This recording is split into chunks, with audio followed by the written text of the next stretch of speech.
Doot, doot, doot, doot.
Hello, everybody. I'm your host, tournament organizer. Look at Flannel on today, part-time lumberjack, and overall really tall guy, coming to you with the latest Tournament of Doom. That's right. This week we are singing nothing but Christmas carols. Every casting thing is a Christmas carol. I'm sorry, Corey and Brooke. I dropped that on you just as soon as we're going live because I had to. Do you know how many times I've heard Brooke sing "Deck the Halls" over the past several years? regardless It's kind of an anger. regardless of the time of year. It'll be mid-July, Right. and we're still decking the halls. We're still decking them. Exactly, but also Why does it have to be limited to December? it's a December song. I'll actually tell a story here in a second, but first I'll tell the story here afterwards. First, go ahead and introduce you both. I just dropped you in and said, "Hey, Courtney and Brooke, you're singing Christmas carols now," without introducing you. So please introduce yourself to our chat and everybody, and a little self promotion for yourself while I get some little bit of admin stuff done. Great. Well, hi everyone. My name's Brooke. I am a Pittsburgh area player. I've been playing for about a year and a half now. I love Lasso and Giratina and only play Lasso and Giratina. I am not emotionally prepared for this coming spring, but we'll get there when we get there. You can find me on Twitter and now Blue Sky at Brookhorse, one word. And yeah, I'm excited to be back casting it. One thing Brooke didn't know that Brooke is currently top 300 NA, having only attended one regional. Yeah, I've maxed out my challenges and gotten a couple cup wins with Tina. People say it, but it really is true. If you stick with one deck, you really can just get like way better than And that's why I'm floundering, because I've already had my heart broken last rotation when Rapid Strike disappeared for good. Rest in And peace. I'm still trying to figure out what I'm doing. Anyway, hello. I'm Cordy. I am also a Pittsburgh area player. I run a league in Bloomfield. We just had our first cup a couple weeks ago. Brooke did, in fact, win with Lost Zone Giratina. It is a deck that influences every event I play in, including this cup tomorrow, because I know for certain there will be a Lost Zone Giratina there. Which complicates things. Anyway, I'm not on Twitter as much anymore. I'm at Cordy Fox there. On Blue Sky, I am at horse.mom. I remember seeing when you added me on Blue Sky. I was like, at horse.mom. It took me a moment. But with that, I'm gonna shift us over to the metagame. We'll take a look at that, and then I'll tell my Christmas Carol story. So, growing up, my younger brother had a Alvin and the Chipmunks Christmas Carol CD. Uh-oh. I convinced them that it was illegal to play it outside of Christmas time because I got so tired of hearing Alvin and the Chipmunks year round. And they like freaked out and were like, "Don't call the police on me," kind of thing. I was like, "I won't, just don't play it." I was such a horrible big brother. Oh my gosh. That's like when parents are like, "Oh, you can't turn the car light on when you're driving; it's illegal." I tried that on my kids, and they still turned the car light on anyways. It did not work on me as a kid. I was like, okay, if that was the case, then why is there even a light here? I mean, well, for when you're not driving. Yeah. When I need to pull over and look at the map. Okay. but even then, it's like, okay, but what about your passenger, who's your navigator, who's looking at the map? Well, they can deal. Exactly. But with that, we'll have plenty of other things. Let's move a little bit back towards Pokemon. There's no good Pokemon Christmas carols as far as I know. Ooh, we'll have to make one. We'll make one as we go. We'll go something about deck the halls with 22 Charizard Pidgeots. But yeah, tonight Charizard Pidgeot. What do you think caused Charizard Pidgeot to be back again? I don't know if there was a tournament last weekend. Yeah, something about all Charizard finals, maybe. Yeah. Yeah. And I mean, good matchup into Miraidon after there was an all Miraidon. Miraidon? Other tournament I heard about. They just seem to be doing pretty fine. There's a lot of 1-0s, 1-1s, a couple of only 2-0-2s. I actually think they 0-2 drop, 0-2 drop, 0-2 didn't drop. So, okay. I think these two actually missed both rounds. So there's actually only 1-0-2 right now. So having a pretty strong early showing. And not looking much different than what... Oh, wait. Is that double turbo energy? Oh, it's for the Radiant Zard. Yeah, Zard. Pitch out in a pinch. Or that cheeky blustery wind that can discard that cheeky neutralization zone when it sneaks up on you when you least expect it.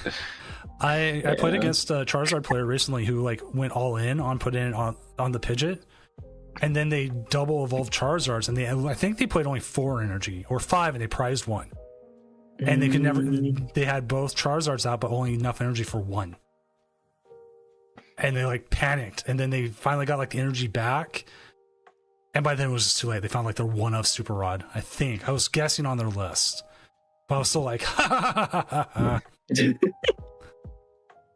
It's okay. My current Charizard list with 3 energy. It's all right. She's playing the Greninja Grand Tree Charizard list. The Kobe list. Yes. I think it's so fun. And fighting is just such a good type in the meta right now. I mean, we saw it with the cloth conversion. And we do tend to get a lot of Miraidon locally, which is incredibly obnoxious as a person who plays primarily water decks. So what is one to do but play a water Pokemon that has a fist on it instead? True. I mean, nobody expects the Spanish Inquisition. Nobody expects the fighting Greninja. So. I mean, if you squint really hard, it kind of looks like an Urshifu VMAX. If you squint really hard. Oh man. I wish I could find just type in a card like Greninja in this in the metagame and find out how many decks were running it, because that would make it so much easier. Yeah. Sadly, we can't. But we do have some like at least a couple more roguish kind of decks. I don't see them doing Future Box is 2-0. What? Oh. Hello. Okie doki's 2-0. Okay. I mean, if you're expecting a lot of cloth, Future Box, pretty good pick into it. Yeah, so we got cloth right now is 14 and 11 overall, with most of them done. Yeah, I've just been like goldfishing this deck a lot. It's wild what you can do with it. What's up, Hunter? Yeah, like look at Anti's list here. I won't lie, Anti's a friend, so I'm a little biased looking towards his. Coming out, the baby Drago, because Latias EX, it enables so much. 3 retreat who? Yeah. Does he even have Latias EX on this? Yeah. Oh, there the it last is. Pokemon. I'm looking. I'm like, I'm so used to. I know it. I mean, people tried to make the Petarant Donk, a thing when the card first came out, but like so many, I mean, there's so many archetypes that are like, oh wait, Latias, this was it, this was the missing piece, like, and this Precious enables Trolley. so much, and that too. Yeah, Precious Trolley was a huge. Like, yes. I don't think this deck could exist without the Precious Trolley and without Latias EX. I thought this would be pretty good. I didn't think it is as good as people have been playing it. Like, that came to me as a surprise. I was like, oh wow, okay, this is a way better. Like, I saw the memes where it was like filled with Fuecocos. Yeah. I was like, yay! And I was like, okay, maybe we'll get a Fuecoco based deck or something. No, it actually runs well in a lot of decks, and we've watched it on this tournament where it is like helped just fill up the bench for Terapagos, or gets everything they need to set up, and it's just good. Yeah. I was very, very surprised a local player, Nolan, if you're watching, reached out to me asking to borrow an Oranguru V, and internally I was like, "You're playing that stupid cloth deck, aren't you?" And that was surprised me and showed up with the Reggies with Precious Trolley. So I had Precious Trolley on my to buy list, and I went into Tabletop Village, one of the sponsors of the stream. Use code Doom5 for 5% off your online orders. Sorry, got the advertisements in, and they had a full set of Comfy alt arts, and I got so enamored by them, I forgot to buy anything else other than my Terra Pikachu. I had Gravity Mountains, Precious Trolley, Terra Orb, Latias if they had it. I'm like all these different cards. And then I went and I got it. I got the comfies, and then I went home and I looked at my thing. I went, oh no, I forgot so many cards. So now I got to go back again. Man. Oh no, how terrible. Oh no, going back to a card store. Yeah. One right by the station where I get on the train to go home. Oh no. What do you mean I have to wait 45 minutes before I can jump on the train and it's a 5-minute walk? Oh no. So, but yeah. We do have the Okie Dokie, number 1, Surreal Edge, number 2. We do have a Lost Zone box, number 3, right now. 2-0, I mean, it's all arbitrary, but it gives us a nice look. Regidrago, Palkia Dusknoir, Raging Bolt Ogerpon. That's a deck that's fallen off. It really has. It's been a consistent story at regionals. It's the first or second most played deck day 1, and then it just really falls off into day 2. Exactly. I think it's, I don't know. I think it's a deck that's pretty like it's got a low entry point, I think, for success. But I think its ceiling is limited compared to some of the other archetypes in the metagame right now. How much does it even cost to build one? Like, I would assume Teal'c's Ogerpon's your high-priced card, and even that's they actually just reprinted them in a box. Yeah, because right here, the promo version. The promo. Which I need to get because I want to play Regidrago. I have like all the parts for Regidrago except the Ogerpon. Yeah. Then again, I should do like you with Lost Zone Tina and just play essentially Lost Zone for the rest of my days. I mean, it is funny because like I've been playing it long enough that Tina is now like countering the counter meta decks. Like when I played in Cordy's Cup, I played against my low-tick Cornerstone Noivern in the finals. And he just like scooped after game 1. It's like I just can't win this. Literally use a scoop up Cyclone to take himself out of the game and just conceded game 2. That is how you do it. When you know you can't win, just play the Turo. Yeah. Scoop up Cyclone. Yeah, I'm out of here. My own terms. Yeah. Like what is it? Like I'm trying to remember. Well, it's like if an alien was in your chest and like you blow yourself up with all the other aliens. I don't know. I'm just trying to think. I'm trying to think of movies and stuff like that. And I'm like, well, they don't do that in Ted Lasso. They didn't do that in Abbott Elementary. Those are nice comedies. What's the last horror movie you watched? Oh, Alien Romulus. That's good. Yeah.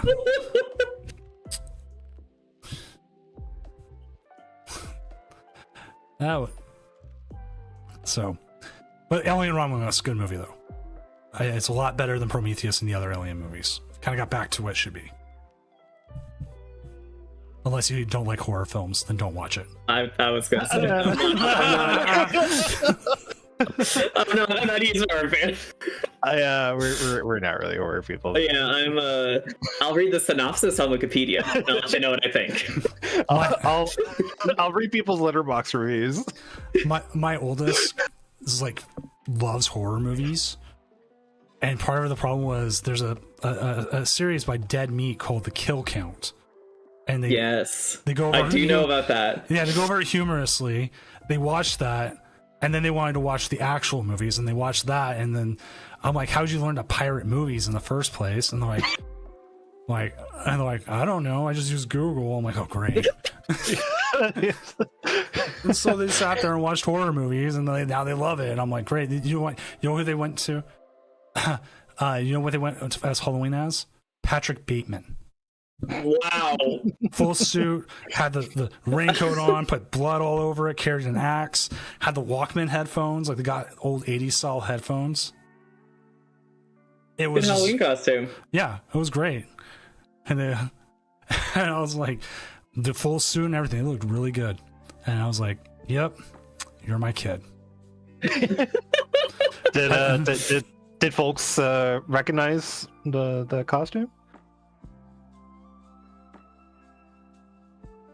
That's the most important. I think some did, mostly most kids. Right. So we have 2 matches that ended in tie that look like they have issues. Just working on that. I'm trying to think about Bolt. Like, did Bolt win Louisville? Like, has Bolt won a regional? Yeah. Who won it? Caleb Gettimer? Right. I was like, it did win something. So like, there's definitely like, I guess, reason to keep playing it.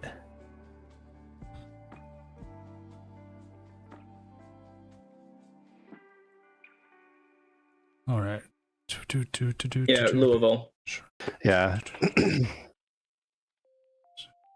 You know, Brooke, as a therapist, I have advised a number of players to explore an open relationship where the player remains emotionally committed to Raging Bolt, but to explore other deck options.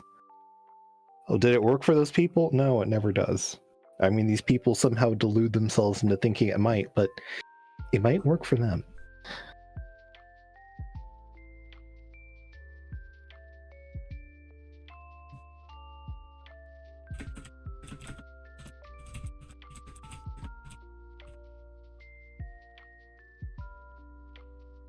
Okay, I'm just going to bring this up real quick.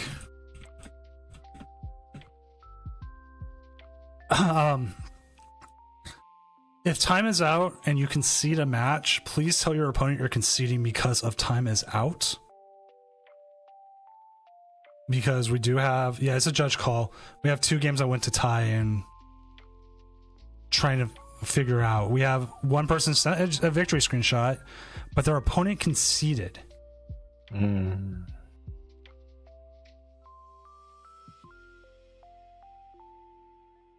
Okay. But like, if you're, I don't know if they can see it because they're going to lose, which their opponents give me a thing where they say they are. I think I'm just going to do it.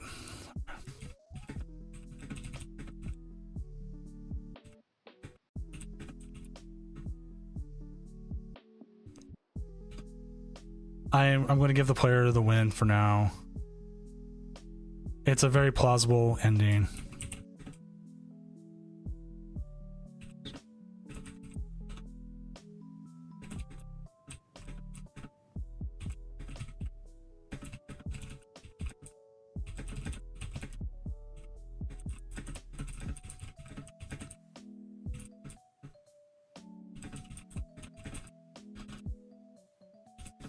Okay, and we'll get the round going here in a second. Doing so much tying. And I'll bring it up real quick. The reason why I'm doing it is the opponent's not there. They did it within our time, so we're gonna say, yeah, here, we'll give you the victory. But next round is up, and we're gonna have to go out and find ourselves a game now. Dude. Exciting. Which sucks because the first round went super easy, but let's see who we got. We already got Ben, we got Not 100. Let's see what players we have that I know we could get. I'm just a chill guy. Hitchhik control. We do have Lily Sims on the Dragapult Iron pole. Well, Ooh, iron. against the future box. Future box. Yeah, okay, that you know does sound what? pretty good. Lily. I'm sorry. But you need to be on. We need you.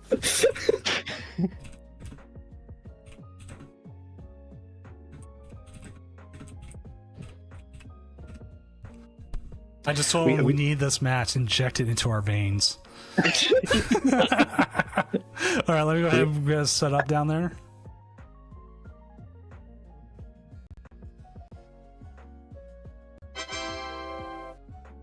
I should turn off my choice sound. There we go. I had to move everyone. I think there was a size limit and it like kicks people out for a second. Yeah, I was like, oh. Usually you only have 3 people in a room, usually. Yeah, Lily went LMAO.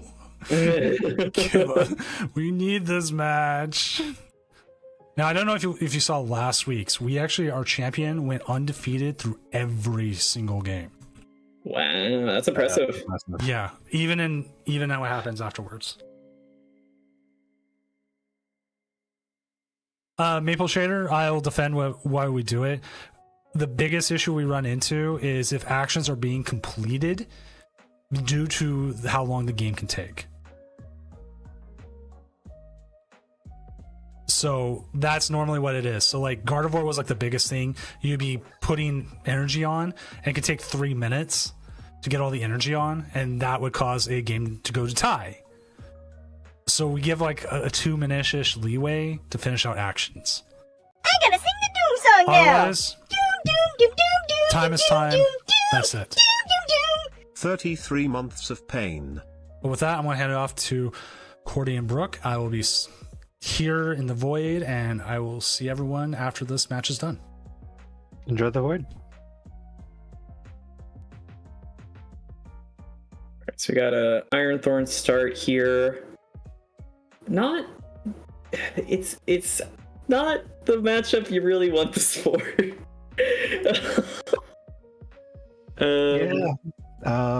You know, a lot of the time, Iron Thorn ZX is the only future Pokemon on the battlefield that's impacted by the initialization or exempt from the initialization.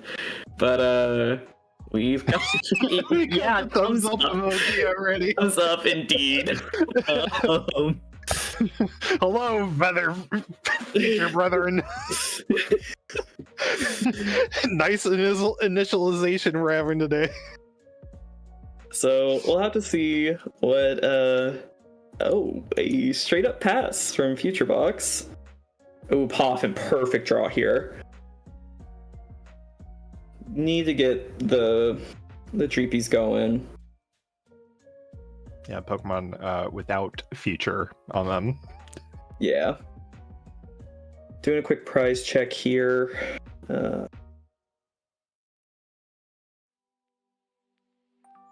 Yeah, So it's we do see the 1/1 Toad Scroll line. yeah, that's some new technology coming in. Oh, what are your thoughts on it? I get it. Like, it's the kind of thing that can really make a matchup like Drago favored for you. It also hits Goldango pretty tough. Just like really punishing their ability, or like their reliance, I guess, on recurring resources from the discard pile. So a Drago player that needs to Legacy Star to get a KO in the late game, or to use oh my god, oh wow, that hand's terrible. Yeah, or to, you know, a Goldango player that needs to use Superior Energy Retrieval to get things back to the hand. It just gives you the breathing room that you need. Like, it can give you like the extra turn or two that you might need to close out a game. Yeah, and if you take a look at the metagame, number 2 in usage after Charizard Pidgeot is in fact Goldango. That's a lot of superior energy retrieval that they could have the opportunities to block out. And wow, yeah, that research seemed to be the shot in the arm that was necessary to actually get. Oh, but no Fubo. But no future energy booster capsule to actually get Maridon out and accelerate some energy to the board that that deck is normally so good at. Yeah, and I think this is just going to be a good opportunity to use this TM Evo here. It was looking like you might have to use Iono if you wanted to get something going, or rely on getting something off of this Recon Directive. But with the opponent going down to 2 cards in hand, and Iono is really not that appealing. And the Evo here will let you get out either 2 Dracloaks or go ahead and get your Dragapult. I think with a Terra Orb in hand, you probably just get 2 Dracloaks. All right, but we are playing the Iono here. What do you think about that? I don't know if I like giving the opponent more cards. Oh, I don't either. And this is a deck that typically the only card in it that draws cards, the only Pokemon anyway, is Radiant Greninja. And there's no Radiant Greninja on that board. Yeah, it does. I'm taking a look at the future box list. There's actually no Radiant Greninja in there. Okay. Yeah. Yeah, I mean, without a future, I mean, we saw no future booster energy capsule come down in that hand, which meant even with the attached to Maridon indicating intent to use the attack to accelerate energy, that meant they were in top deck mode. But we do have Dragapult set up. Well, evolved anyway, but we do have Crispin in hand. Yeah, gonna need to find a way to get this Iron Thorns out of the active spot. Future Booster probably gonna be the most appealing way of doing that.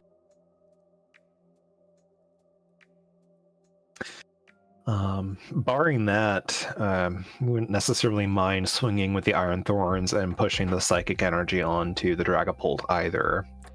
But yeah, with that new hand, I mean, it was practically inevitable that we'd find the future booster energy capsule to get that much nearer retreat into peak acceleration. That is almost certainly going to happen. And with a third Iron Crowns EX, that peak acceleration is going to hit for 100. Yeah, not bad for 1 energy. Crucially, putting it in range of an Iron Hands Ampy very much to take 3 prizes. Yeah, but the ability to hit back, if they can get a hit back with the Dragapult, though, it's gonna be pretty tough for Future Box, I think, because getting the 30 damage onto the Iron Hands, it's 320 is a lot of damage for Future Box to hit, and I don't think there's anything they can really do. I think because even with the four crown plus the future booster, the arm press even only does what, 280? Is this list running Maridon? No, not the EX. Right. Yes, it's running Maridon. It's just like... Oh, I'm sorry. Yeah, the EX. That's what I meant. You know what I meant. The one that can hit 320 with a couple crowns in play.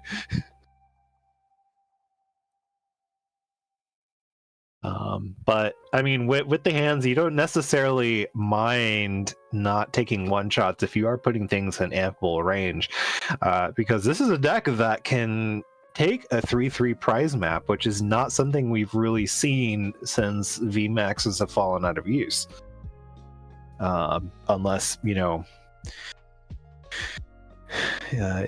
hands a couple Pidgeots, but that still takes some damage boosting as well. That normally isn't found in decks not named Future Box. And here we're seeing the gust on the Iron Hands with all the energy. Going to seed 2 prizes here, I think. There might be a way to electric generator, like move it back and get it back into the active, but there's one switch card in the list, so a switch card into the crown could have allowed for that play, but looks like that might not be what's happening here. But yeah, here, putting the opponent in a spot where they need to either commit the energy if they want to take the knockout, or just leave this in the active. Maybe now they're going for the switch card, gonna KO with the Iron Thorns. I have to see what they get off this Arven here. And that's ball and a heavy baton. That's a pretty good one. Gonna conserve these energies on the Iron Hands. Spread them around for use on a later turn. But at the same time, yeah, it's like you really don't care. No, yeah, the attackers on the bench are already set up. Yeah, just passing. Yeah, and just like that, Yeah. momentum is not there.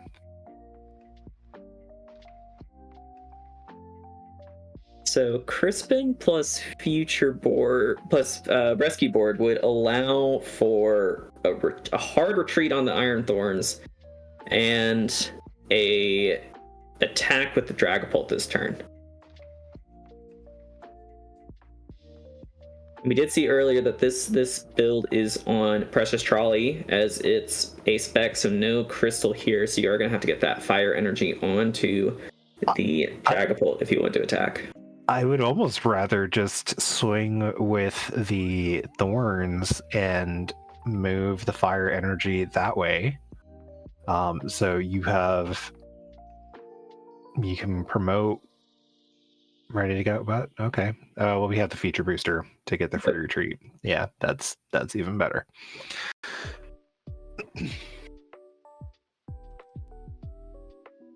Not using Radiant Alakazam there, I think. Yeah. Yeah, I'm not sure if that's something that's gonna matter in this matchup as much. It's not like you're gonna be able. I guess you could put an Iron Crown into 200 range. There's no reason to not go ahead and move 20 damage onto one of those crowns, which are typically the gust targets of the deck.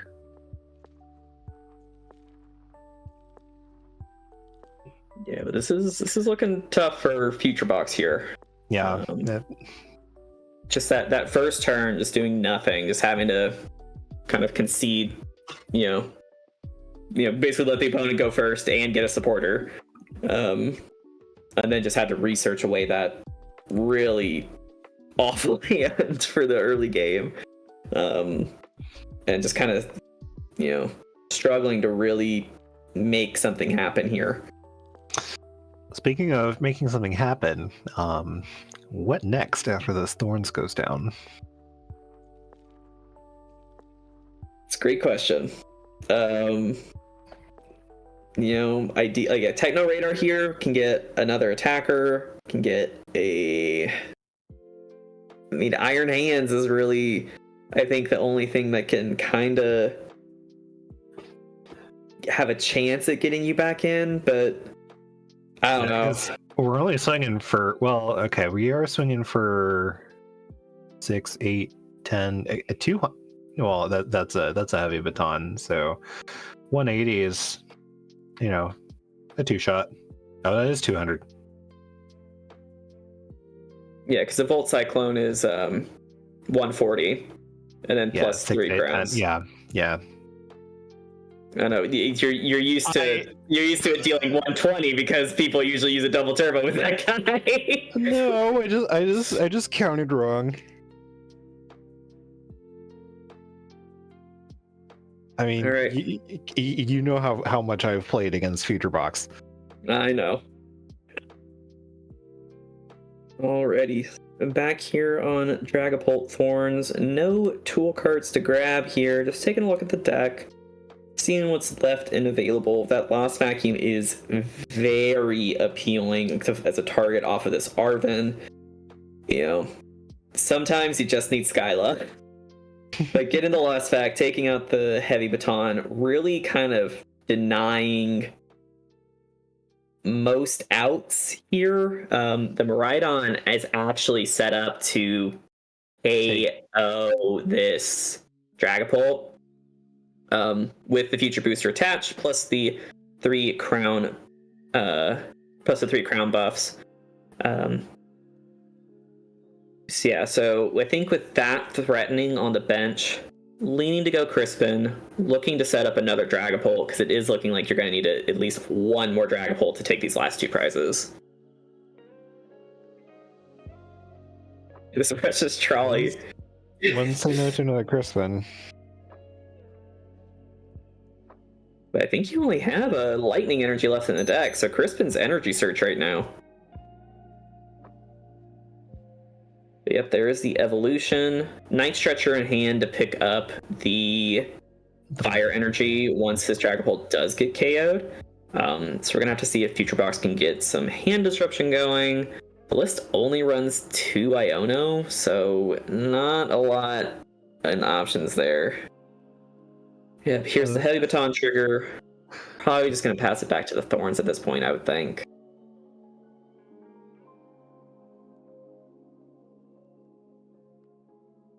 Yeah, Future Box is 2-0 currently.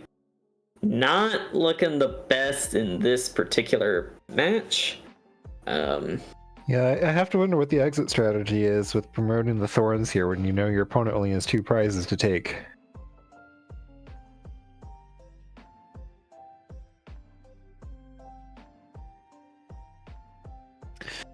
And oh, the Iron Lee's Rapid Vernier! Aha! But now the Radiant Alakazam gets to Painful Spoons onto the active and Dragapult KO for the last 2 prizes. Now that the initialization is out of the active.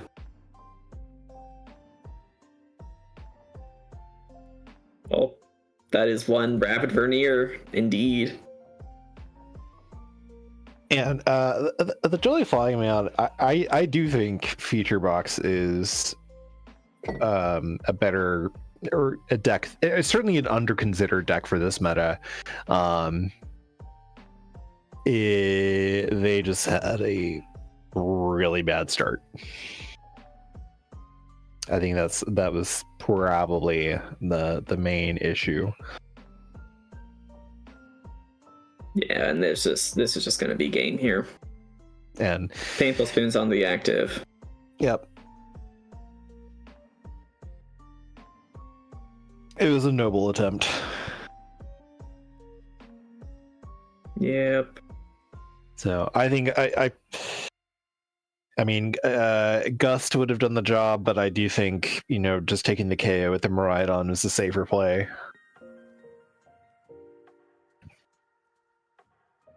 Yeah, I mean, I do think, with Charizard being the most represented deck here in tonight's metagame, I think being able to play Leaves so easily is definitely a plus for the deck. But I think there are some matchups that are just really tough. Like,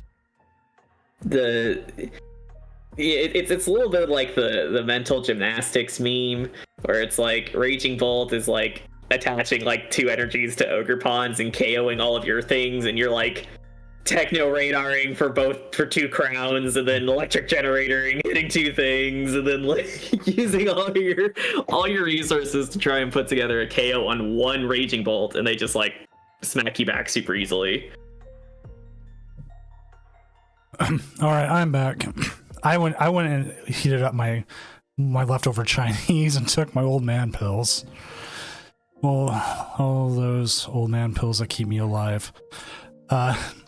So yeah, Dragapult just, I wouldn't say ran it over, but easy time for it. Good start for it, right? Yeah. Yeah, I mean, when your opponent's first turn is pass, any deck is going to really enjoy, getting to go first while also playing a supporter. So looking at our updated standings right now, we do have a Palkia Noctowl, currently number 1. Love to see it. Cloth Terrapagos, Raging Bolt or Raging Imposter, Um,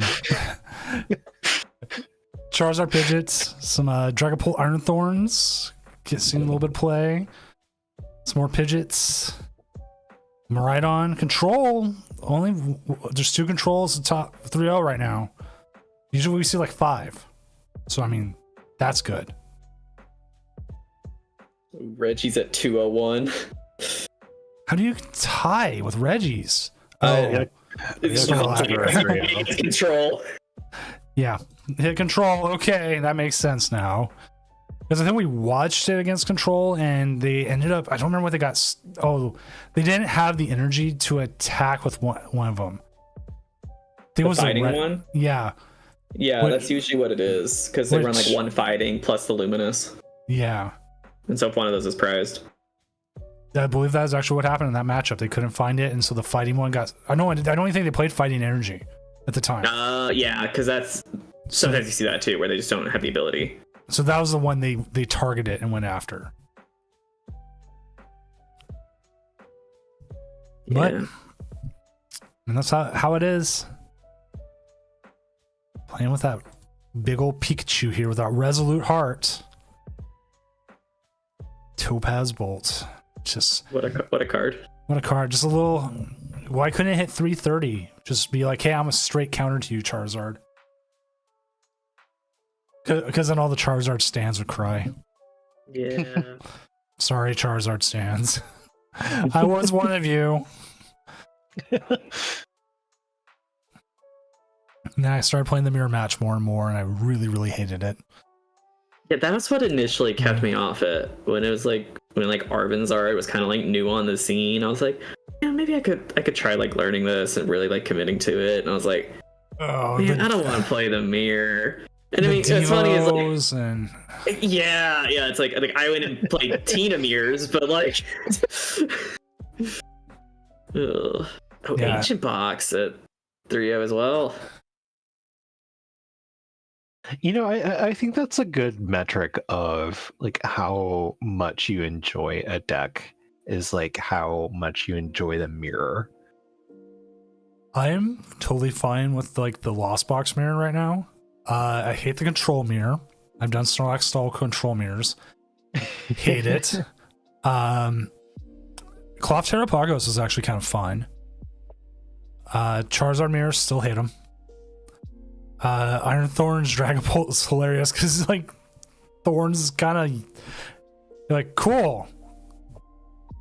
I guess I'm not using Alakazam right now. Like I wanted to. Did I really want to? I never played Ancient Box Mirror. I've never really played Ancient Box, to be honest. And same thing with Raging Bolt. I call it Raging Imposter, but I just it's a go big, go fast, go hard deck.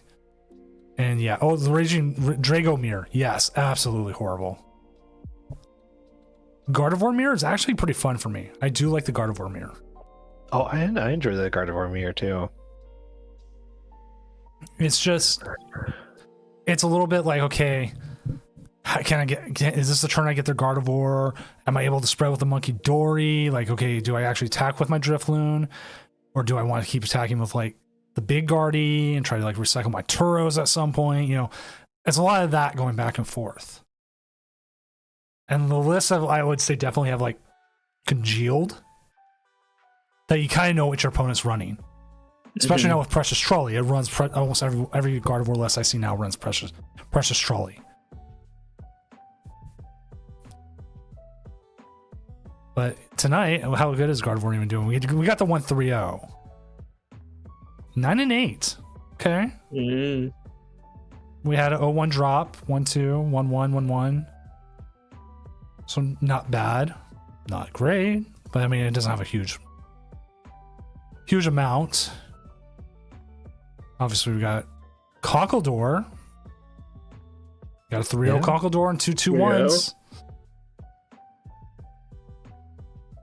Yeah, I think that's definitely a deck that is thriving in this meta with the amount of fighting weak Pokemon. And Gravity Mountain is also a really good add. Because when the highest number you need to hit is 300. That's so much more doable. Yeah. And with a single prizer to boot. I mean, Mochi plus poison. That's all you need. Yeah, that's 300 right there. Yeah, 300. Don't even need the Sneasler. Eat your heart out, Fez. So many people don't realize that Fez is weak to. Yeah. You look at yeah. it, you go, oh, it's a bird. Birds always hate lightning. Not this bird. No. Because it's not fairy poison.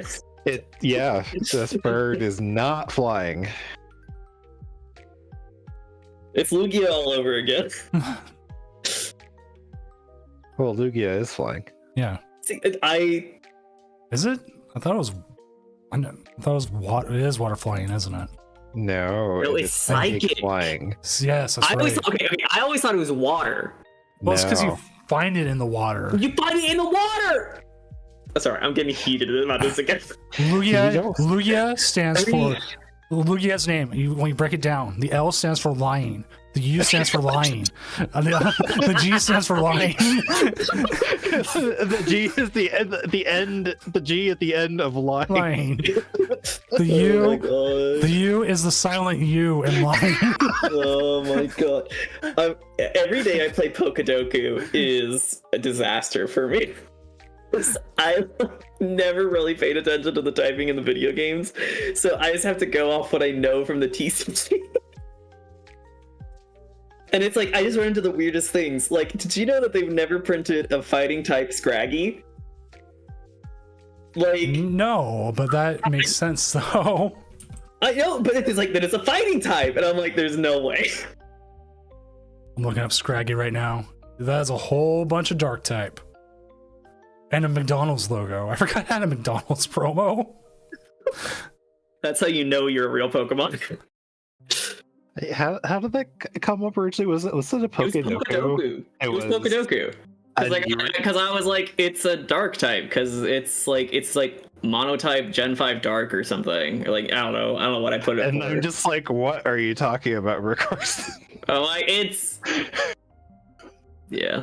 I mean, like, I think like the some of the attacks have a fighting flavor. So like, there's a Scraggy that has Corkscrew low punch. kick, yes, corkscrew punch, High jump kick.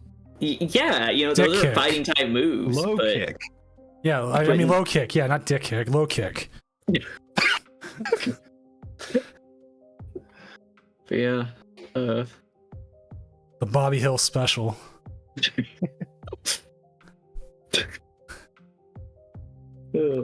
When I played VGC, I had to play against friends. Anytime I use like Sucker Punch, I go, "That's my purse. I don't know you." Anytime I click Sucker Punch, I'm going to think about that now. Like, I know it's a punch, not a kick, but it garners a laugh. I don't care. That's enough. See, Lechonka. Oh, we do have Okidogi. 3-0. Ooh, 3-0.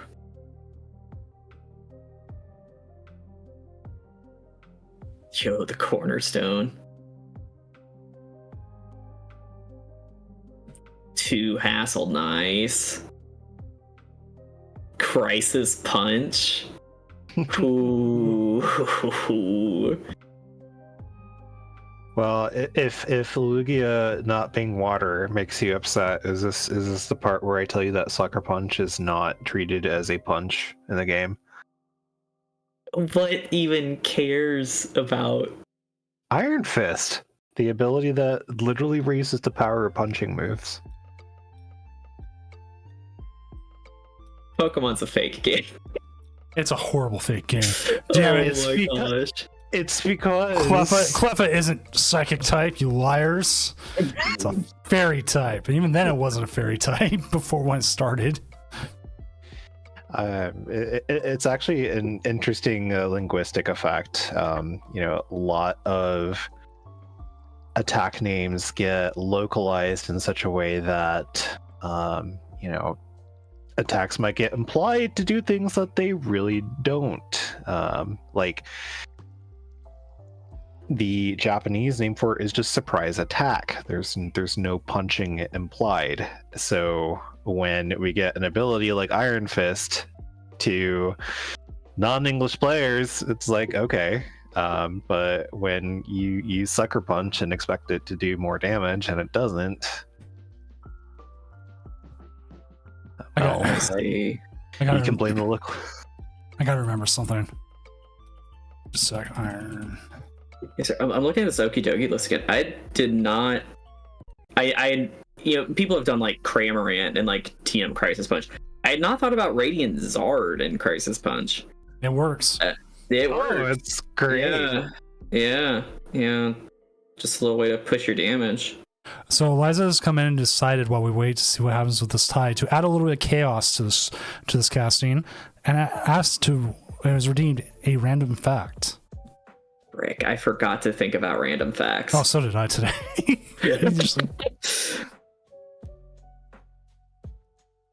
Oh man, I have to think. All right, you can use Google. Nobody says you can't. I even just used a random fact that there's no fighting type scratch. Okay, you're fine then. Well, I'll give you a pass unless chat gets like really angry about it.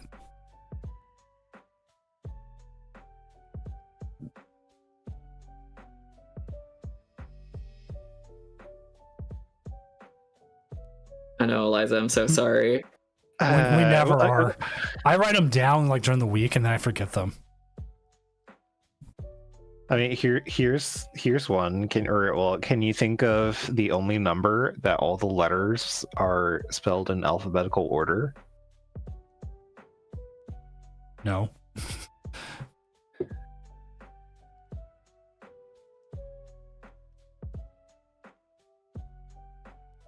Everyone's counting and spelling in their head.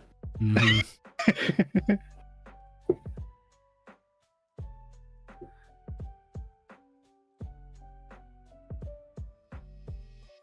Well, here's one real quick. Visa cards are used about 6,000 times every minute during the Christmas season.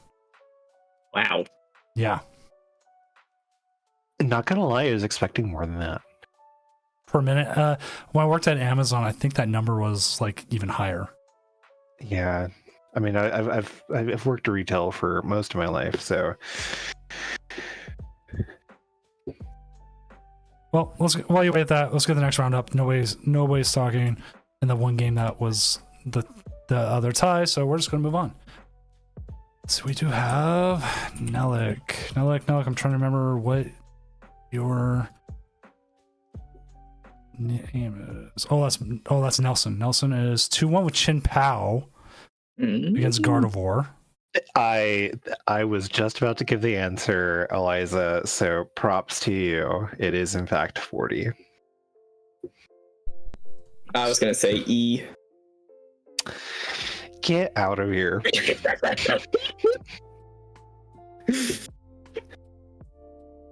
We also have someone called Big Monkey. Don't know Big Monkey. I have no idea who they are. I know who Benjamin is.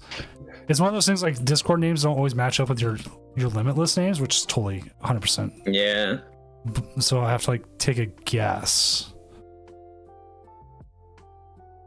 I mean, we could jump down there and see what they're playing, and then figure out from there. Let's make sure they're muted so they don't hear us or start yelling. Oh, they're already going. Esper TCG. I can probably find this real quick. threes, I think. Oh, they left, I guess. Yeah. Who else we got here? Oh, someone else left.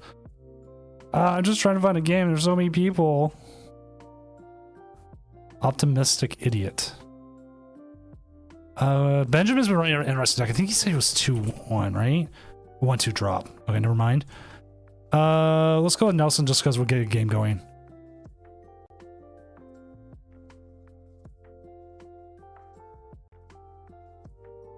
It is our old pal, Chin Pao Oh, versus Gardevoir. So it's a little bit of a pass, but yeah, throwback. they're set up. I always panicky, like, oh no, can I get a game on? Can I get a game on? Kind of thing. So we'll get this. A little bit of a throwback. They are both 2-1, so it's not like I'm not putting up a 0-3 game. And once they get going, we'll get set up with the next round. See, once again, new deck 66. Just like, there's two types of TCG Live players. You win more games if you give it a funny name. Yeah, I'm very by the books. I'm like bracket, set abbreviation, boring title. I should come up with something fun, but so my nomenclature is boring. no, those are both boring. New deck 66. New deck 66. I can't wait to see New Deck 69. Yeah! Nice. Yesterday I hit 69 on the battle pass. I like instantly messaging my brother. Nice. All right. I'm off to do whatever things I do when I'm not here. Have fun. All right.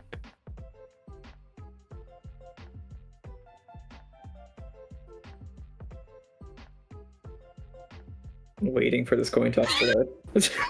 It's such suspenseful coin toss. Tails it is.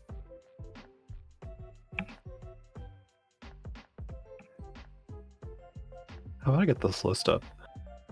It's a great idea. First thing you want to do is click the list. Sorry, Yeah. Sorry I had to do that. Go back to your wood. Alrighty. Yeah, Chimpao kind of a unintended target of the Toad's cruel tech, huh? Yeah. I don't think people are thinking about Poke. I mean, I guess they're thinking about Pokesauce, but they're not thinking about Chimpao.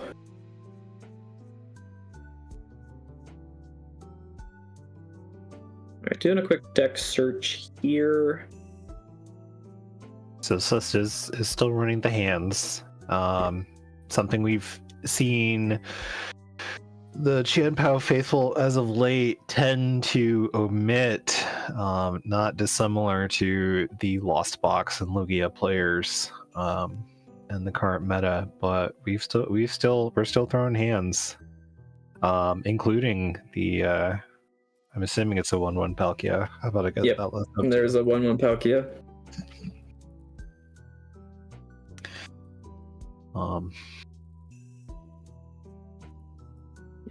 Wagering whether to bench it. Opting not to. Yeah. Yeah, we'll see how bad this Manaphy start actually is. I mean, if there is the Precious Trolley over there, or Arvin, then this really isn't that bad at all. And it can be, it does get weird if you kind of look at your TM Evo. Do you want to risk your opponent potentially having Canceling Clone, which we have in hand already. We do have in hand already. But Precious Trolley does kind of offset the impacts of it. All right. Gust getting the Puff in here. Maybe the Trolley is prized. I mean, if we're not getting it off the initial Arvin, Yeah. I can't see any other reason to not get it. Yeah. Especially since we're eligible for the third rolls. Yep. But as we do know, we can only TM Evo 2 of them. Yep. So getting into a Baxcalibur plus a Radiant Greninja, pretty powerful if they're able to pull it off. Looking through the deck again, checking what's available. There's a very important card that I did not see. What? Oh, there it is. I literally did not see it. I mean, I was like, all the rare candies prized. It's like we just have to see it all. we do still need to get a Baxcalibur out, and I don't know. Maybe we should have benched that Palkia. You have here to candy backs. Oh yeah. Super cold. Freezy frosty. Yeah, I gotcha. But I do think, I mean, this is a good start here. Gonna get to concealed cards. Hopefully draw into a Bibarel. No Bibarel. That would have been just the cherry on top for this turn, I think. Oh, we are gonna take 2 prizes. We've still got energy for concealed cards. We've got SER already in hand to get some energy back, and we do have Luminion if we just have absolutely nothing off those prizes.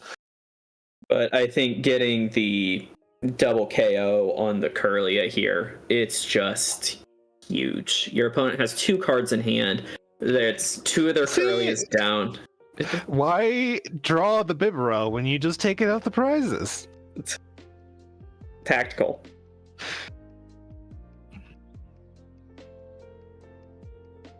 Yeah. That's it. I mean, I don't blame him. Oh my god, sorry. I just noticed this Gardevoir list has an Iron Valiant EX in it. Wow. I mean, kind of looks like a Gardevoir if you squint. Really, really hard. Yeah, really, really hard. Let's jump to one of the other tables real quick. Yeah. All right, let's see what this matchup is. Disco Diamond. It looks like they're frozen. Yeah, the stream's frozen for me as well. All right. Moving on. Let's see what NAW 100 is.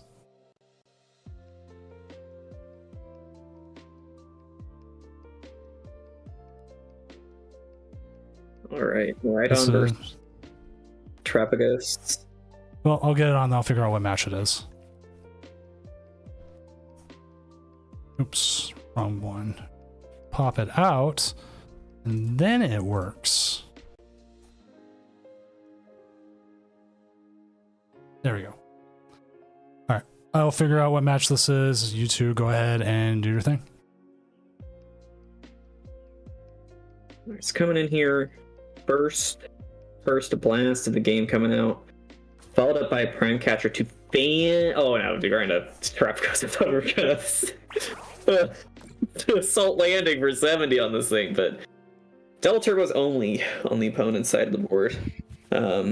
Nice little way to get around this Terra Pikachu, of which there are 2.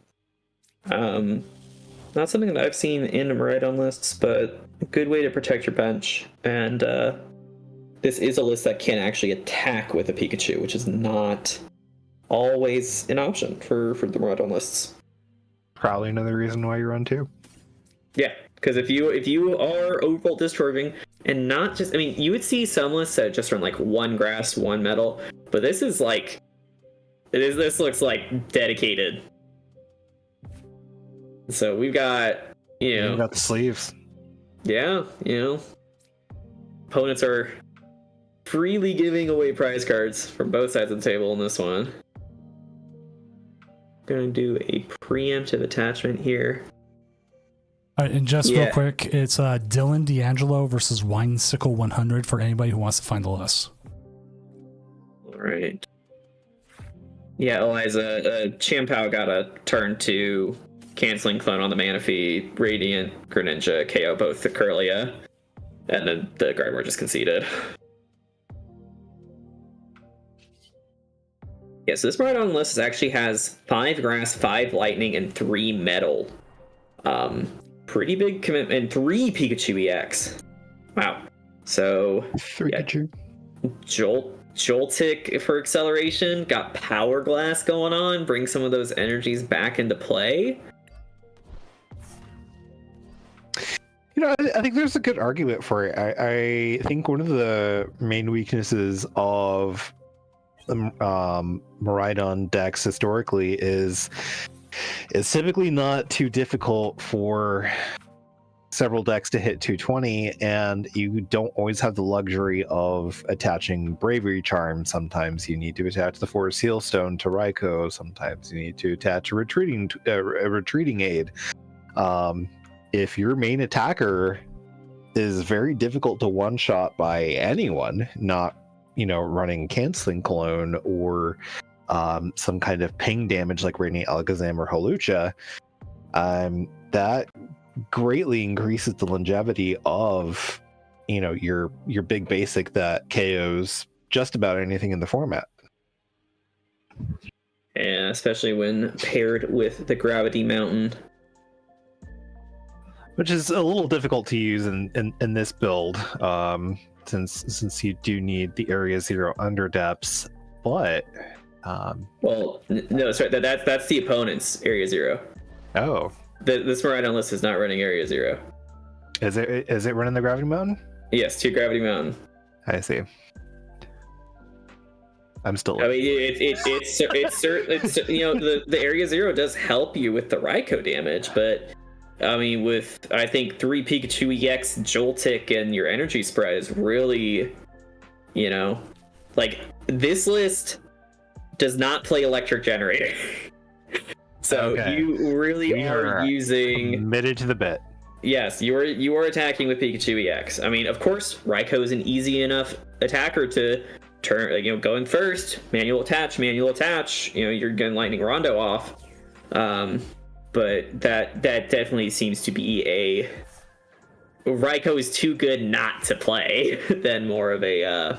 Yeah, I mean it is a draw Pokemon that can use Forest Sealstone and also hits for upwards of 300 damage. It is one of the sillier cards in the game right now, in my water main opinion. Oh, okay. I got scared for a while. I thought they were going to use Overfull Discharge here. Yeah, this is a good play here. Turning off the ability to attack with the Pikachu EX here, at least easily, because you are not able to use the Magneton's ability without giving the game away. So gonna have to kind of set up for a multi-turn line here, and I don't know. It could work, but I'm not sure what the Terapagos deck is gonna need to pull off here, because they've already used the Prime Catcher, and the Prime Catcher was the easy way to close out this game. But gonna need to get a way to reset this bear and also get this Pikachu out of the active. So a switch could do it. Switch plus boss, but I think boss just got used. That's the only boss in the list. There's a pal pad, but we're slowly adding cards that need to be in this 3-card hand plus the draw step and quick search.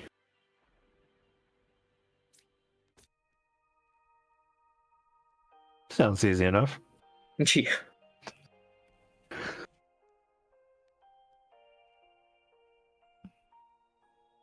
Because it is looking like Miraidon is going to be able to attack with this Pikachu. Next turn. Not this turn. Next turn. While hovering over the retreat button. Eventually. In the future. Yeah, it looks like we're probably just going to swing with the bear instead. Yeah, I think I don't know, because now it's like, well, what's the bear doing here? Because the bear hitting into the bear is not going to help you, because you're not going to be able to spread that damage.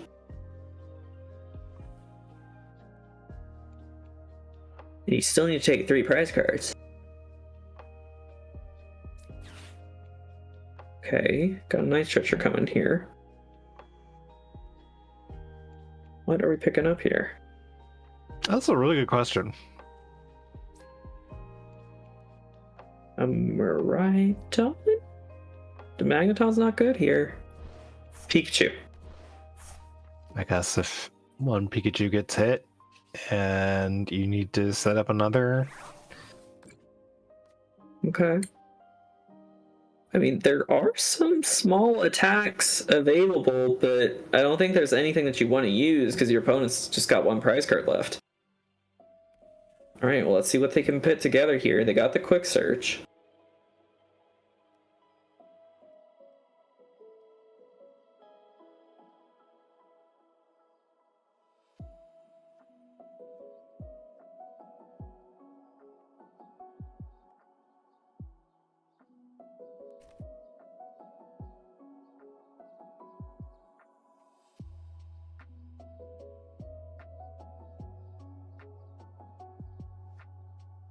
Right, the card selected. Yeah, we missed we missed the first part of this game, so we don't entirely know what all resources they've used. But you know, okay, that's a pass. Penny. Ooh, that's kind of big.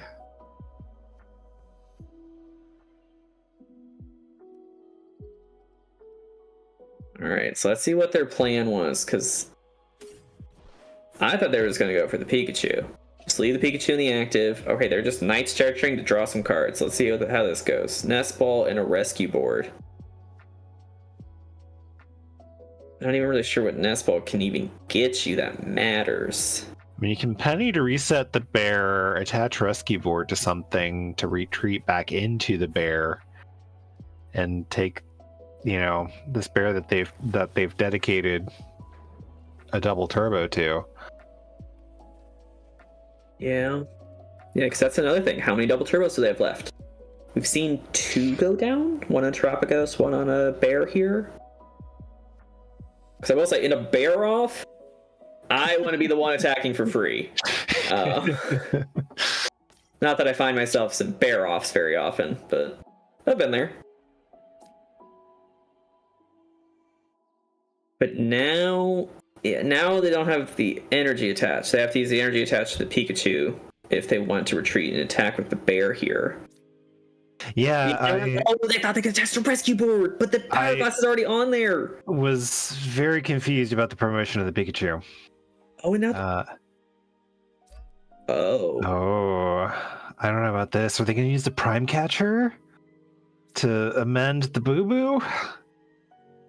I guess, I mean, but you have, they don't. You have 3 prizes, so I guess you oh, I don't like bringing the Pidgeot up. I don't like that at all. Yeah, I don't. I'm not sure why the energy went to the bear. The bear already attacks for free. Yeah, I think we're maybe floundering a little bit about realizing the mistake of promoting the Pikachu. Now we've got energy on a bear that doesn't need energy. We're swinging into a Pidgeot that can retreat for free. We still got to take 3 prizes, so knocking out either the Pidgeot or the bear is not enough. If we were committing to the Prime Catcher, I would have liked to see the Fan Rotom go, because that gets you down to 2 prizes and takes out something that could ping the Pikachu. And now this Pidgeot is going to grab whatever card. The bear is reset. It's a free retreat into the bear. Yeah, the bear was going to be reset anyways because it went through the cooldown turn. Sure, but now we've gusted up something with free retreat. It's possible for them to now like attack with the Fan Rotom to threaten the bear. And I mean, again, these are, we don't know if they've used the Switch Cart in the Miraidon list, but that would be the only way to get this bear out of the active at this point. Because Prime Catcher's been used, Penny's been used. Yeah, and it would be Switch Cart if they haven't used it already. Okay, well, we did not. Well, there's the Switch Cart, and the Fan Rotom did not swing, so that may be indication that there's no energy left. Yeah, so I mean, maybe they've been playing around this idea that if they have 2 boss in hand, they can boss up the bear when they need to take it out. They And I'm guessing play it slow. I'm guessing the Pal Pad is gone too, because that turn where you use quick search and pass, I probably would have been thinking to look for that Pal Pad to get boss next turn. So I'm guessing that's not an option. Yeah. And I mean, this might just be, a game where resource management in the early game is kind of coming back to bite them later. Again, we did not see the first 5 minutes of this game, but it does feel like a bit of a game of chicken here, because now we're looking to bring the Pikachu up. Maybe start using that Power Glass. Yeah, but the thing is, like, if they're out of energies, how many ways do they have to get this Rotom out of the active? That's a good question. Do we go ahead and Iona to 1 as well? And we're gonna see the Iona 1. Yeah, whatever cards they got off of Quick Search, almost certainly just went to the bottom of the deck.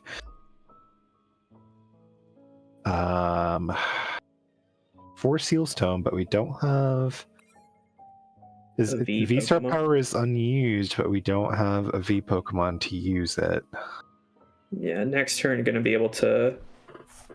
Oh, I guess Ultra Ball would involve discarding the 4 Seal Stone, so. Right. Drawing Peter to pay Paul, but. Alright, back on Drapagos. I mean, Power Glass could make the difference here. Alright, we're quick searching. And both of these decks are still quite large for these archetypes at this point in the game.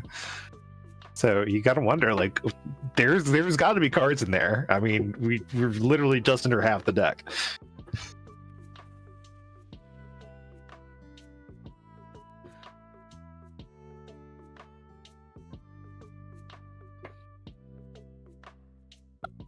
I mean, more like we're looking more like a timeout, maybe. Yeah. And okay, there's the switch into the Pidgeot research. Okay.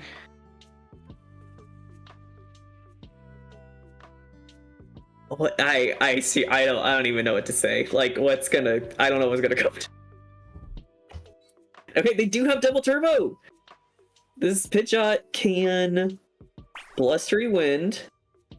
I don't see a reason to discard the Stadium. I mean, I guess it can limit the opponent's options, so you might as well. Choosing not to. Counter Catcher.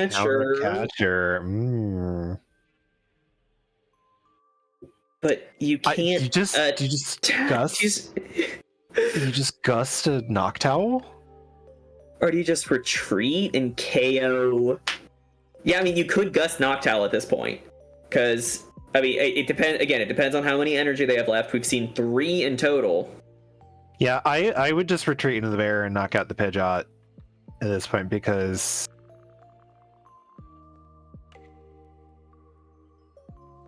I mean, oh, they need to do something. Oh.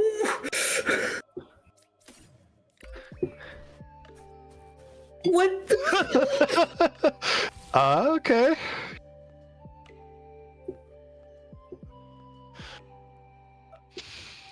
This is not how I expected this game to go. Tiny charge. I mean, that's only 20 damage. Even if you had... What? Oh, okay. Well... I guess that's a way to concede the game. Wow. Yeah, that's... That was something. That was something. I'm gonna move us real quick. Give me a sec.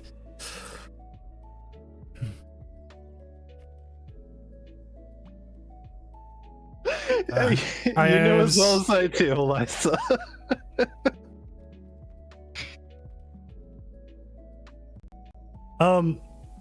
I thought they should have brought up the bear, took it out, and then like the Pidgeot didn't have a chance to knock out the bear. Yeah. Yeah. Yeah, I mean that's just one of those games where it's like you just get into such like a weird state that you're like, oh, this is not how the game normally goes. I don't know what my opponent's going to do next. I don't know what I should do next. And you just kind of lose the plot, and then you just like leave yourself on board. Like, all right, I want to use a quick football reference. Did anyone watch the Seahawks game versus Jets, or at least hear about it? I did not hear about it. It was a game that looked like it was drunk. This is what this game reminded me of. People were dropping the ball everywhere, random scores, like a 300-pound lineman scored a 90-yard touchdown. Oh my god. You're like, what? That's what this game was. So if anyone watches football, Jets versus Seahawks last weekend, this is what this game was. Have to check it out. We're more of a Giants family, but yeah, well, you might know who Leonard Williams is then, right? yeah. Yeah, he plays for the Seahawks now, and he's the lineman that caught the interception and ran it back 90 yards. I see. That's fantastic. I think they had him mic'd up, and all you can hear him when he's running, he's going, he's just running out of breath. It just gets slower as he's going. I'm not supposed to run this far. But yeah, that was Go Hawks. Yes, I'm a huge Seahawks fan here. We're just waiting on one match. We actually got about 2 minutes left in the round here, give or take.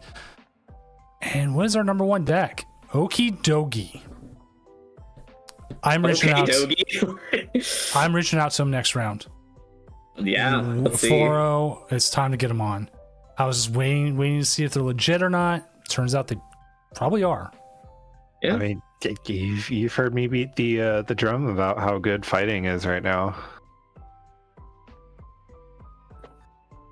Don't you ban my Hawks fan, Zan. At least we don't have Christian. I always get hurt McCaffrey. Actually, that is kind of sad. Christian McCaffrey is a great talent and he just can't stay healthy.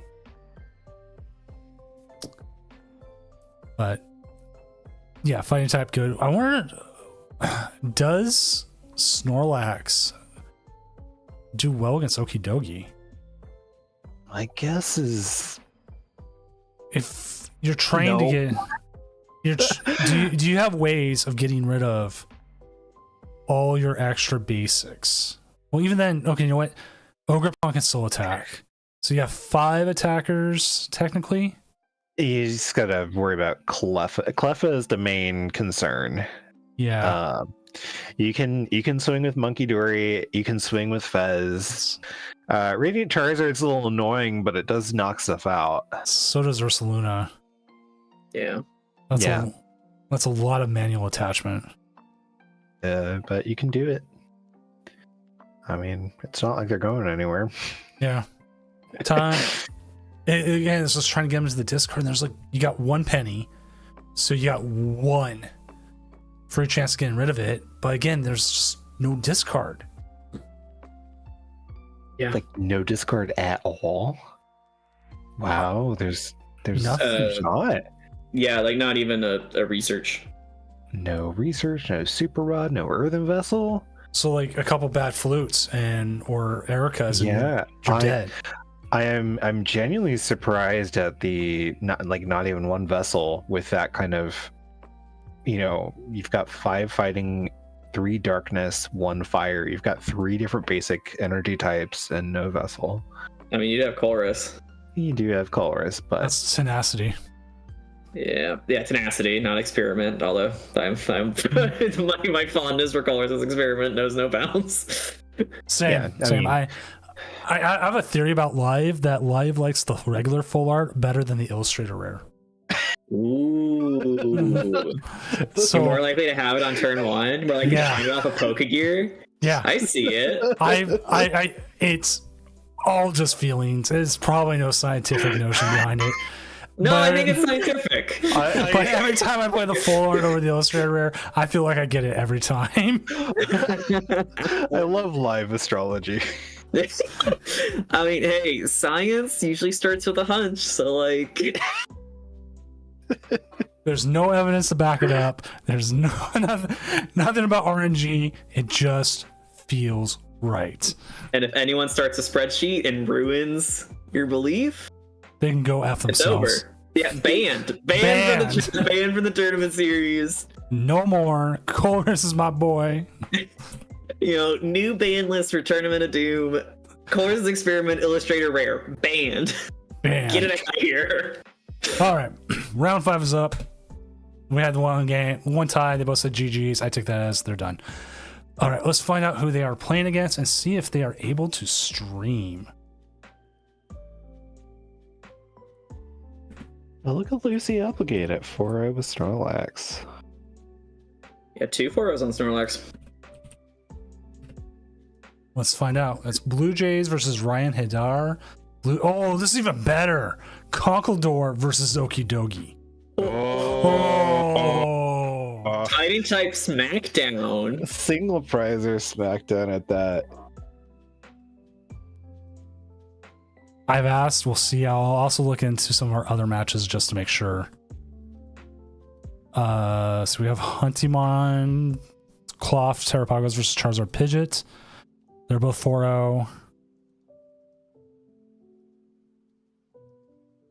We still do have Nelson as well, since Nelson did donk their opponent last time.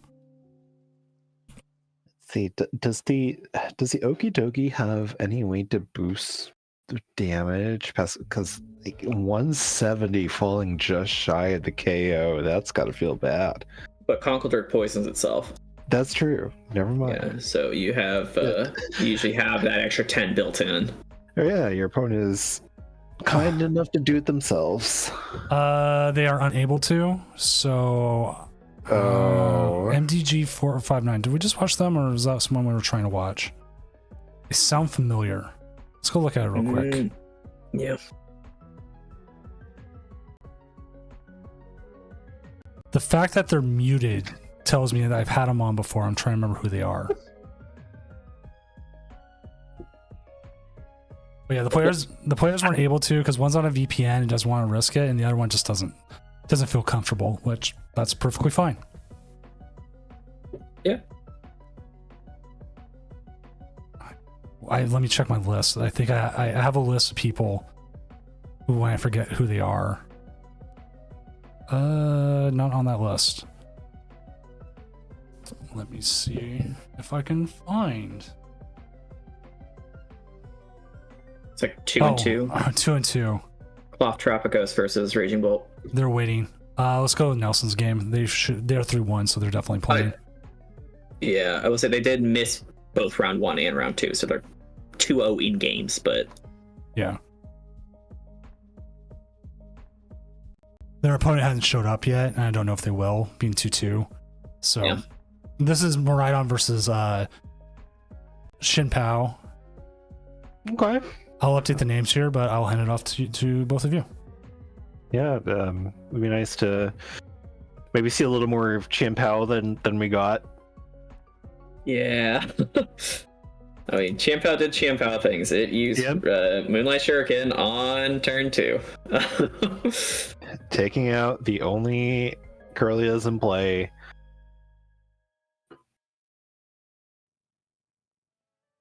This is looking like a much more standard Miraidon list. However, I will say they are running the Pogo Zapdos and the Tapu Koko EX. This was something that I was talking with you about, Cordy, about as a potential tech card that Miraidon can bring in. Back when Miraidon and Charizard were kind of meta-dominating forces, the first time around, Tapu Koko was a card that people would play to tech against Charizard because it would give you that kind of initial damage and the turn that you would need against Charizard to get through that 330 HP wall multiple times. Because the Tapu Koko, if your opponent took a knockout on the last turn, if it's 90 damage, 120 damage plus your opponent's active Pokemon is now paralyzed for just 2 energy. And that's enough damage to put virtually anything in range of getting knocked out by certainly Raikou, but even even a Miraidon, or in some cases even Iron Hands, potentially for an extra prize. It really is a great card that just smooths a lot of things out, and for a tech card, it is quite versatile in its applications. And you're definitely seeing, kind of the effect of Latias EX. A lot of people are cutting Switch cards right now. And so as, the number of Switch cards go down, the viability of Paralysis is kind of going up. And it's certainly a card that can probably take someone off guard. If they're just kind of looking at, what was the regional winning list, it's a card that can really kind of come out of nowhere. Yeah, the Illustrator Rare is also sick. Big ups to the Illustrator Rare. It gives me flashbacks to Silver Tempest Lugia putting in Bird Keeper because of Articuno. Yeah. Yeah. Just getting stuck by that 70 damage and paralysis, putting you in range of those KOs. And just when you have no Switch cards, you can't do anything about it. Yeah, it's big time for that emergency jelly. But yeah, unfortunately, Miraidon here whiffing the turn 1 attack on the Chien-Pao here. That's gotta feel rough.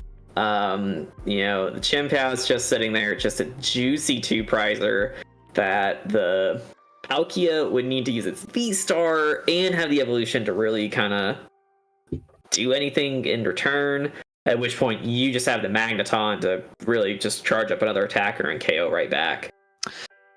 And you're not loving having to play the Palkia in this matchup.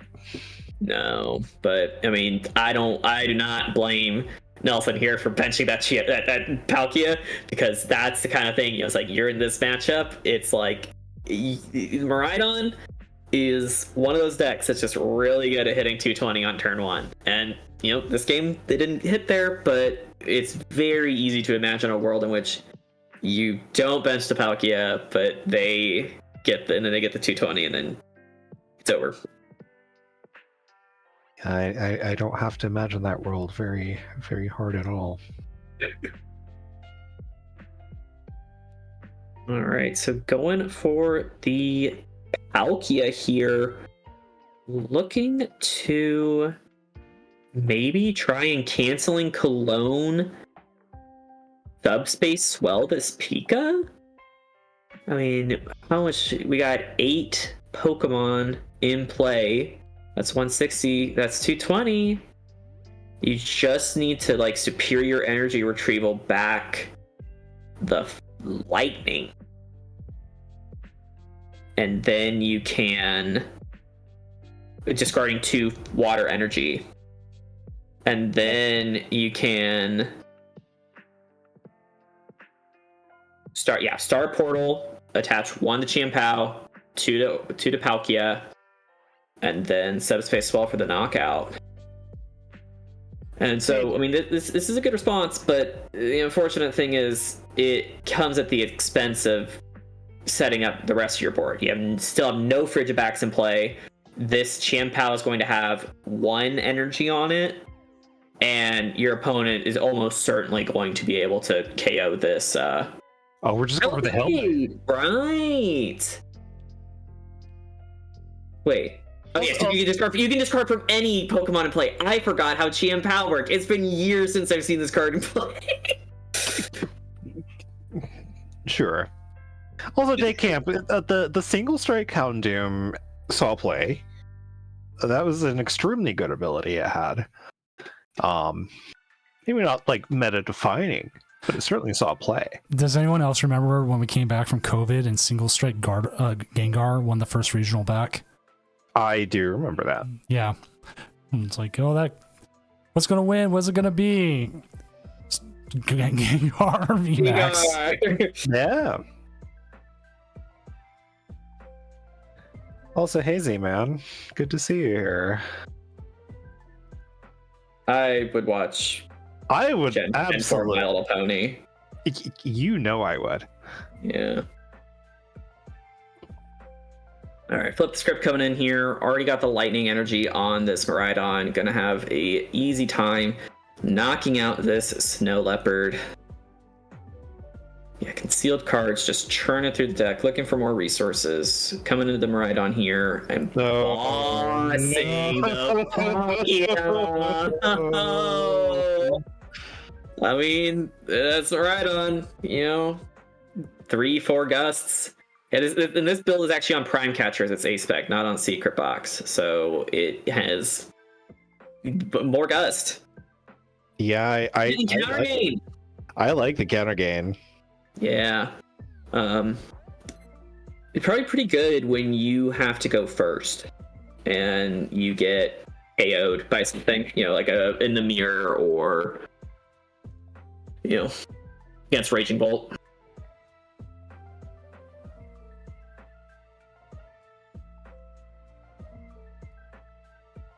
All right, it's turn 3, and we've got our first Frigibax and Bidoof in play.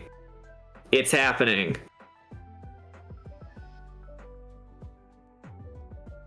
And concealed cards.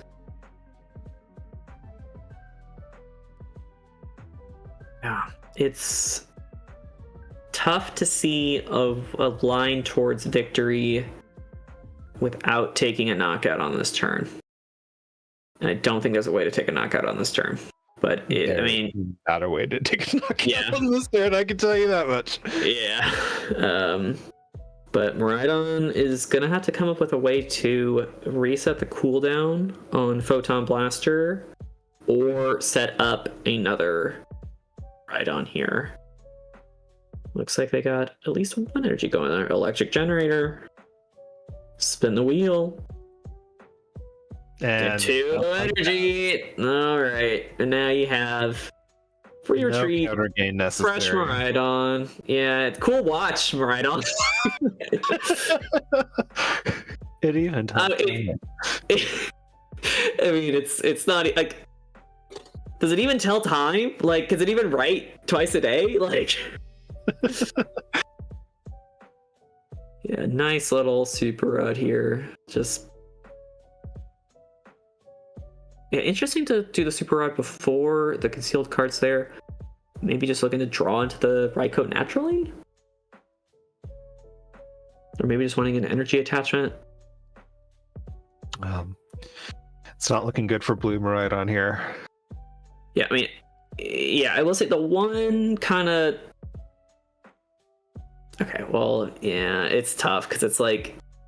It's kind of thinking like, can you keep your bench single prize for this turn and then but it looks like we're getting the Iron Hands, maybe trying to go for the Magnemite, take 2 prizes that way with something that doesn't just die to Miraidon in return. But remember, this Miraidon list does play Zapdos. It does play Zapdos, which I'm sure our Champao player here has noticed. Yeah, and one of the crazy things about Miraidon is all you have to do is click Tandem Unit, and there it is. They played there's no Kyogre in the Chiampao list, unfortunately. That would be really sick here. Just being able to... I guess it only does 180. So you'd only be able to take 1 prize off of it, I think. Right. What's the attack? It lifts Dynamic Wave. Lifts 3 energy back into the hand, snipe for 180. Yeah, that's against your Loomies and your Squawks of the world. And your Mew EXs. All right, so fortunately not able to get the Iron Hands plus Gust here on the Magnemite. I want the Archie boss's orders. That's what I want. But Good luck drawing what you need with that paper original. Yeah. And so what is it gonna take for Champao to get back in this? their opponent's internet going out. Yeah, I think we're at that point in the game. You know, just no ability to stall with the single prizer. There are You know, 10 cards in I that guess- hand. It would be like the Zapdos being prized and the Hisuian Heavy Ball gone. I mean, the solace is that there's not taking a KO means there's no well, they got to take a KO now. I mean that much is a given. But do we even get it back? Oh, there's Irida. That's a Excalibur. And that also means, is there a counter catcher in the list? No counter catcher, so you have to get Prime Catcher as your item if you want to get the Gust. And now you need to retreat, and you only have 3. Okay, you have the energy on Greninja to retreat already. So we can get an Iron Hands KO on this Magnemite or the Radiant Greninja. And hope they forget about Zapdos. And then somehow also get through this. Or that Zapdos is that one remaining prize card. And then the Hisuian Heavy Ball's also gone. Yeah, They're unable to get the Hisuian Heavy Ball. maybe This list is also on the Regieleki VMAX. Wow. It's been a while since I've seen that one. Yeah, 1-1. Regieleki VMAX. there it is. Yeah, there we go. All right. Well, Nelson put up a valiant effort, but just too slow of a start against a deck that just got even with that initial falter from Rhydon.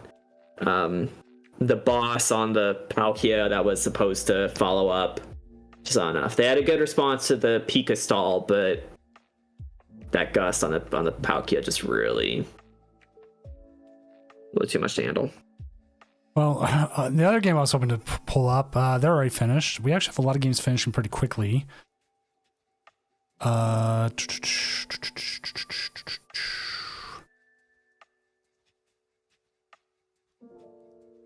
don't know if there's anyone else I can grab that's not in the middle of a match right now. Or let's see if someone's streaming who is in the middle of a match, maybe. Go steal their stuff. I saw one, I was like, hey, that looks like my... Oh, that is my screen.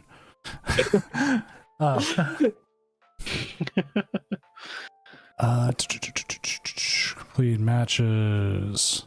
Oh, Carl 1988. Here, I'll move us and I'll share my screen with you.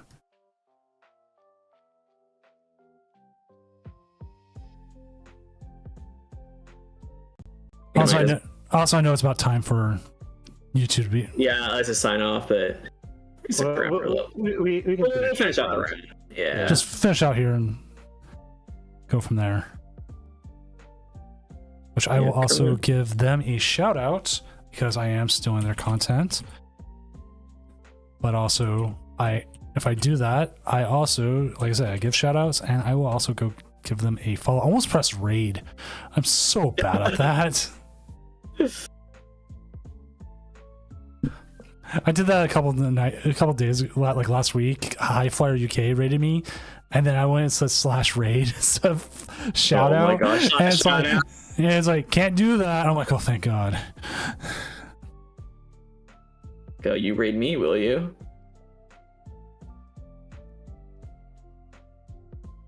This is at 2-2. He's got the hand block. Yeah. Which I don't blame him for the hand block. We punish stream snipers, and I have been stream sniped. So there it was. Okay. Yep. Blood Moon, take it down. 2 The minute- bear. The Bears. Still no Mike for cash. On the Lost Zone, Moon Kitty Shira 2-2. So I think that's everyone. No, Rock Smash Ronin's still playing. They're 3-1. They're on 2 minute delay, so we'll be delayed as it gives me a Fortnite ad. It's nice. 2017. That's fine. I'll let the ad run and then we'll come back. Get that cash though, man. I run ads, but I run the formula that was given to me about how to successfully run Twitch ads is 3 minutes of ads about every 30 minutes. Yeah. And the reason for that is I think it's 30 minutes or so. It gives you the largest amount of money with the minimum amount of interruptions. So And that that's sweet spot. it's in that sweet spot. So you get the 50, you get the high percentage of the money share, but you're also not running like ads every 5 minutes like it wants you to. Yeah. Stunfist hand blocks some swag. Which I mean, I can see they have a Pidgey in hand, but that's about it. Stunfist needs to up its game. Get a little better there, Stunfisk. Yeah. His large hands. Which we're now seeing another game of Lost Box versus Charizard. Versus Charizard, yeah. Pretty close once again.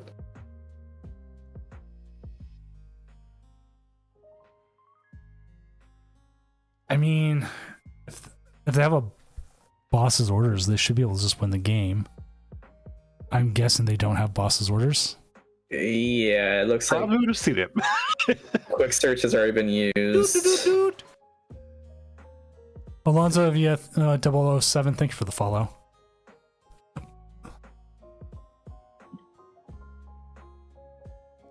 I don't know. Okay. Because all you do is dust more boss. Oh, there was the boss. The boss was in. I wonder if they had to grab to use a quick search to evolve then.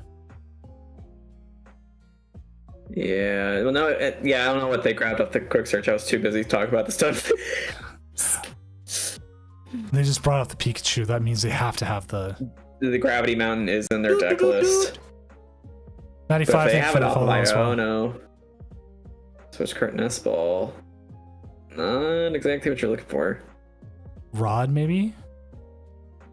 But if you're digging through your deck for stuff, why did you promote the Pikachu? You better promote the Comfy. the Comfy, especially if you still had switch effects left. Experiment, that digs deep. Get into a 9-card deck, yeah. Is he in his car? Oh my god, I think this guy is in his car. I was distracted by the rave, and then I saw what looked like a seatbelt, and I'm like, I don't. Yeah, that's a seatbelt. I'm just gonna let him do his thing. It's his stream. Yeah. As long as he's not driving, I guess it's fine. Yeah. It is stationary. That much we can determine. Oh, gate going. So then, what did you need? Did you need just need the super rod? You had the gate, but you didn't have the rod. Stretcher. Okay. I mean, you can't. Iron Hands. Iron Hands doesn't win you the game. I mean, if we can get the fish up. Oh, you're right. If you can get the fish up, you would. Like if you still have access to Prime Catcher? If you have Prime Catcher, Rod, 2 rods now. Yeah. It's a tall order. I know we have 0 cards in deck, so there's got to be at least 1 rod in hand. Either that, or we've just made a very huge mistake. I've made a huge mistake. I mean, sometimes you do get into the late game with Lost Box, and you're like, okay, I know I have 2 gates and a rod in my deck, and then just the way the experiments go, the flower selectings go, you just get put into a position where it's like you just flower select yourself out of the game, because it's like the 2 cards you needed to not hit in the same Lost Zone decision you hit. Okay, well, those energy choices are making me think we're going for Pikachu. a Pika KO. But then you deck out the next turn. Yeah. The bear? That was he was going to the gas station for he got out of a car for 10 minutes, came back with wine.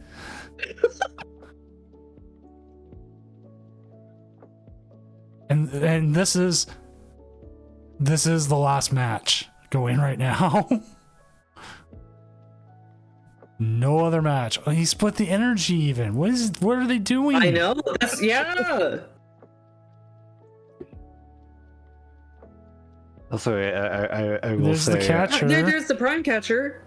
Oh, Okay. we're just taking out Charmander with Graham. Boss is already in hand. This is game. Not be what? Yeah, something must have gone wrong on the flower selecting. Something went horribly wrong. And this should just be boss Yeah. bear game. Yeah. Okay then. Burning darkness. Does a lot of damage. That is a lot, yeah. But with that should be it. As soon as there's the report. I'll do a quick update standings before you two sign off so we can just see what's going. Okie dokie, 5-0. Ooh, taking down Conkeldurr. Ancient Box, 5-0. Yeah, factoring in the poison damage, I did feel the okie dokie. Crabs and Turtles, 5-0. How did a Cloth Terrapagos tie? Oh, Snorlax. Snorlax is supposed to be free. Reggies. Yeah, Snorlax is supposed to be really good into that. Yeah, you're supposed to be really good in the Snorlax of that deck. Maybe the patch was prized. Oh, Yeah. Patch EX or the patch, the basic patch. Yeah, either or. Yeah. Plus, they run 2 Hisuian heavy balls though, so you would have to be pretty bad. Both patches and at least 1 heavy ball prize. They just the accompanying flute of all time. Like, All right. With that, we're going to get ready here to go to round 6. Anything you want to say before you take off? thanks for having us. Yeah, thanks for having us. This is a lot of fun. Believe me, if we weren't playing in a cup tomorrow morning, would love to hang out longer. Yeah, I completely understand. I was going to do a cup tomorrow, but then I was like, oh wait, no, it's the wife's weekend to do something. And then this afternoon she goes, oh, the thing's next weekend. I thought it was this weekend. I'm like, well, I'm not going now. I'm like, whatever. I wasn't too worried about it. Well, thank you again for having us, and thank you to Emmy as well for helping facilitate everything, and just being a really cool person all around. Big fan. Yeah, always great having you both on. Yeah, I'm going. Anything else you want to add before I press this end round and get next things going? Yeah, I was just thank you everyone in chat for keeping us company. Saw some people I know and am fond of out there. Appreciate y'all tuning in and keeping us company. Hopefully, would like an opportunity to do this again sometime soon. I'm Cordy, Horse Mom on Blue Sky. See you in Toronto. Yeah. Have a good night, y'all. Have a good night. Good night. Let's go ahead and get this round ended. Pair next round. We're on round 6, everybody. Let's go ahead and find ourselves a match. Seeing who we have, who I know. Cash versus Ducky. That might be interesting.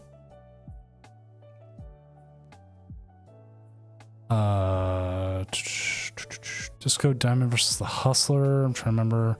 Lily versus Huntimon. We'll hold off on that one. Let's see if Cash can double stream.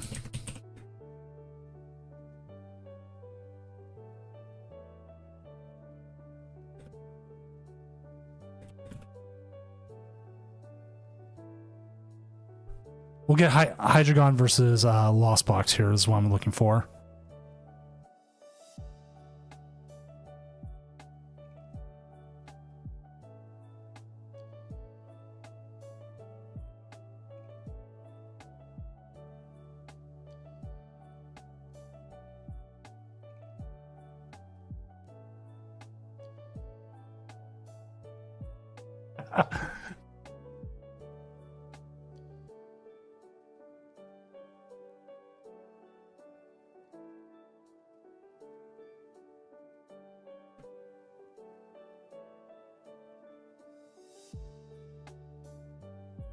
All right, so we're gonna get Cash here going up against Ducky. We'll be seeing from the Ducky side. So we will have this going. It will be Hydreigon versus what was it called? Lost Box here, which it could be like a loss because you do deck out pretty fast with Lost Zone. But one of the things you have is you have plenty of ways of working around them. The Hydreigon has to evolve. And you do have ways of putting cards back in your deck. It is not just a matchup where it's like, oh yeah, I'm just going to get decked out. You have ways around it. The Hydreigon isn't invincible, especially if you're playing let's see what is in Cash's list real quick. We'll go through Ducky.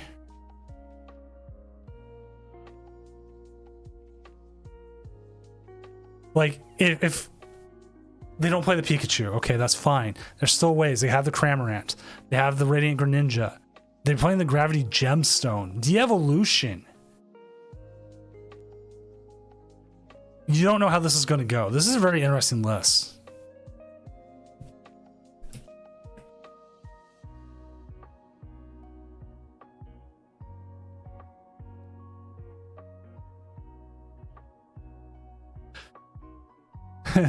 Cash is saying he's stream cursed. He's won before.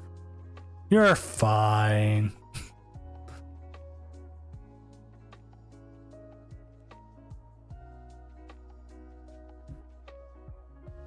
Alrighty. Let's get this timer set up.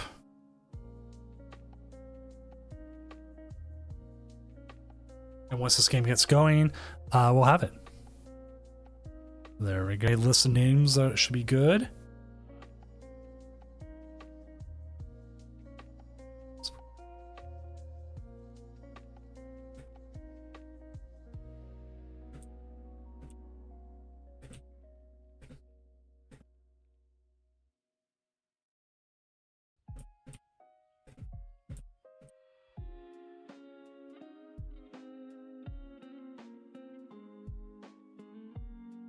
Right.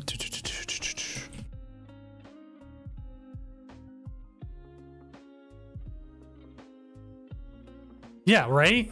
So, like, I want to see how this goes. So, like, from our side here, we see the Dano.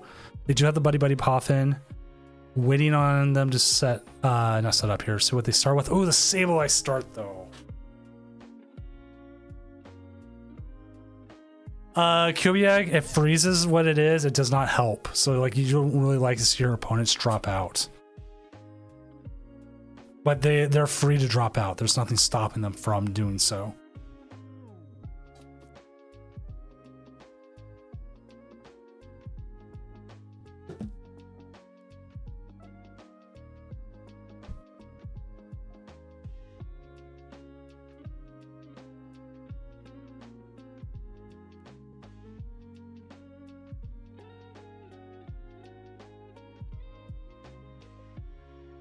All right. We Popular Kings, we try to make sure everyone who misses 2 rounds gets dropped. Xan has been on top of it tonight, getting it to it before I can, which has been great. I don't know if I like just having the single Dano out there right now. I mean, you do have the Hydreigon in hand, you do have the Pidgeot, but this is Lost Box. Lost Box finds Cramorant, you're down an attacker really quickly.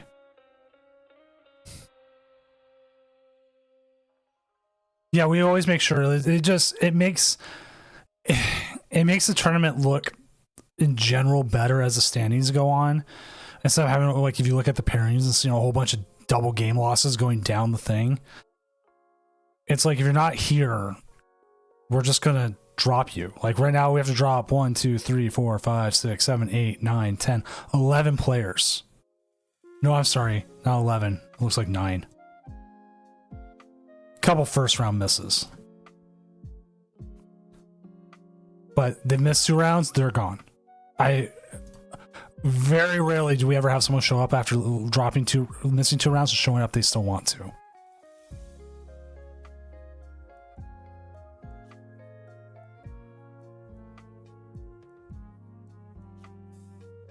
It's happened, but it's not that common. Like, you can even look at the pairings right now. If you go down, Scott L and like Maple Shady both didn't show up. Queasy and Naxos Style both didn't show up.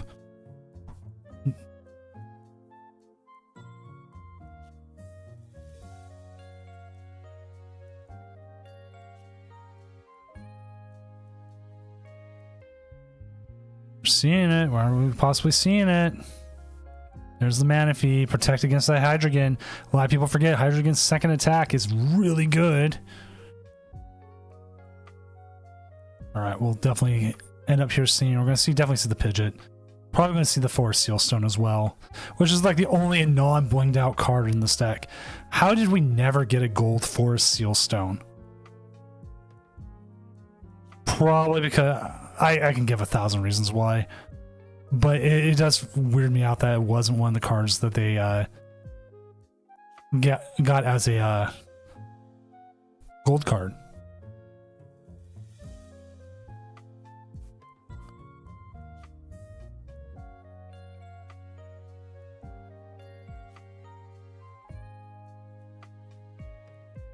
Did you see another Dano come down?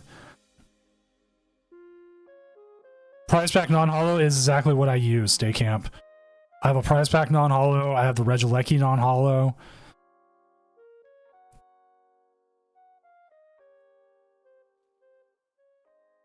So we'll see the Crashing Headbutt for 200. And what cards do we see discarded here? Countercatcher. Ooh, the gate's harsh. You can probably get the energy back. CNR Hydreigon here.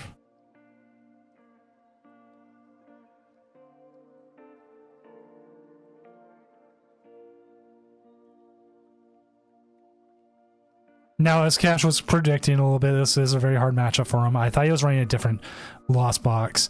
That is kind of a bit on me, but still, I can see where you can beat it. Oh, the Temple of Sinnoh would have been so good. It's a little bit of... if you can have for scratch here, I would do it. Nothing here. The Sinnoh would have helped.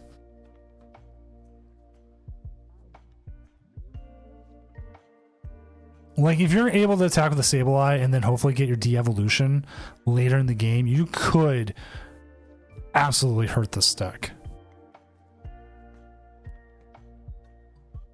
De-evolution doesn't seem to be isn't even played much right now. Like, it's rare.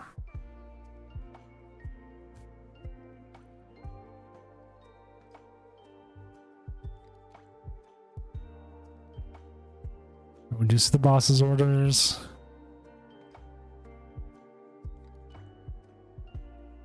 Their hand has to be bad.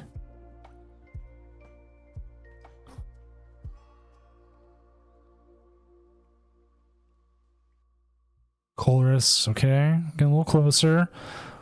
I'll get us 6. Quite a few things down, though.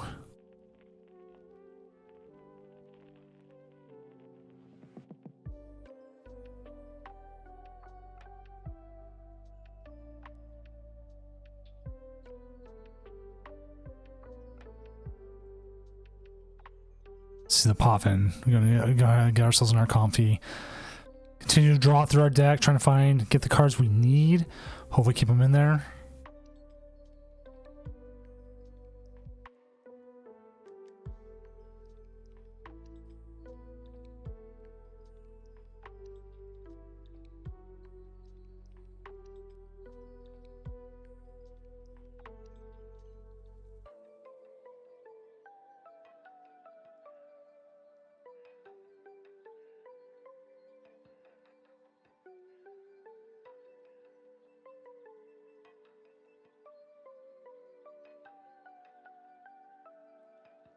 Actually, a lot of the prize pack stuff is just so good. That's like some of my favorite. I'm still jealous. Both my brother and Mellow Magikarp have both pulled prime catchers, and I haven't yet. Makes me sad.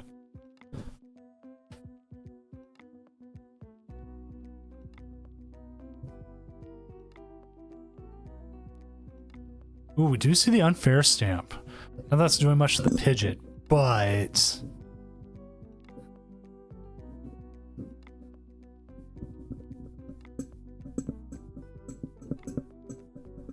see a Night Stretcher here going into the Psychic Energy. Do we have enough to get it? No, we're going to use the Psychic Energy to draw a few more cards here.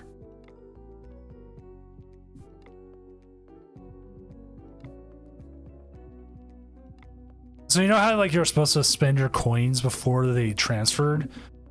I stupidly went and did it on a bunch of cosmetics, not realizing that they were going to go over until I read it later. I was like, dang it. Otherwise I could have had every single deck card and everything. It was just a bad time. Oh, we're gonna see both coffees go away. No, we're gonna see a massive ooh. Yep.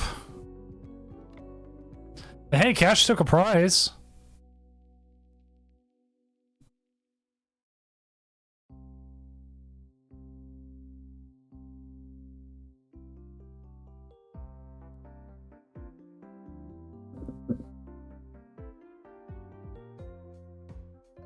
There goes the Obsidian, 130. 130. That'll get him the last 3 prizes, and that is GG the game. Yikes. Okay, that was a bad one. Well, see, some of the sleeves I just didn't even care about. Let's see what else we got. I'm sorry, Cash. That was a bad game. Let's see how MDJG is doing. Looks like their game is done. How is Nelson's game going with that game's about to be done.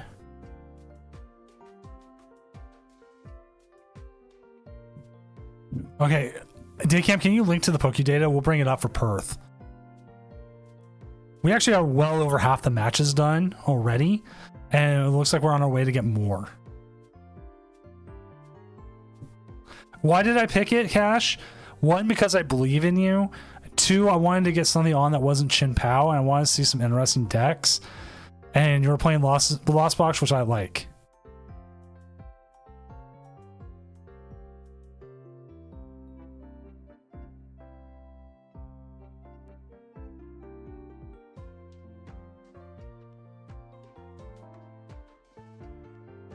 All right, got some of that up here. Ooh, Japan is up there. Obviously, we don't know the deck list, right?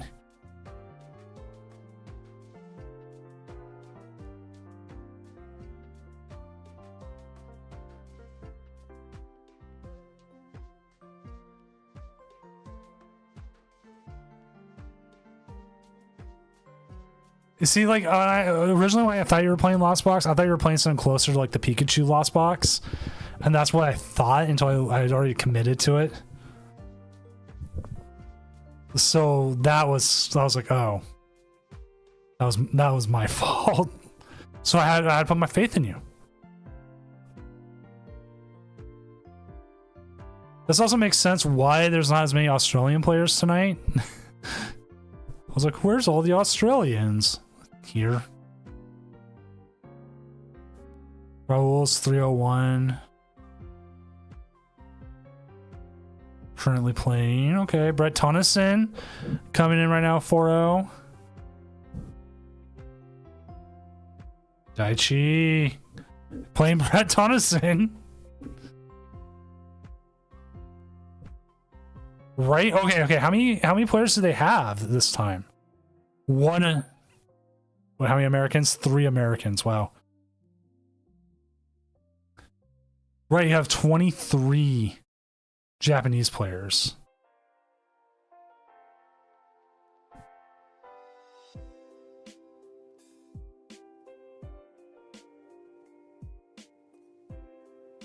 And 318 players. But yeah, like if you can make your invite with another place, it's definitely worth trying to. So as we stand, we are keeping the standings updated. We currently do have Turbo Roaring Moon. Technically it's number 1, but it's only because it's only 5-1. We do have Double Hydrogen going. King Heracross coming in with the Snorlax stall. Bryson Hunt with a stall, still playing. Blue Jays going up against Rock Smash Runnin', who they have beat. Doot. Mass Trip, thank you for the follow. Like, part of me was like, okay, I want to go to Vancouver, and like I want to run it on the cheap, and part of me has like been worried just a bit about, obviously, about economy stuff and just how much it is. Work just announced they are tripling our stock grants, which is like, oh, cool, great. That's actually kind of nice. So it seems like maybe it's more possible. I still have to talk with Mrs. Doom over it. What is Goldango's record tonight? Goldango, I feel like it's 2140. Wow, jeez.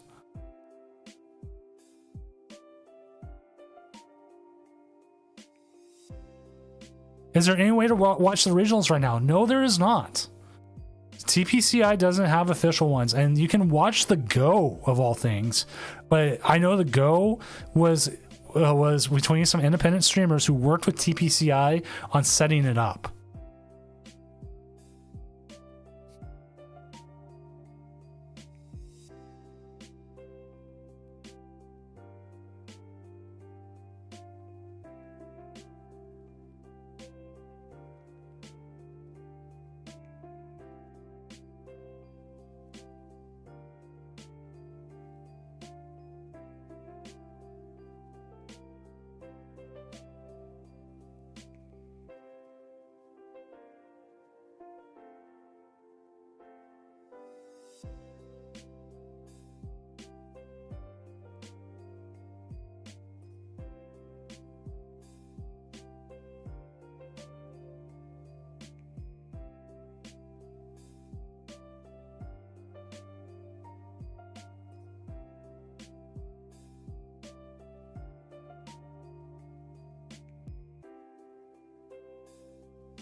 Yeah.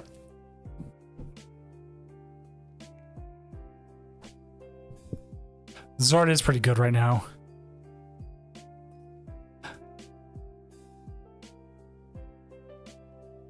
So our first 6-0 is Steve XX with the Cloth Terrapagos. Go ahead and update standings. We are actually 6 matches away from finishing this round already.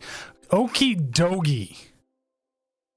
6-0. And yes, all official TPCI streams are English. Also, as far as I know, but you can co-cast them or stream them in another language, which I believe Iodetto was one of the people who did that, who would do it in Iodetto. If you're in stream, tell me. I want to say it was Brazilian, it might have been Portuguese, I'm not sure, but some people do play restream them, and you can restream them as long as there is what's the word I'm looking for here? They have a public like standards thing, so you can't come in and start sweating your head off or doing like adult content during it. Like they will come in and be like, no, you can't do this.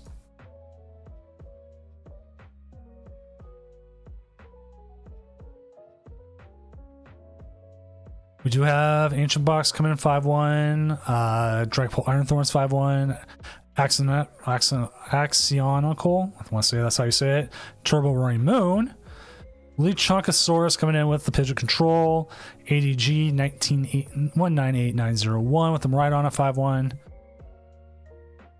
But yes, Superior V-Star finally getting its due would be funny. We have a decent amount up here. We can just see the Dragapult Iron Thorns having a good day here, especially with Lily. Ducky and Totoro coming in with the Hydreigans. The Hustler coming in with the Raging Bolt. King Heracross still with the stall. Sergeant SG Chicken. I want to say Sergeant Chicken with the Cloth Terrapagos. We do have a Lugia at the 4-1-1. We are waiting on Lucy Applegate's game to finish. Anti with the 4-2. We had I'm Just a Chill Guy and Martinez, both with the 4-1 drop. Whoever played them, thank them for the 4-1 drop. That only helps their opponents.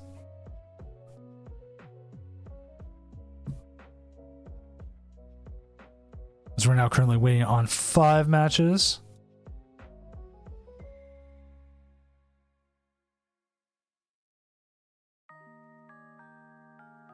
I would love to get the Okidogi on. I have no idea if we can or not, but I'd love to.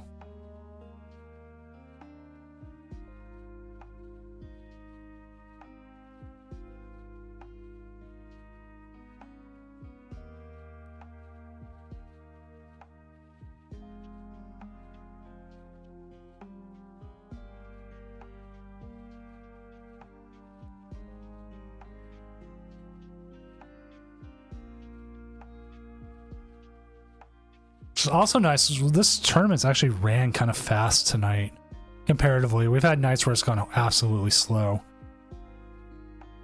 So as it stands right now, I think Sergeant Chicken, okay, they lost. These two right here, Vontae and Sergeant Chicken, we'll just call Sergeant Chicken. They are the wild cards you have to watch out for. They go 6-1-1, they can knock someone out. What doesn't help them is their low opponent winning percentage, but they still are a threat out there. You know, possibly. Post-rotation, we have no idea when it is, but if we look at post-rotation, say that the terrestrial festival or whatever it is right now is it. Then we go into rotation after that. Maybe we get into our set at rotation. Who knows? I think it's going to be a weird meta because I can't think of anything right now. Any deck that doesn't lose a lot of cards. We do lose a few types. Like I think Dragapult Iron Thorns will stay good and doesn't lose a lot of cards. Like, look at this. How many silver cards, bordered cards do you see here? It loses Alakazam. It loses Lost Vacuum. That's it.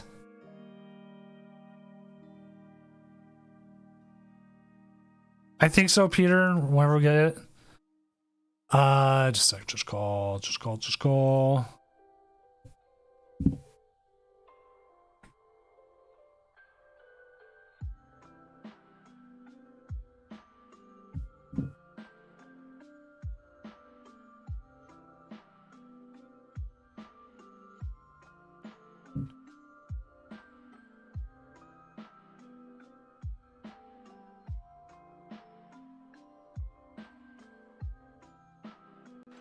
Dude.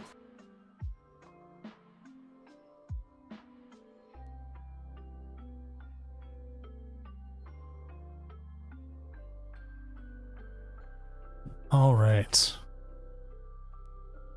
Oh, Ducky 98, thank for the follow. Zard probably is. It's probably still gonna be good.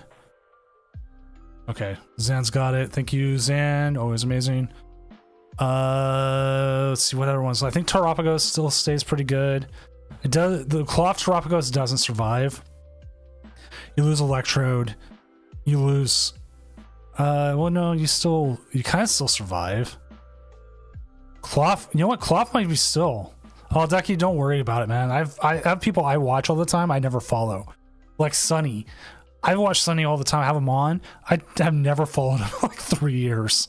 At this point, I'm like, I'm afraid to do it, just because I'm like, I don't want to make it seem like I'm that bad. But he's always on my front page, and he's always right there. I'm like, I know when he's on. Like Claw feels like it's pretty good because again, look, one of the biggest losses we're going to have for some basic decks here is Switch Cart. Switch Cart's going to be gone. That's going to be sad. That's going to suck. I think Pigeon Control takes a huge hit. It loses Rotom V, Luxray V, and the Regieleki. Thornton as well, but this is a lot of silver bordered cards. Oh yeah, it needs a DTE type of energy. So like, we know certain decks are going to see a loss, and some of them are going to stay good. Like Lugia is going to be gone, 100% gone. We're not seeing Lugia stay. I mean, it rotates. There's nothing it can do. Lost Box will be gone.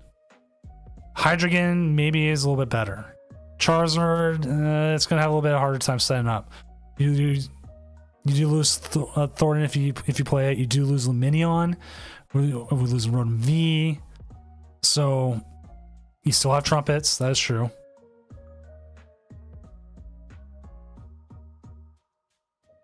This is a huge loss for a lot of decks here.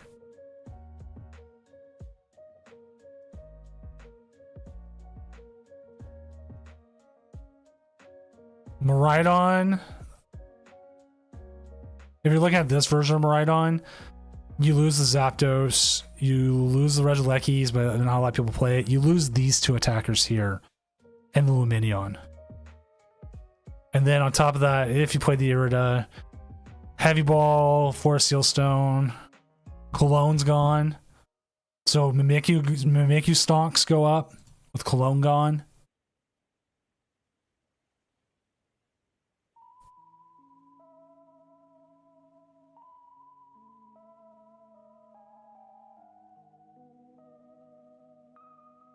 Gardevoir takes a huge hit.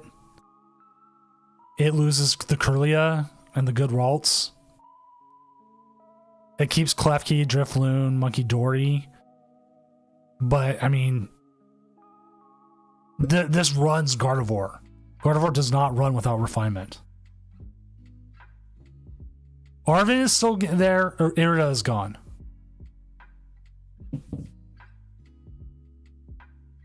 But the big part of Arven loses is 100% its Forest Seal Stone. So like Technical Machine Evolution might be better. When is rotation? The theory is it's going to be in the end of March after Vancouver Regional. So Atlanta, I think, is the next one after that, would be the first one.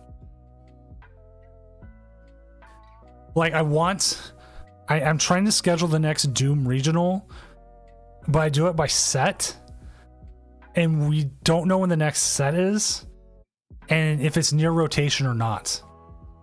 Like, if it's near rotation, I would rather do it right after rotation. So it might be a few more months before we have another Doom Regional, but I try to make sure it's a new set. Like, if you play a Doom Regional this weekend, with the cards we've already been playing with and stuff, it's not going to be fun. We get the new ones coming out, we're going to see a lot of Badoo on a small semi-set. Not going to be as much fun. So I'm looking for it a little bit later.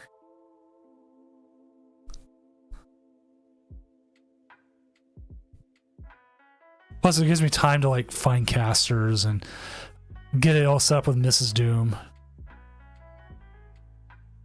Yeah, Exploding Unicorn, that's 100%. Like, I'm sitting here and playing Lost Box. I'm like, jeez, man, do I need to put a Badoo in my deck? Oh, you haven't seen the new Badoo? I'll pop it up here in a second.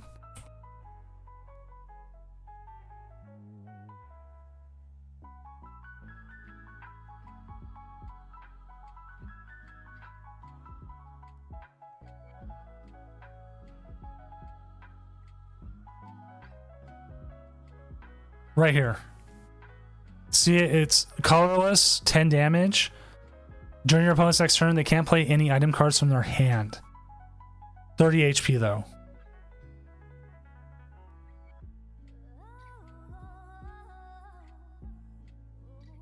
This will be in a lot of decks because, like Cleffa, it's not that expensive to put in, and it just is what it is.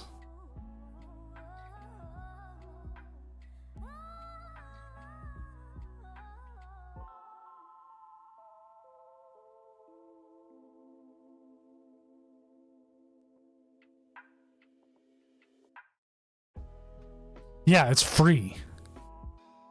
I mean, we got some other cards coming out. I mean, they're not great. We got all the Flareons. The set's selling.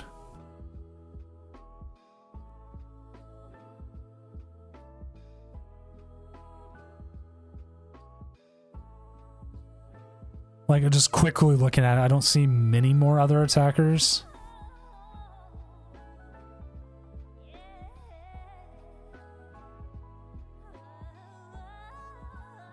But the Badoo is going to be...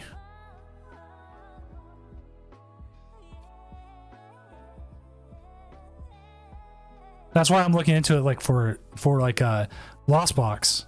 You can get it in there really quick.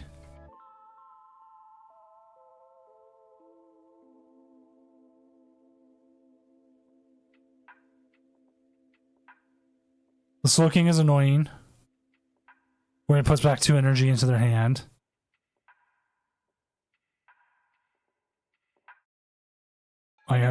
I'm quick looking. If anyone knows any good cards in here as well, like there's like this Mimikyu, I don't see it getting play anywhere.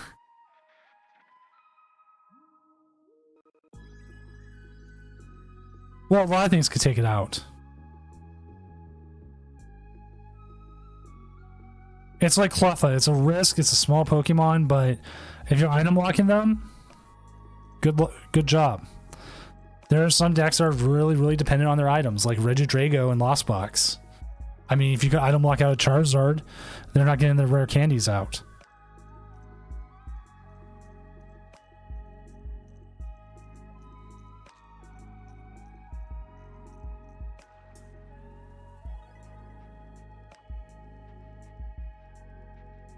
Onyx, discard all energy from this Pokemon, take a prize card.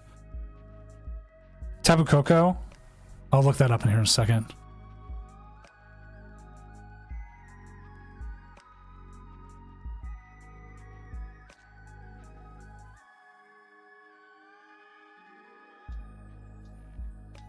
Yeah, this will 100% be in. This will 100% be look in a.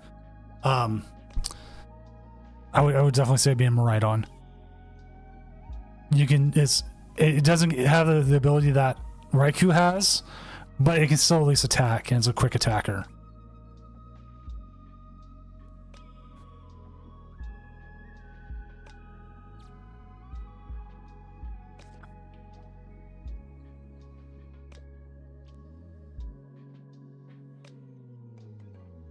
I'm like, I don't know if there's anything else. I don't see anyone playing the new Minccino. Oh, the Regigigas. That's it. That's a new one of the Lugia finishers. All right, nobody's called judge on the ties. Next round's up. Round 7's up. Go ahead and find ourselves a match.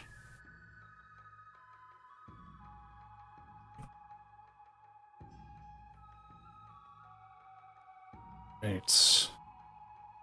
Think with Bryson's up against that one might actually be interesting. I think we've watched it before. ADG's up against... Ugh.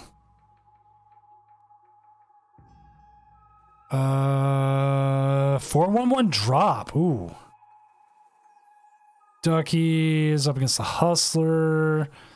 I'm looking at people I know who can stream. No right hand cat. Stevex. I want to see what Stevex is.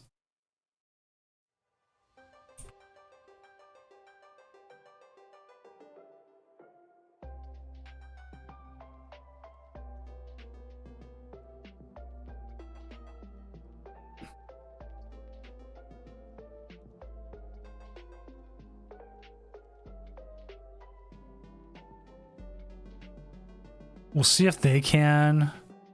I just don't want to like run to Lily every time.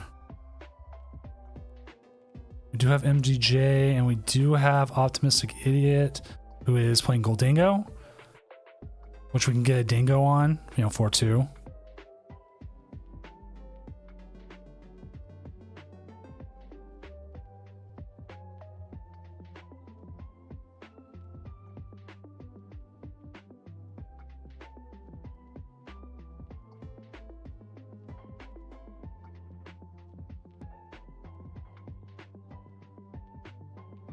Looks like we can get it.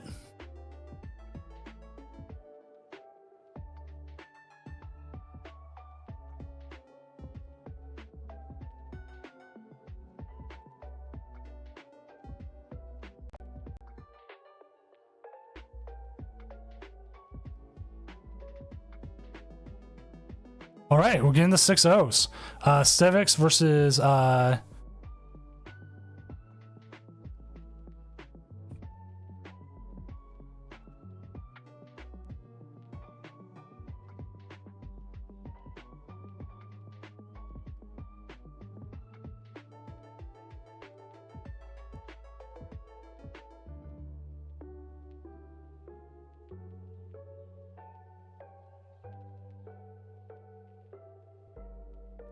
Alrighty.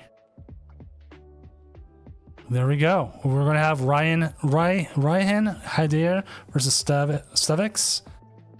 This is Okidogi up against Cloth Terrapagos.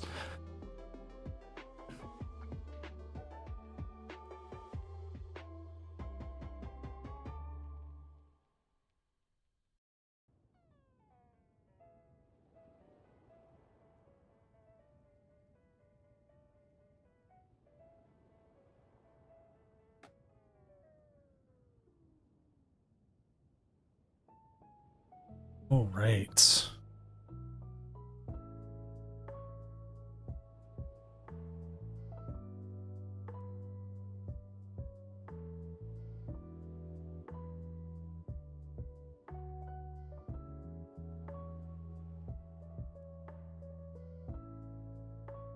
Raccoon Dog versus Crab Turtle. You are correct. You got the monkey start. Now, the big thing is, like, they want to attack with the crab, but the Pagos, the bear, all are just weak.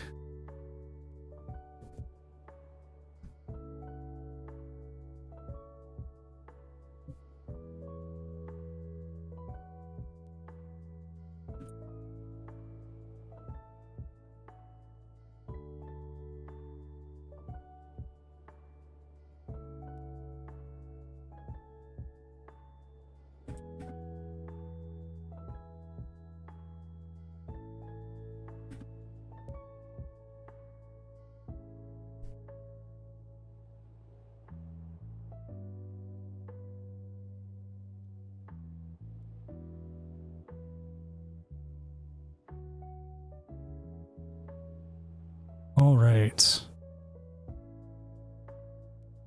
Just checking a few things here. We do get the cart. Good, good. Gonna head and get ourselves a bunch of Pokemon here. I don't think there's a way to get a donk, obviously, but I mean, you can still get a lot out there.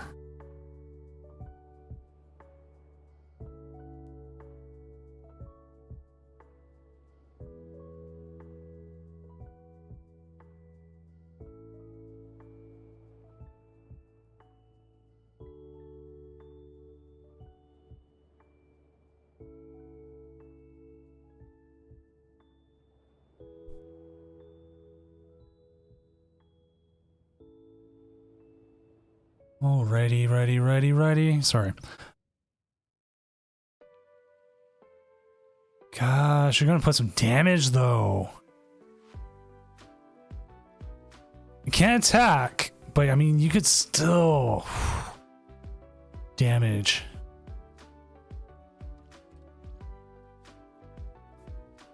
I'll say, ooh, still damage like 20 times. You know what? I'm honestly surprised they didn't take the tie. But I came in saying, hey, can you stream? And nobody talked. Nobody said anything about, hey, let's take the ID. Could have, but they didn't.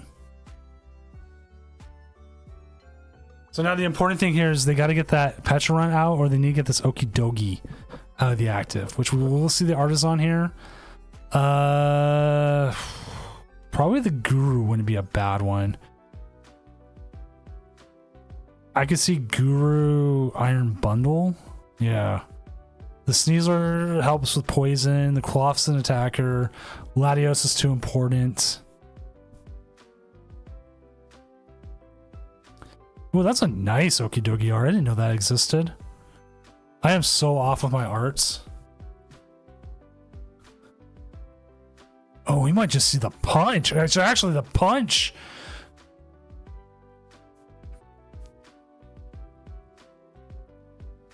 Oh, they had to misclick the Crispin. Was that a misclick on the Crispin?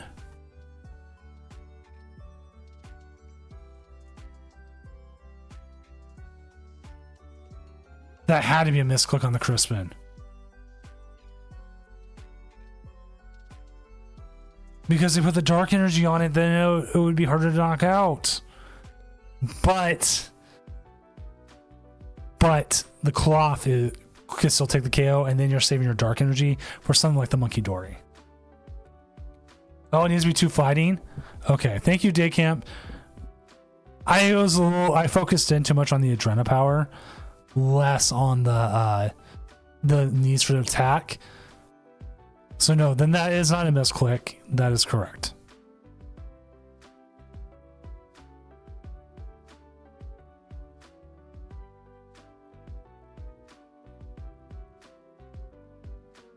That is why I talk to you, chat. I'm usually doing like 3 things at once, and so I miss certain things when casting, like the important stuff, like that the punch takes a bit.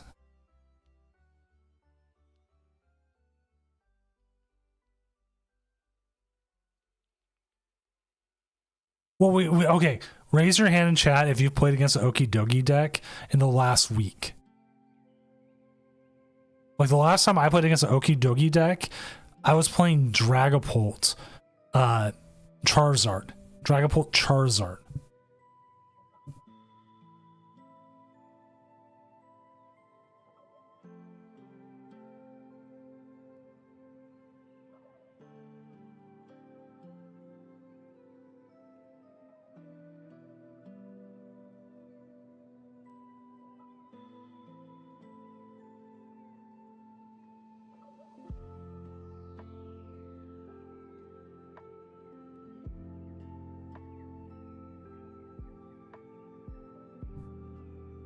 Oh, we just see the Okidogi up there. Like getting the KO would be nice.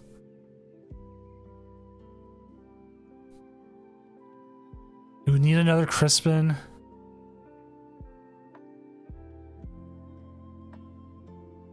Do you see the Arvin instead? And we know they play Legacy Energy, so we're not going to see an attack this turn with anything, but they can set up more. And we have no idea if they're going to get KO'd back. Ooh, we do see the helmet, and what was the other card I saw there? The helmet's going to give them a couple draws here.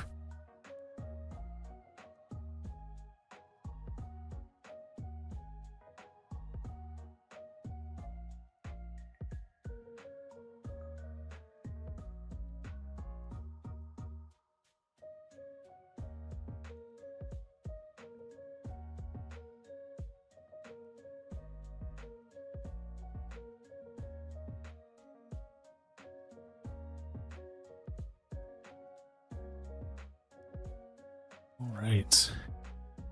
See the attachment on the bench, and then the pass.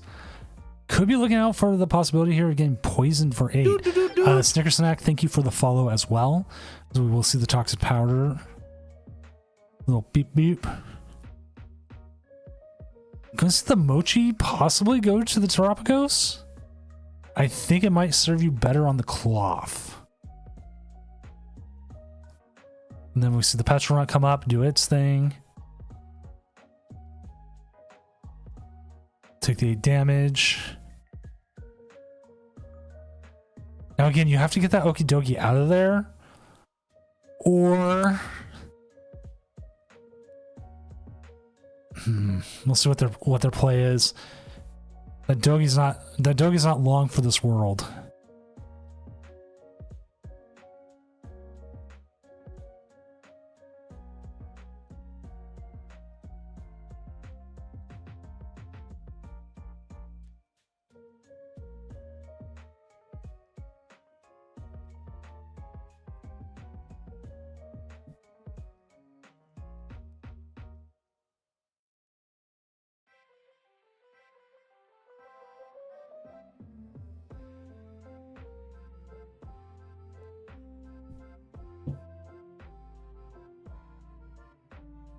We've seen the damage move. That still puts them in KO range.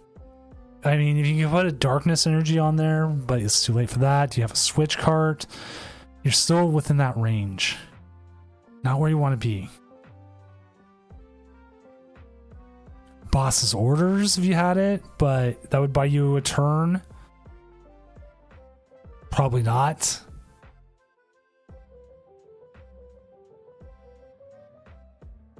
Or we see the penny.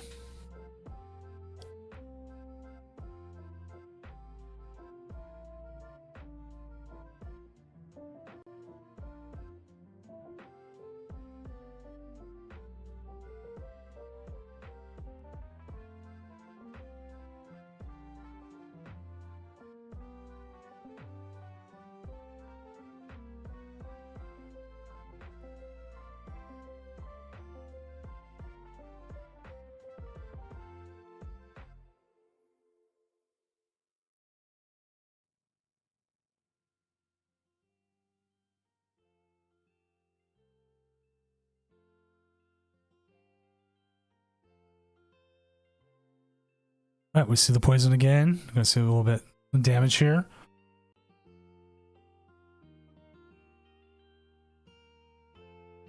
The ad break is coming up for everybody, so you know. I ran out of skips because I usually use all the skips on Twitch right away, just to make sure.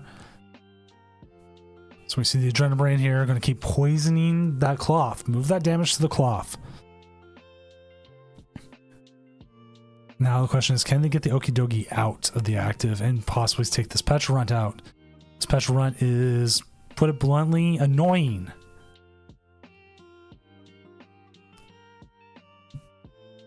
They might not have the energy to do so right now. See the Arvin. Now the question is, what are they going for?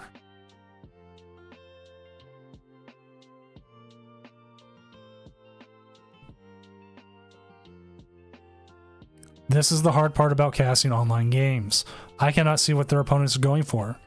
Please, live, at some point, give us like a spectator mode. If you really wanted to keep it so that people couldn't use it, go and find the creators who do this. Like, reach out to me, reach out to Late Night, reach out to Team Lethal Strike. I know they do streams of this. Anybody who does this, and give us like access to a mode where we can see the game. Like, you could do that. Like, I know there's dev mode stuff like this for some of the games. That would be cool. I don't know how much dev time they would need into it to do it. Probably a lot. I'm probably asking too much, to be honest, but...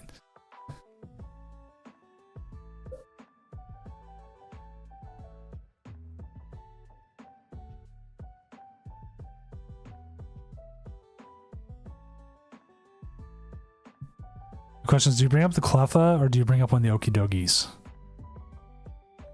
You're 100% losing the Cleffa in the next turn.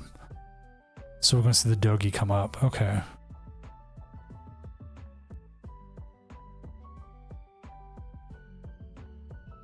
I mean, they have the way out to attack almost with Petra Run. They gotta hit the Energy Lotto, though.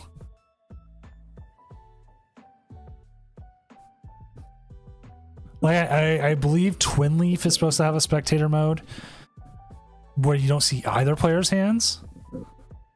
Which, I mean, you know what? That's fine. I would take that. It would make doing stuff for tournaments a lot nicer.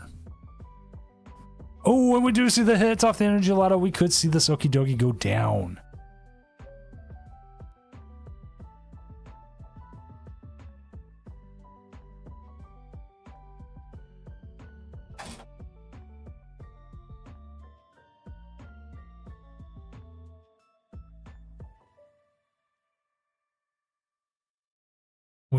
We see the energy, whatever it's called, get knocked off. And we're currently waiting on 15 of 27 matches. So, 16 of 27 matches. We're waiting on 11 games, including this one.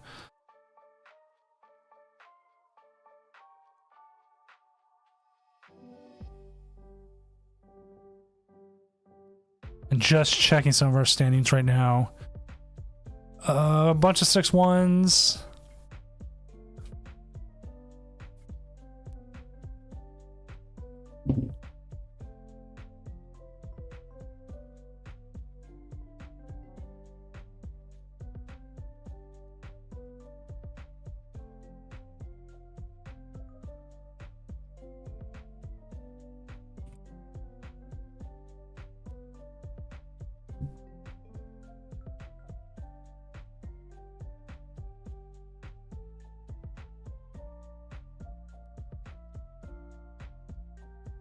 This is not going their way. Like, I mean, they're so close to it. It's just that I think after that initial Crispin, they haven't been able to find another one. See the Chorus here. Maybe they've been looking for that for a while.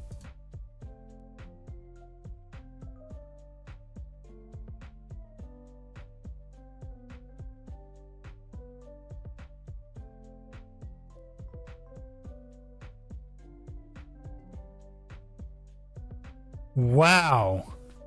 When Dragos don't need to use V-Star, it's pretty brutal.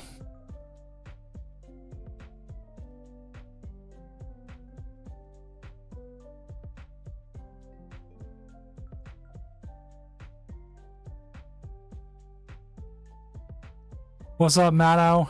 How you doing? We're praying here that this Okie Dokie deck can pull out a win here, as it's going to go down 5 prizes to 3.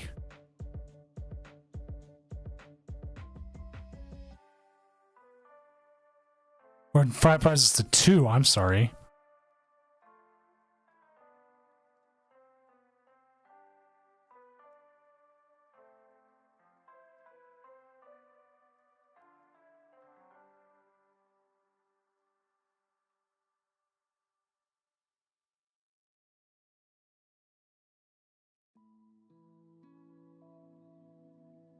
Yeah, when Drago runs, it runs. And to be honest, it hurts.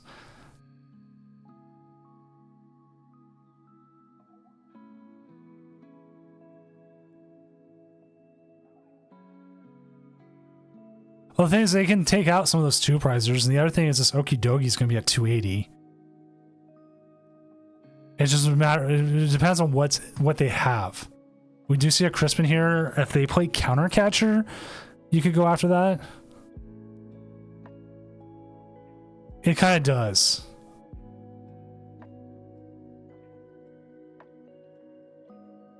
They've already played their Penny. They play Hassle. They play 2 Counter Catchers and a Crisis Punch. So we do see the Counter Catcher here. Latios would probably be the better KO, maybe. But Terapagos is guaranteed.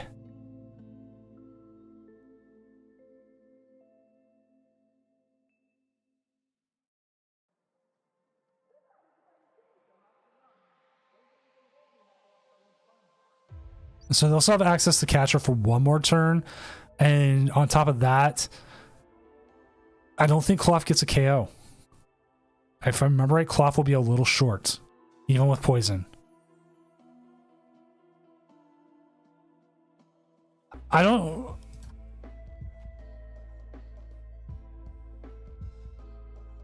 No, Latios, it only hits 170. And I believe, yeah, Latios also has resistance. So as much as you'd like to take out the Latios, it wasn't the move. The Hyper Blower is going to hurt here, because now you're going to lose probably Monkey or Zard.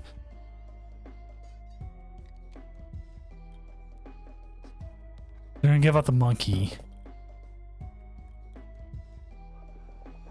There's the Pecharunt.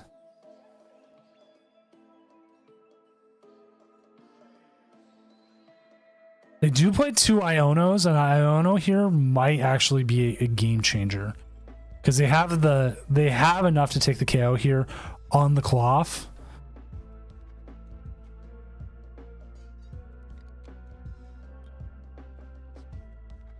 The big thing is you want this Okidogi up here to be the thing that you take the KO with.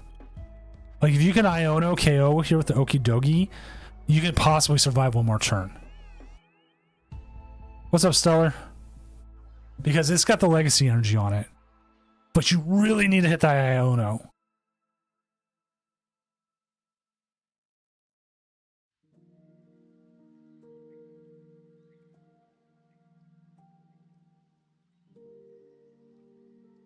We know the Tropicos doesn't have the out to boss right now. Let's see the machine dev go on. It has no use in this matchup. Go ahead and just get rid of it.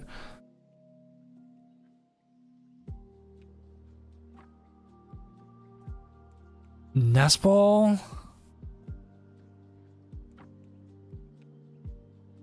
Bear. Okay, you know what? Bear's kind of fine.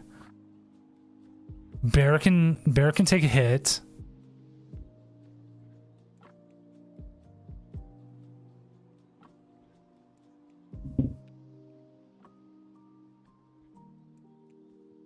There's the Iono.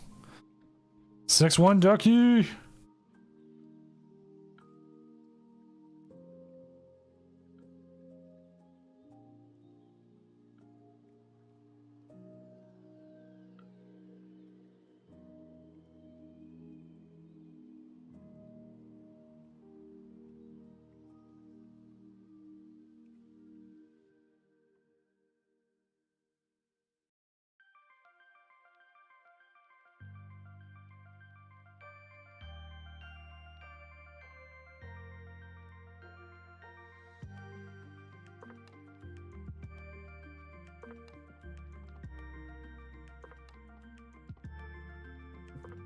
All right, we do see.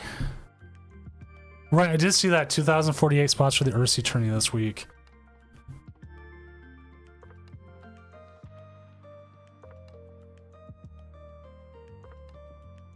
Too bad he can't use Artisan on that Pheasantipity.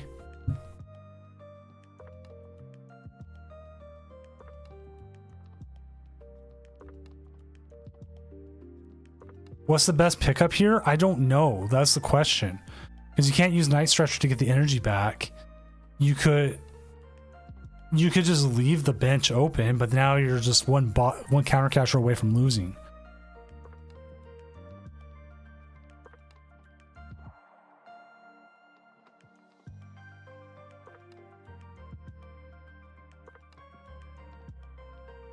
All right, I know the weird thing is today I opened 2 packs, the Mewtwo, and I pulled 2 of the alternate reality Mewtwo's in a row. I was disappointed because I don't need more Mewtwo's.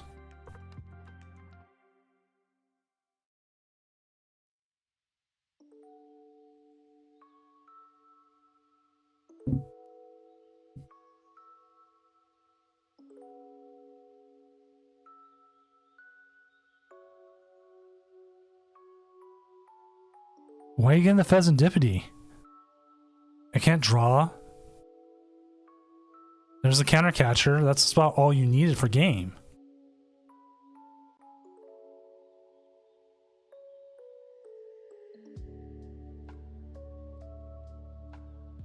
Well, you know what? They probably did that to check their deck before RVing.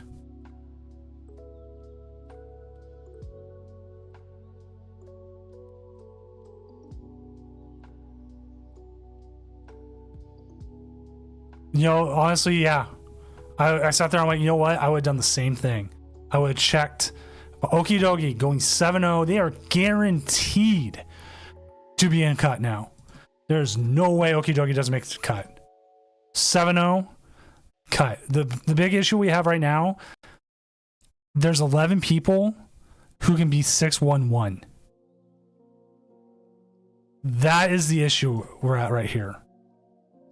I don't think we came close enough to put another round. No, we came kind of close, but we didn't get there.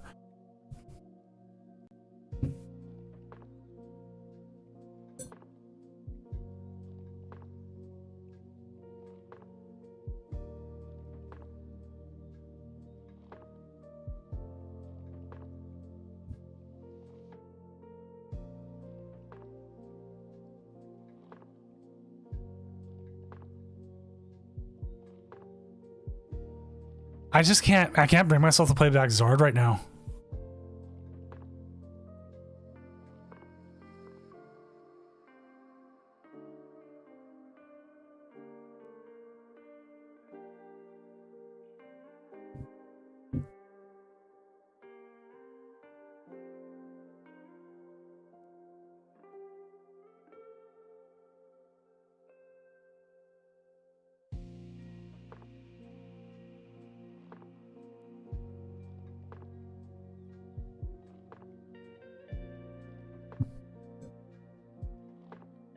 Snorlax with a free. Well, yeah. If you get Hydreigon set up and you just keep attacking with it, don't you? As long as you don't need to bring anything up. Actually, let me look at your list again, Ducky. Oh, you have the Petrifront. You never lose. Snorlax can't stop you.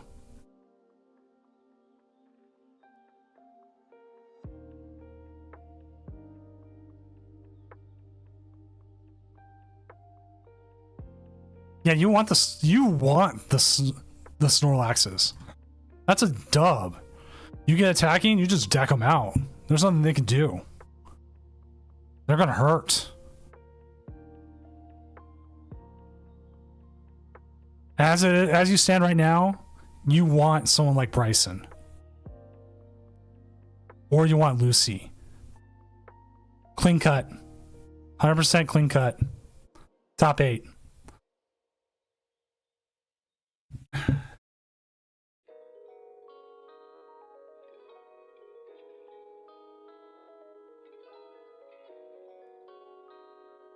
I don't do asymmetric for like treat this like it's a League Cup. That's what it's more like. It's more like a League Cup than a regional. A regional I do asymmetric for.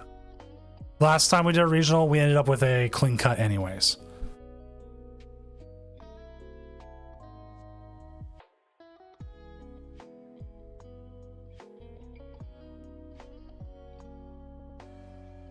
Bryson's? Let's take a look at it. I have not looked at it. Oh, wow. That is very unconventional. Oh, it's using the fossil. I think if I'm right, it uses the fossil. There's a reason for it.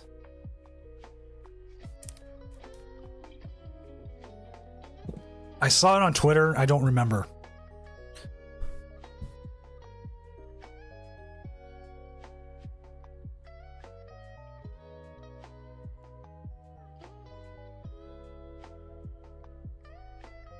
If anyone remembers seeing it on there, tell me. As a matter of I know what the workers for secret box, boxed order, poison. That's right.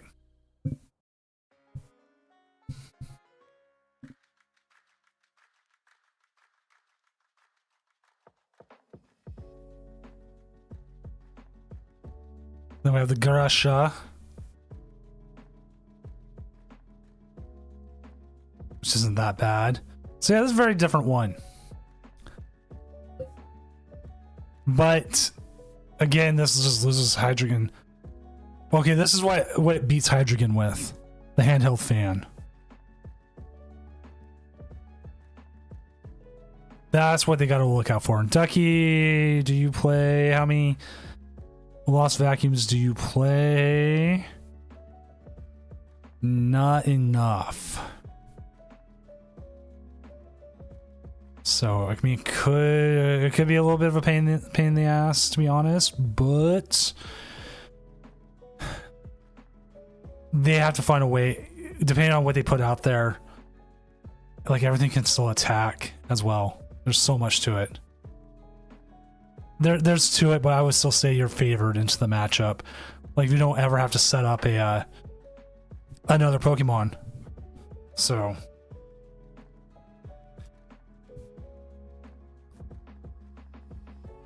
right, the Zwellius doesn't hurt because Zwellius doesn't attack. You just discard. So even then, you just attack with Zellius. A little bit slower, but you get there.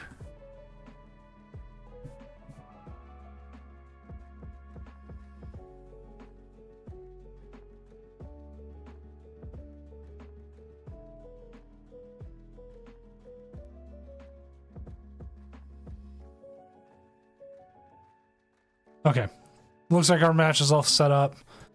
Next round's up. Round 7. Ducky, you know what? I think you have to play. Do you want to? Should we get you on for the final? Depending on who you're up against. Knowing it is essentially a win and in. Give you a matchup where you just don't run it again. You're against Ogie? We just had him on too. Who's Lily up against? Lily's up against Charizard Pidgeot. That could be a matchup.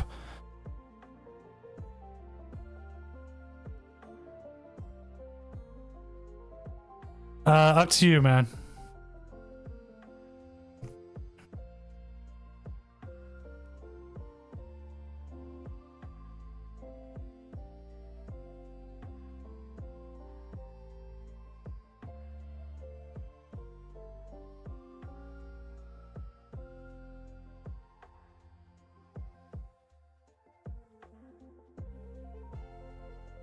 Like, I'm trying to think. You're weak to fighting, right? No, you're weak to grass. Okay, that makes things interesting.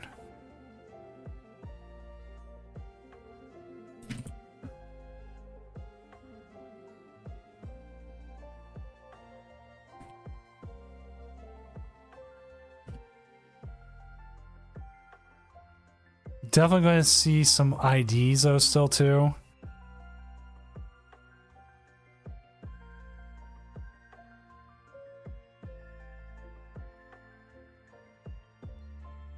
So Lucy Applegate and Bryson Hunt is taking the ID. And we'll get Ducky's game up because I believe you have to play. I believe. I think your stuff is just too low.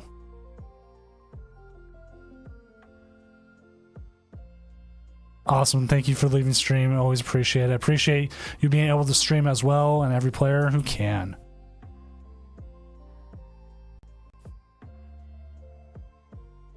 Help out this grassroots tournament do its thing.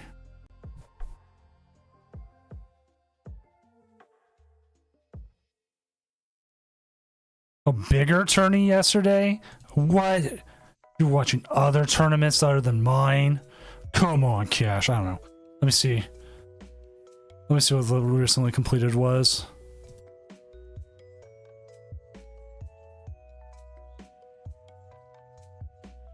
He won the Team Lethal Strike. It wasn't bigger than mine. I'm bigger.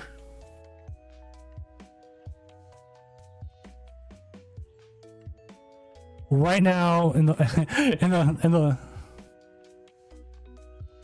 last 7 days, the late nights and the deck out Mondays have been the only bigger ones.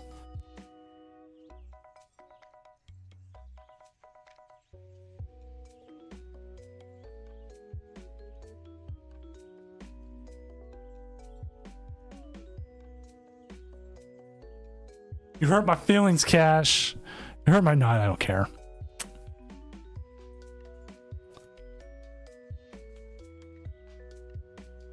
I would like, this is talking from it, I want as many tournaments as we can get, as big as we can get.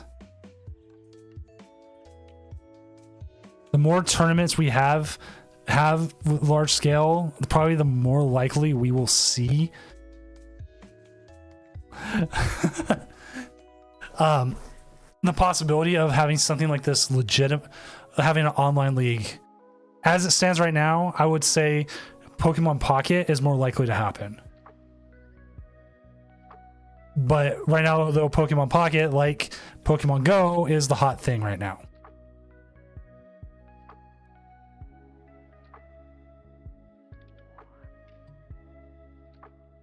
Like in terms of accessibility, live is easier to get into.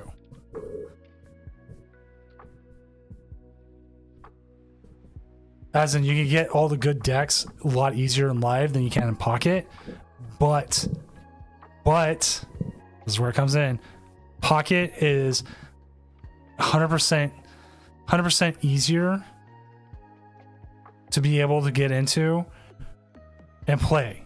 Like you don't have to go that long. Like I was at work and I had like 10 minutes. I could try to play a game in live, or I could play a game in Pocket.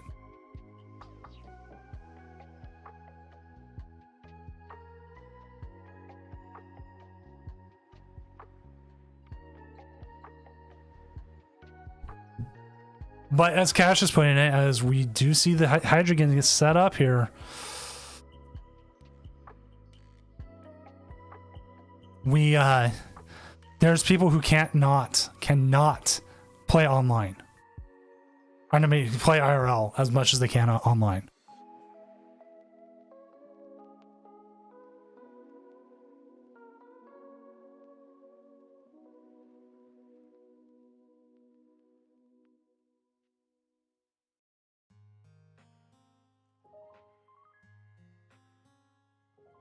And play more online. And like talking about getting competitive decks, my experience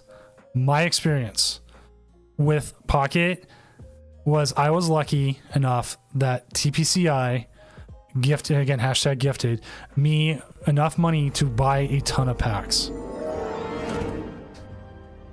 I love that. What's up, everyone coming in from Cashman's stream? I'm Senor Doom, professional illustrator, tournament organizer, and overall really tall guy and lumberjack. If you're not following Cash, please go give him a follow.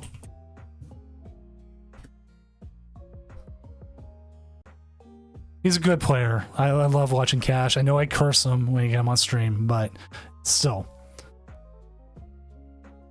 So I had that advantage, and I was able to get competitive decks early. I still have. I'm at the point now. I'm at the point in Pocket right now. I am literally trying to get like 2 cards to fill out everything but the full arts. Dude.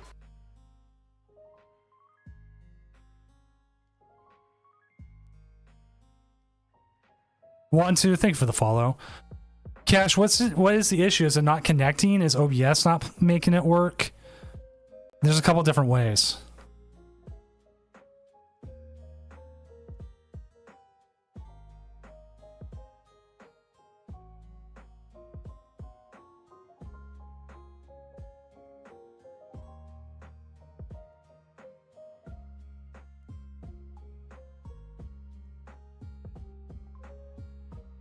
No, I've got 4 of the Immersive Muse, Stellar. The Immersive Mew, I already got that. I'm just trying to complete the whole set.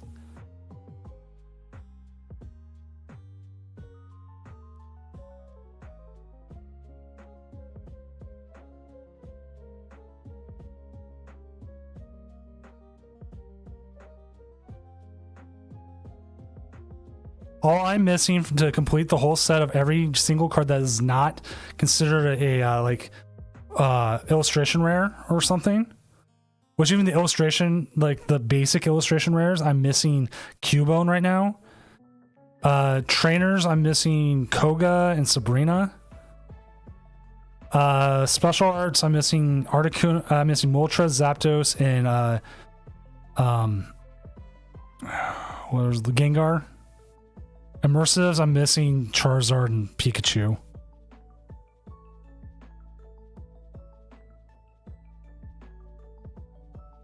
Huh.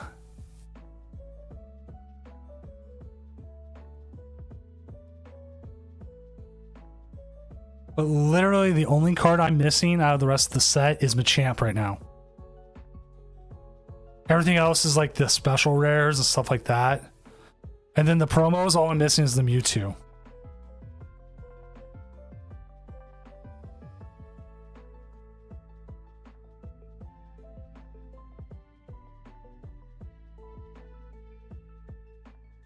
Just missing a couple cards just to finish out the set. That is literally all it is.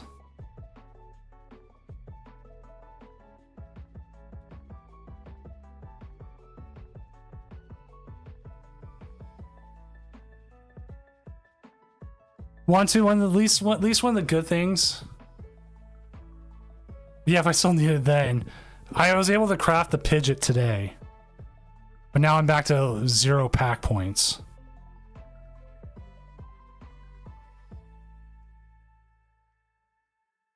And the thing is, I have a Machamp. It's just not the. It's the Machamp EX, which counts towards the Mew.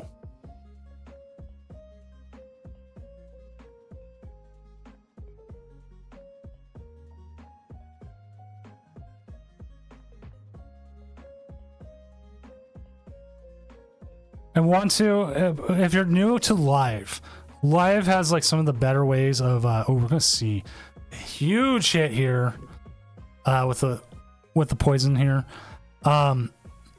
Live is really good about giving out free decks. It just loves to give you free decks, stuff that's like relevant to the meta and everything. It's pretty easy to get the battle pass going. Like, I'm currently level 73 on the battle pass, and I'm going up like 2 or 3 levels a day sometimes.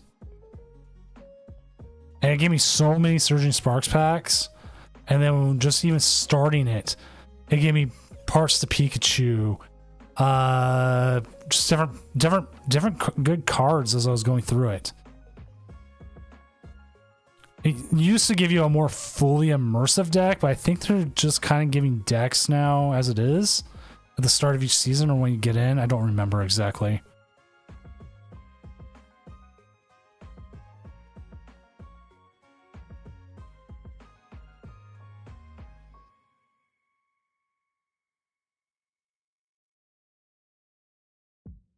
If anyone in chat remembers what deck they gave out this season.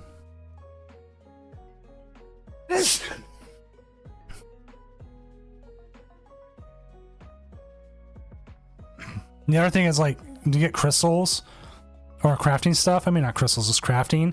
The best thing you can do is just get as many same cards as you can.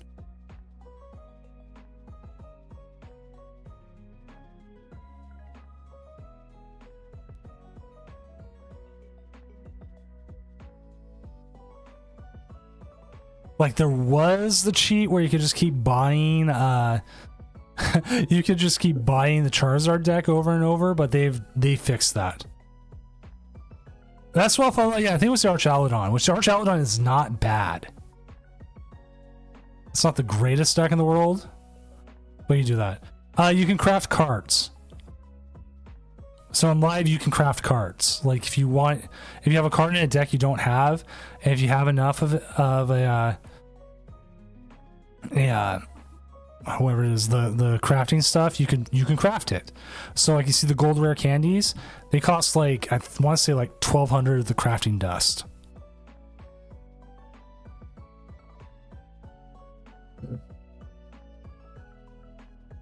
So like, every card you see, it can be crafted. So like, instead of trying to have to pull packs for them, you can just build a deck with depending on how much you have. Big Hydra getting turn here, getting some KOs on that bench. Not getting into the 3 prizes, but being very, very close.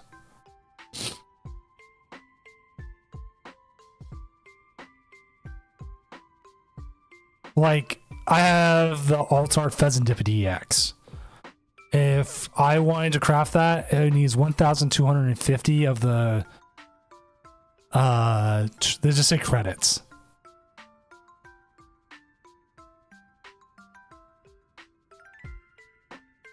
Whereas in like the basic version is like 600 credits. Or if I want like a Manaphy. Or like if I need Sableye for a deck. Which it won't let me exchange. Okay, there it is. Sableye is like 300 credits.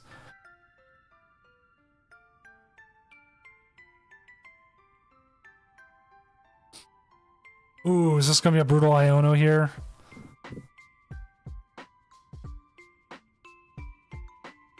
No, it is, you don't have to buy cards you already found. You can do any one of them.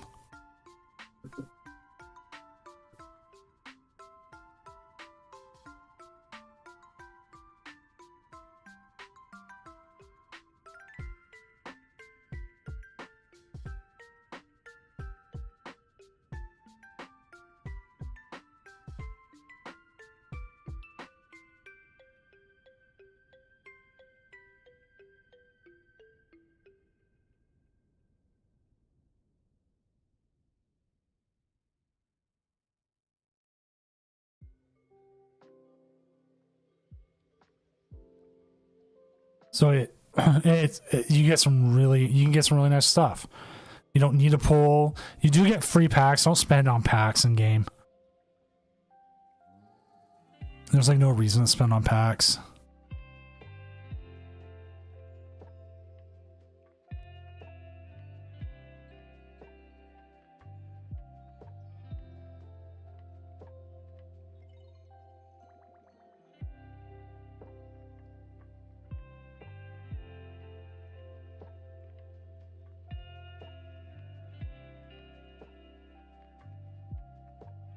Yeah, grab any deck list off of here and craft it.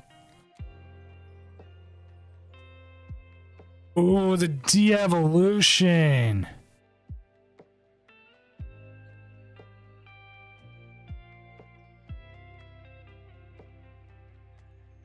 This game is not over. We could see the Okie Dokie here still go 8-0.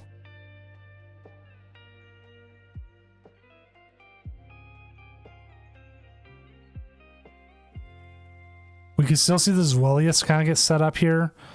They do have access to Cleffa for the turn. Monkey Dory could possibly pick up a KO. Yeah, you probably need one or two Defez. Like certain cards don't go buy multiples of. Like Manaphy. Don't go buy 4 Manaphys. There's no reason to buy more than one.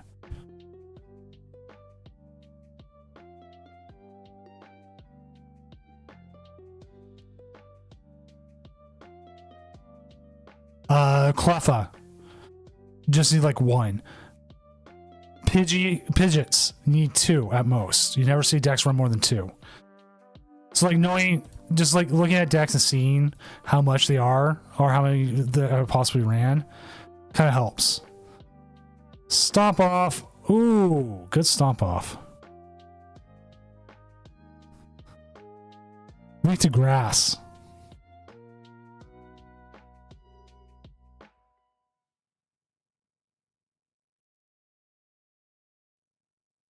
Very rare for 2 mana fee.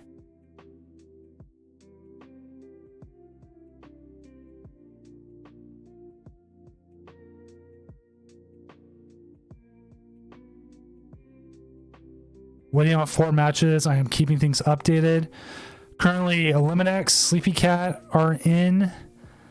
6-2 may be the bubble. It depends on what happens with this match. If Ducky wins, 6-2 doesn't look like it gets in. If Ducky loses, 6-2 might get in. Are you sure it's weak to dark? Oh, Monkey? Yeah, Monkey's weak to dark. I'm sorry, yes. I'm so used to the thing about this Zwellius. We can just see Bear kills Zwellius here anyways. I thought it was a little bit of a push bringing it up and not using the Cleffa for a turn.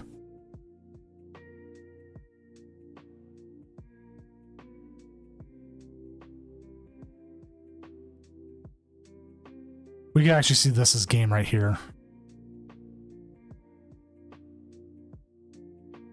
Well, the biggest problem, even if he stomped off... Did he not move the damage? I thought he had game here with the... Just move the damage onto the Cleffa. Or did he already move the damage and I missed it?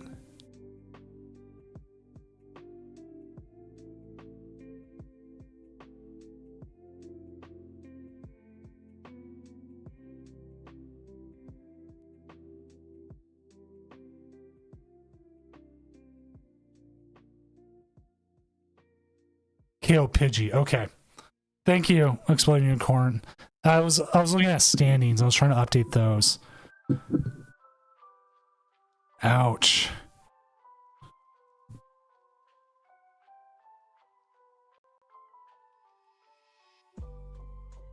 We see Rayhan here go 8-0. Okie dokie. 8-0. As it is right now, a 6-2 will make it in, I believe. Let's double check our pairings. Make sure there's nobody. Okay, one of these ones here could possibly do it. Akasha is at, let's see, they need to be past 70%. They are not making it in, sadly. What's Poplio King at? Where were they at? I didn't see them.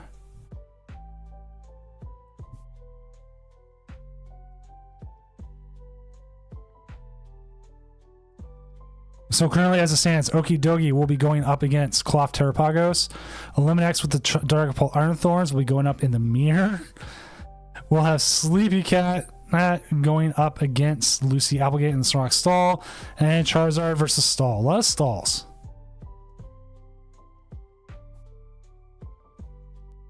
Poplio's 34. I saw they were still playing. Okay, 4-1-2. 5 gets them to 17. That's not enough for them to get in a cut. Close, though. Close. As it stands, I think cut is set.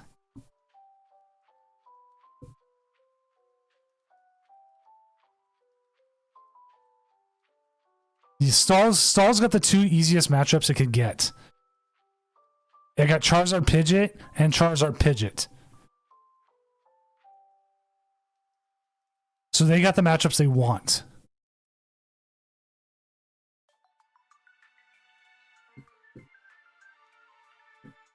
Maddow, you're not wrong. I keep telling people every week, you need to be ready for stall. Online tournaments and stall.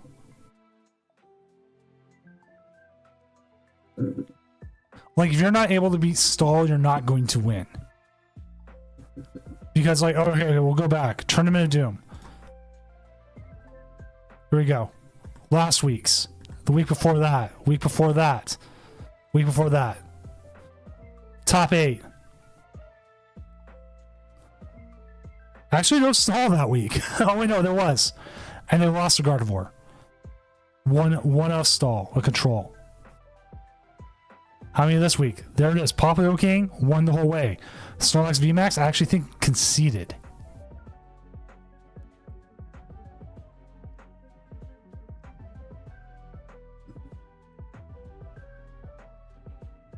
This one, again, stall. Poplio King came really close. Lost to John P. That was actually a really good matchup. If you can go back and watch that one, it's a good matchup. Grayson beat Mr. Mafia because Ancient Box just ran through it. This one, Lugia came in, won everything. I think the Lugia has actually gate-kept stall out.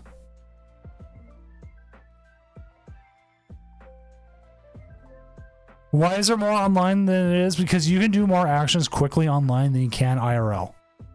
That has always been the reason I've been told. And you have deck knowledge as well.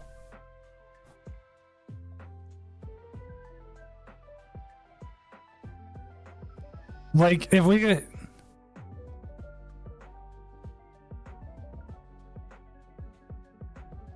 What's the best way to counter stalls? Run dark Hydreigon.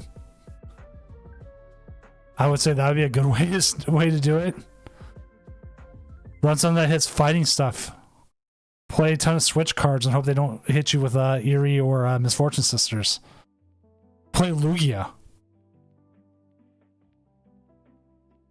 Like I'm gonna bring up Trainer Hill real quick. Let's see.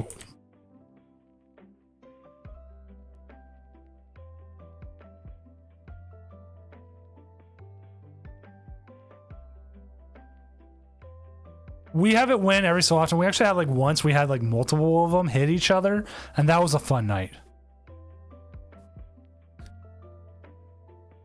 So just looking at the meta, this takes from limitless lists and all that, right? We want Blocklax. There you go. Snorlax stalls matchup spread here. Or you could, the one deck it loses the most to: Hydreigon, Lugia, Pidgeot Control, Turbo Roaring Moon. Like,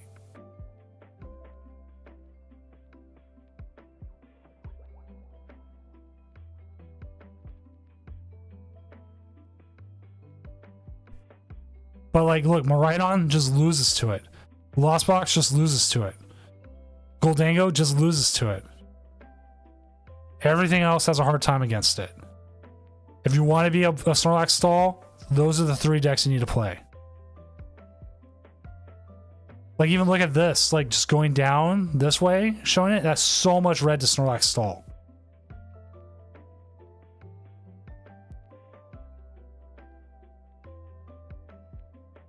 So if you're afraid of hitting Snorlax stall, Hydreigon, Lugia, Turbo Moon. Because they all play ways of getting things out and taking KOs. Hydreigon also mills. It just mills.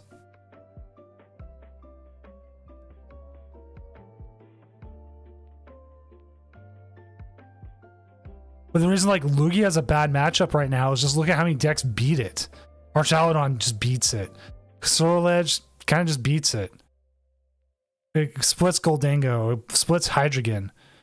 It's losing a Lost Box now. Loses to Miraidon really bad. Pidgeot Control. Raging Bolt.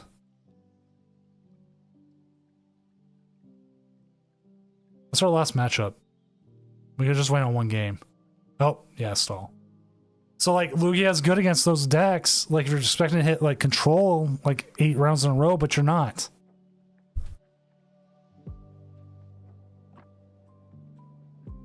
Surprisingly, Gardevoir has some pretty good matchups right now.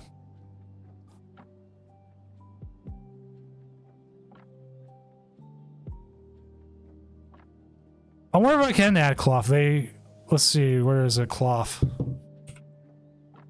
There we go. Add Cloth, Terrapagos, and Cloth to the list.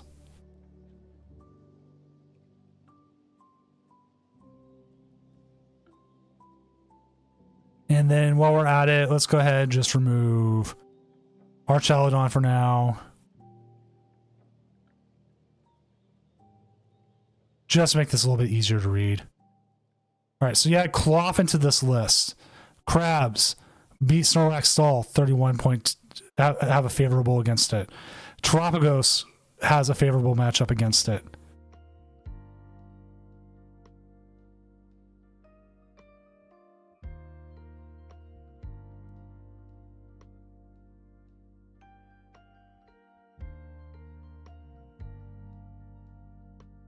Let's see what like Cloth's best matchups are. Where's the Cloth? Cloth. Did it? There it is. Cloth. Ah, get the thing off. There it goes. Pretty good matchup straight across. And this is not 100% what it is. This is just taking what it can from online tournaments with more than 50 people. And I believe it also can take some regional stuff. And it's just like, what can you beat? What can you do? Like, one of the reasons I like Lost Box right now, outside of the Control matchup, it's got some pretty good, it can win most things.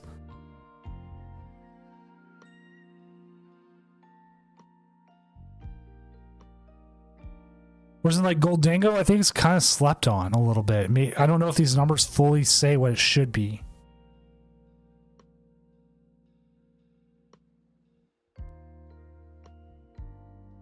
But if you want to see this yourself and like look at it, there's the link.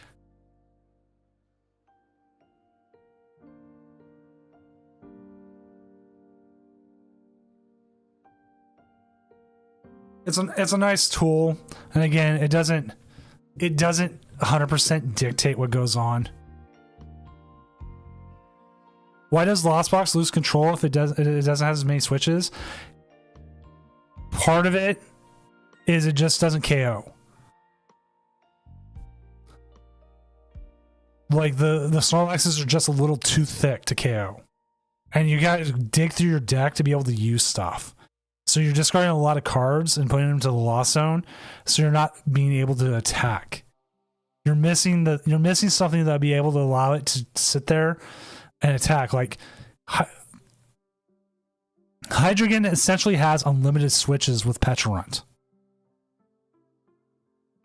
Cloth has more than enough switch cards, or it can poison its way out.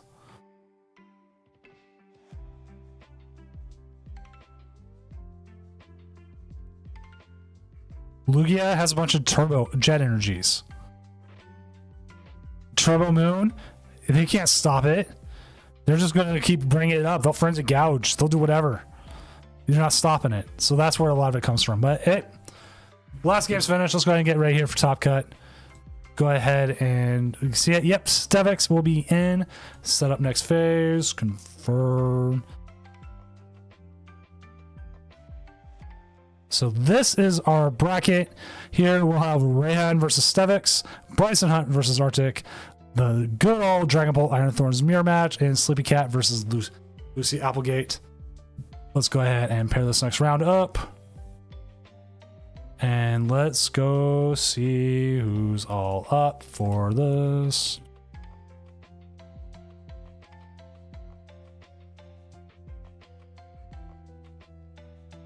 I believe we can watch a couple of these games. I would probably prefer to see either the Dragonbolt Iron Thorns matchup or the Okidogi Cloth Terrapagus matchup. Those are the ones I would recommend, just because I don't think the stall games against Charizard are going to be that good, to be honest.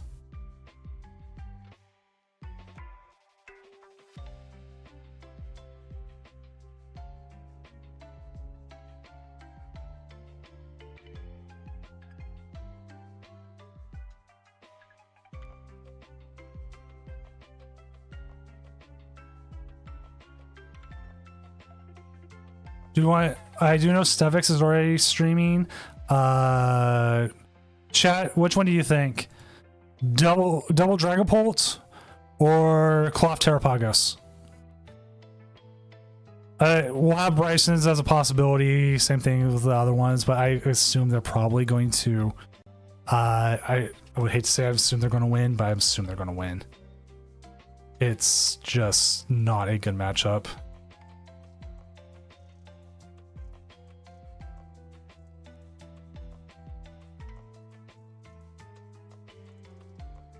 Unless there has been some Charizards who have tacked Pecharunt in before, just to make this matchup better.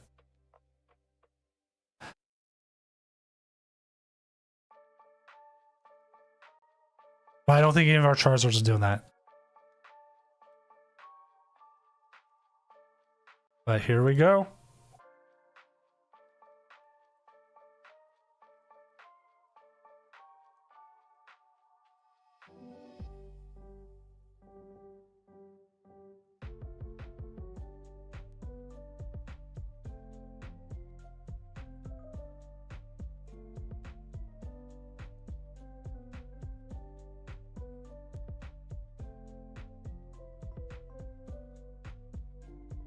Axonical, bubble sucks. I know because I've hit a lot of bubbles.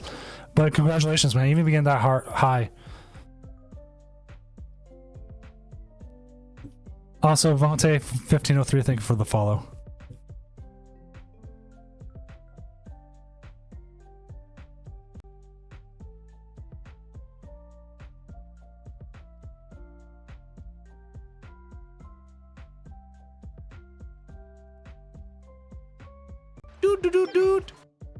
And Axionical, thank you for the follow as well.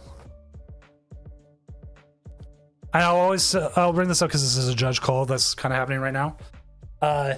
If you ever select the wrong deck when you start, just call a judge.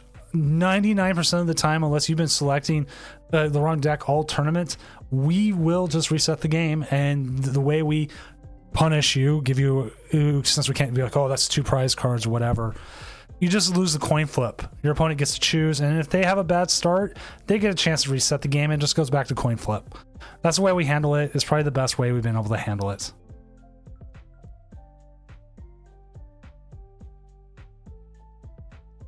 Kill X12s, I love breakfast as well. It's probably my favorite food.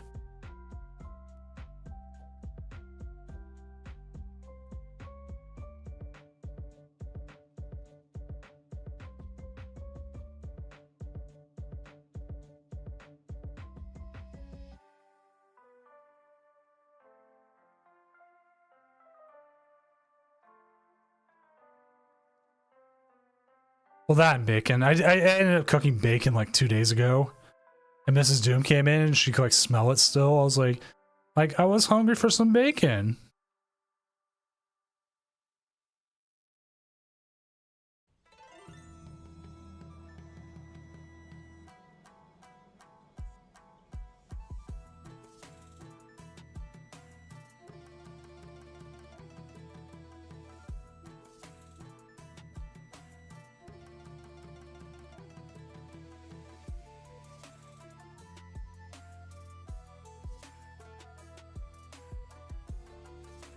Oh.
Okay, I'm gonna bring this up real quick because this is an issue happening in the other game.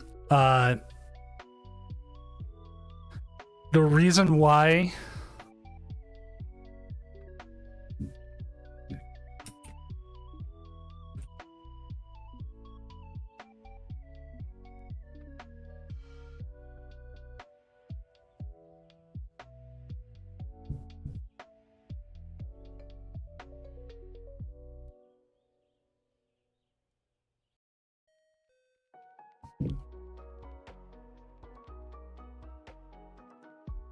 all right, sorry, just make sure. And Arctic, if you're in chat, like I can explain to you. The way we do it, the reason why we do it.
Okay.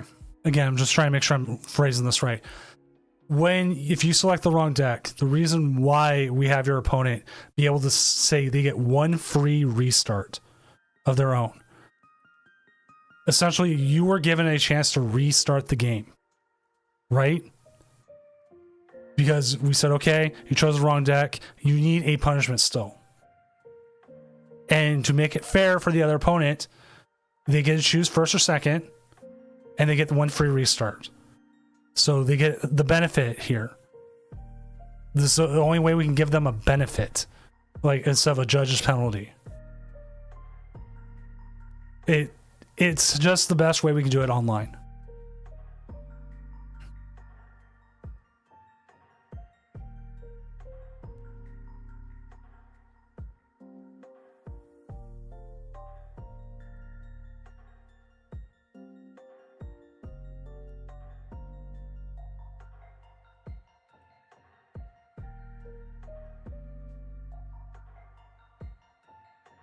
Okay, let's see what's happening here. Oh, we do see the Okie Dokie attack. They have been trading prizes, haven't they?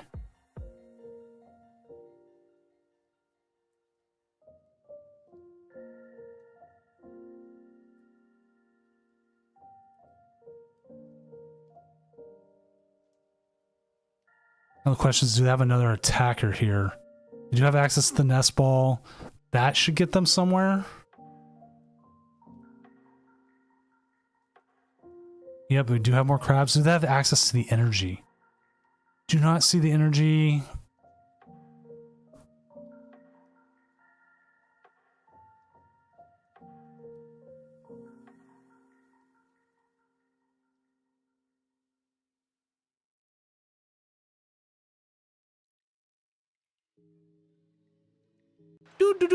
Cryptic Creative, thank you for the follow.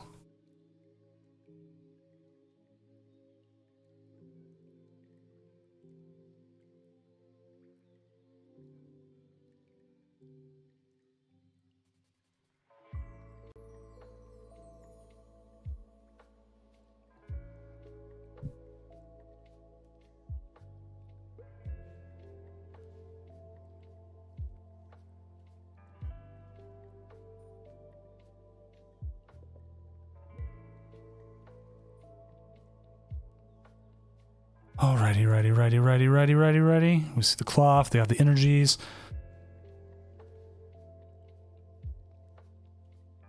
We're going to see a big poor Papa Bear here get KO'd.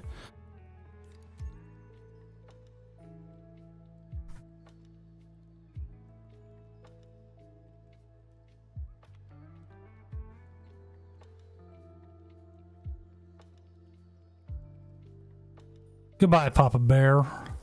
That puts them down to 2 prizes. But it does activate the counter catchers that the Okie Dokie does have access to. But they do need another Pokemon down, considering the 230. Well, it's just not enough to guarantee that they're going to survive. And we just see the Arvin. Now, probably give them a counter catcher here to get to 1 prize. But they still don't have another Pokemon down. It depends on what they have in the act, what they can put into the bench, which would probably preferably be an Okie Dokie themselves, considering the bear would just get KO'd. But we don't know. One of the benefits, again, of playing online is you just get to you just get to see your opponent's list.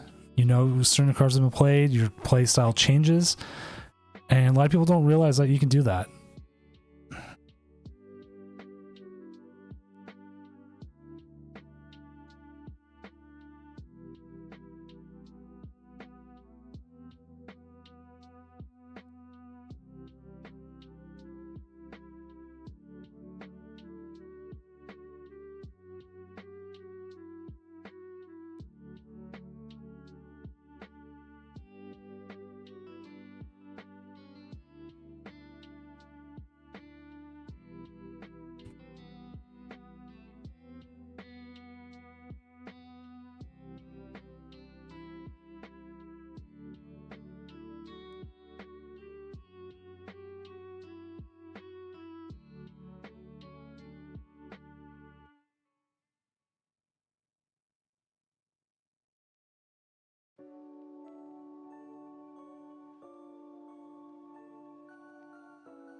All right, so we got the Okidogi taking the KO here. We do have the Zard ready on the bench for a possibility here.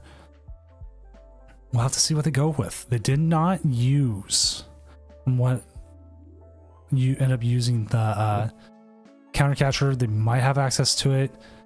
The 2 prizes here would be pretty crucial. Blood Moon Ursaluna does not get KO'd. If Klawf here is able to find their Iono, which I haven't seen used or not, I haven't been able to see as much of the game as I like. We could see this game be over next turn to go into the Okidogi. Some updates. Eliminax is up 1-0 over Lily Sims. Lucy Applegate is up 1-0 over Sleepy Cat.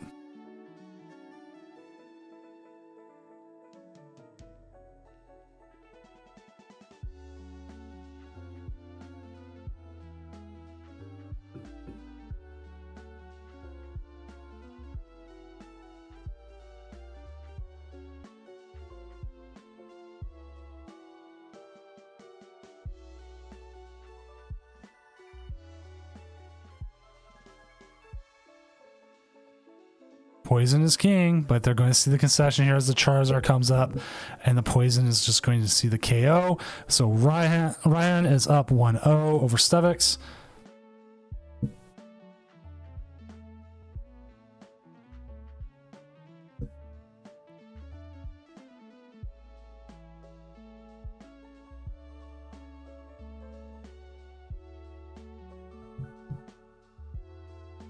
Yeah, the poison tick hits him down to 250. And yeah, he needed a poison before retreat. It seemed like it was just a sequencing error, which happens. We all hit sequencing errors.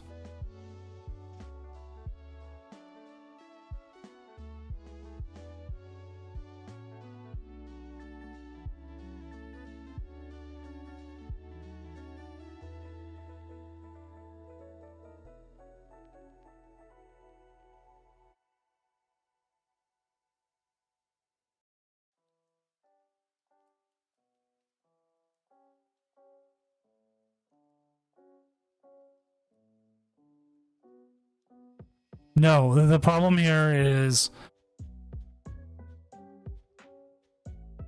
like it comes down to like, okay, what?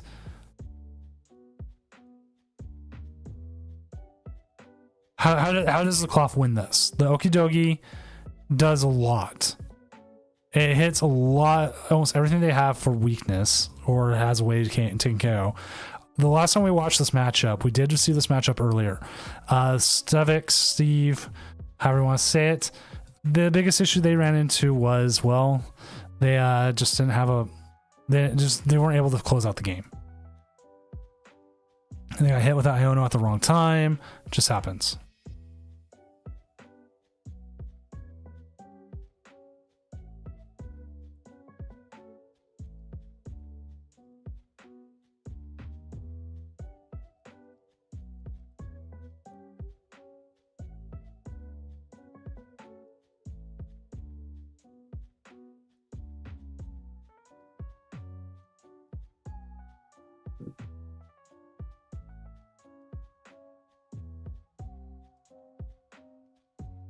So did you see the attachment here of the darkness energy?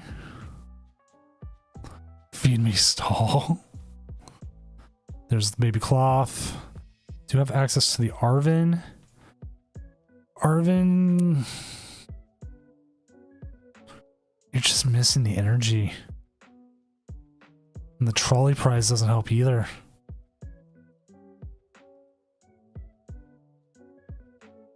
Like, you kind of hope for the donk here, but I don't think you have everything you need.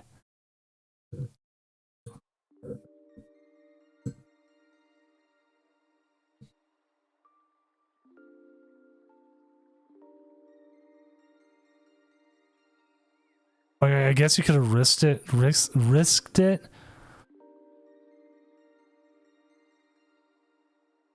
Okay, we can see a Squawk and Seize here. Mochi. He's still... You're still asking for a lot.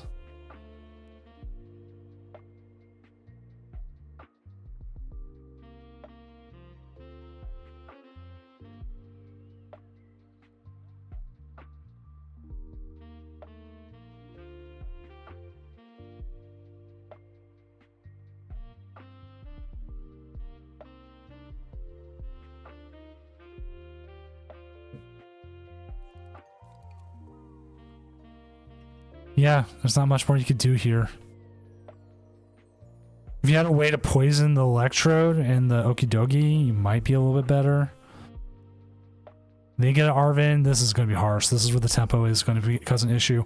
Also, Lucy Applegate is already 1-2-0 over Sleepy Cat.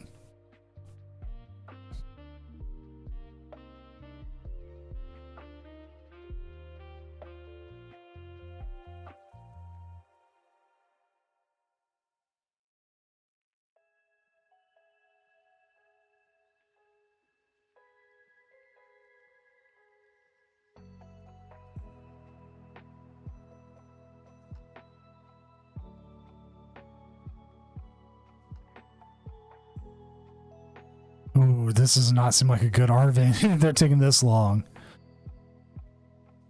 Electrode for 0. And the worst part is like you can't even use you can't even use Terapagos. You have to wait till turn your second turn.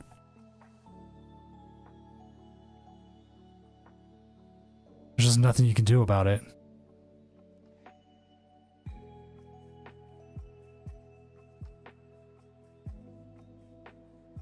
But they just don't have anything either here.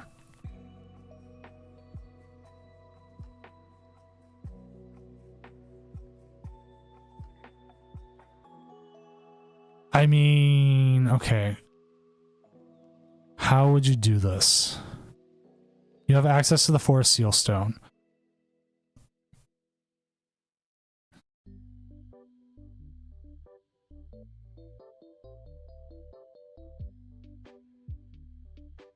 Do you just go for a research here? Maybe put the Area 0 underdepths down anyways? In case you run into Terapagos?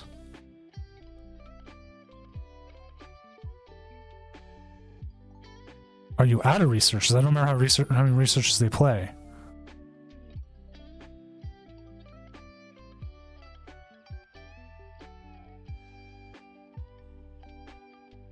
They're out of researches. They do play Carmine. They do play Chorus.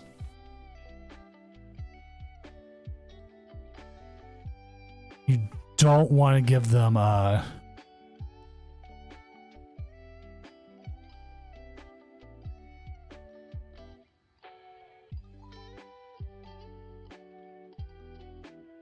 feels like you Carmine use the switch card to get the cloth up there anyways.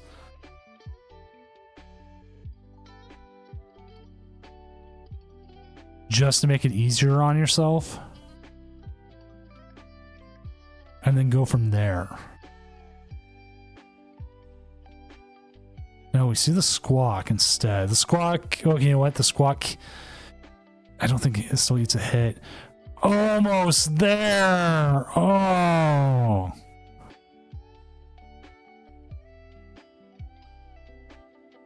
Oh!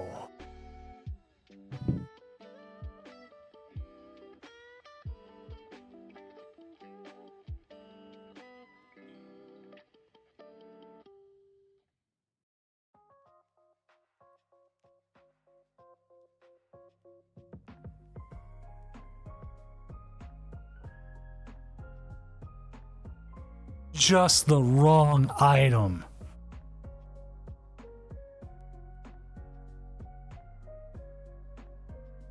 Into the Iono. I don't know why you don't put down the Brute Bonnet anyways.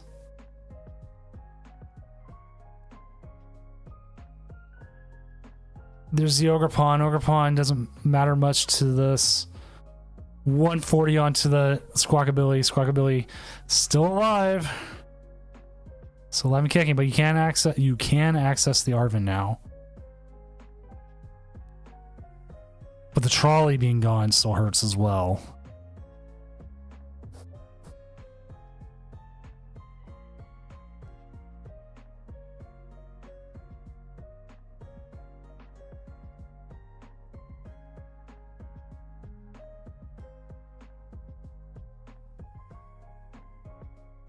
I think you still Iron Bundle here. If not, to hopefully buy you some time.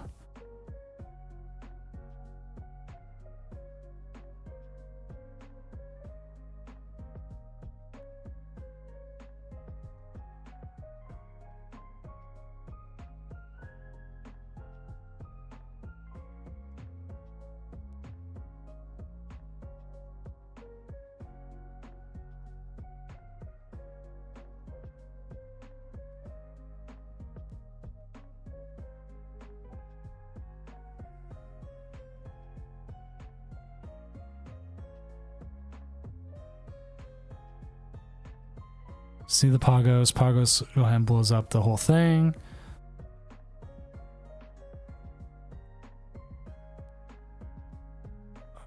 Man, this is rough.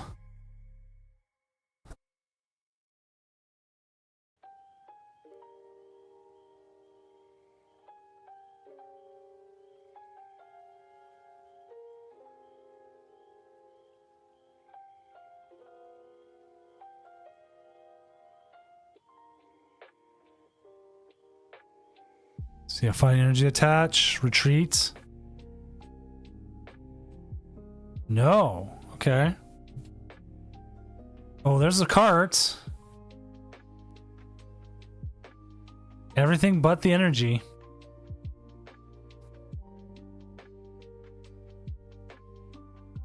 Okay, you could let me double check.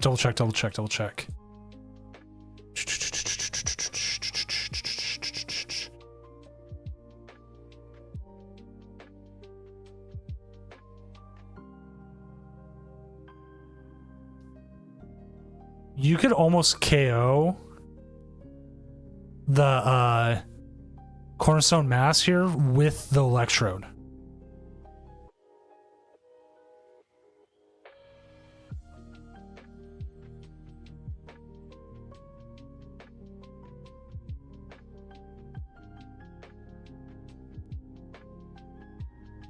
Actually, you could.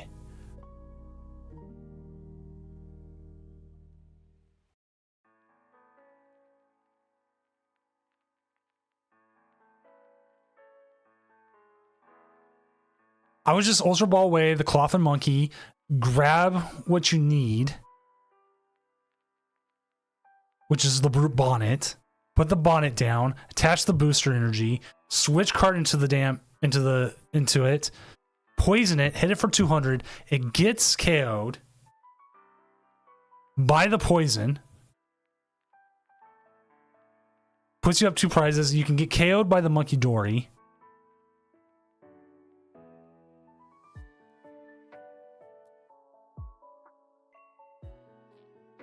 But it puts pressure on your opponent. It gets you prizes. They're not drawing out of it. They're going to start drawing out of it next turn. I'm surprised they haven't retreated into it yet. Yeah, Stellar Witch, I'm the same way. How is the stone one only 1?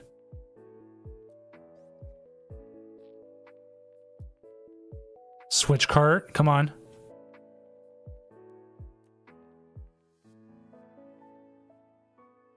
Unless he's afraid that the Forest Seal Stone's giving them the ability thing, which it shouldn't. It's an item. Oh, not yet. Not yet. Not yet. Oh!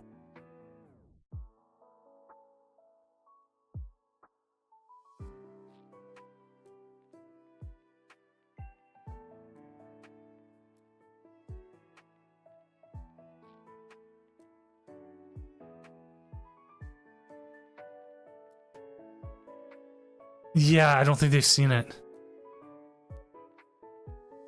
And now Dogi's setting up more.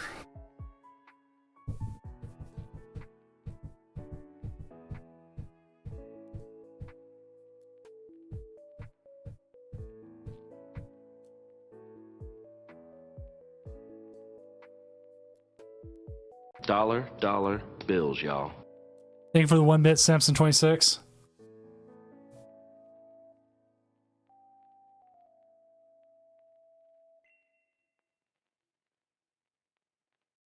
How are they still not seeing it?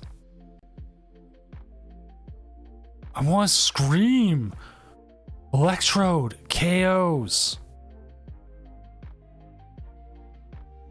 It's been poisoned.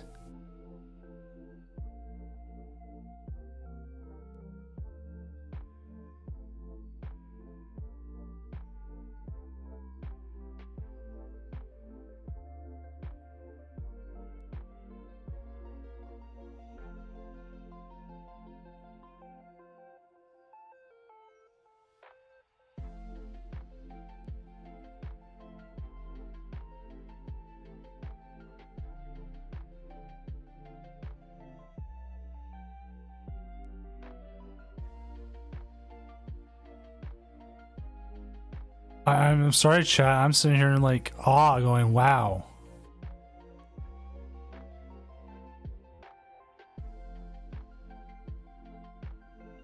At this point, Samson, yes, I should probably rant about art and design.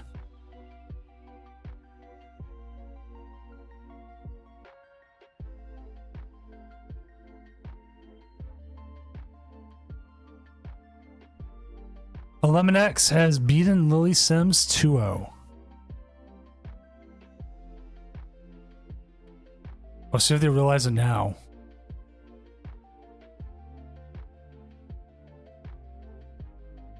My god, finally. It only took like 3 turns.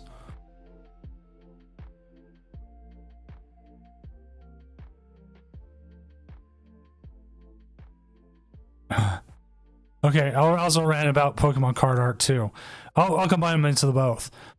One of the things you see with this, I see they finally did it. Oh. You see with like the Snowmass Ogerpon and the other Ogerpons is what's using polygonal design to help make the design look more faceted.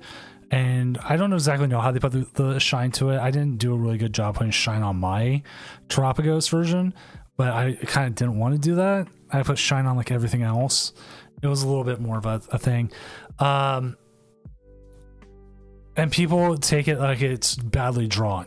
It's because part of it is like, especially my generation further on, is like polygons and polygonal design is meant to be like PS1 graphics and Nintendo 64. And we've gotten so used to seeing them so much better that this kind of things we just don't see. You just don't see that style, or if you do, you go, oh, hey, this isn't, that good. So I like the Ogerpon style that they did with all of them. I mean, look, the Electrode even survived.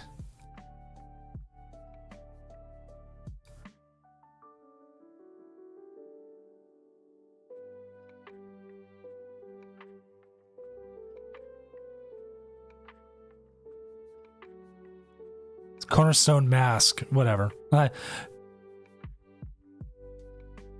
Do you put the Latios down here? I don't think there's a reason to put the Latios down.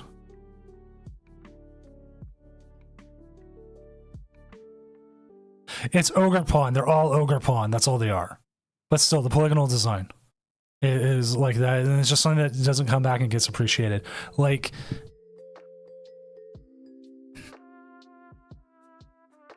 I like minimalist art.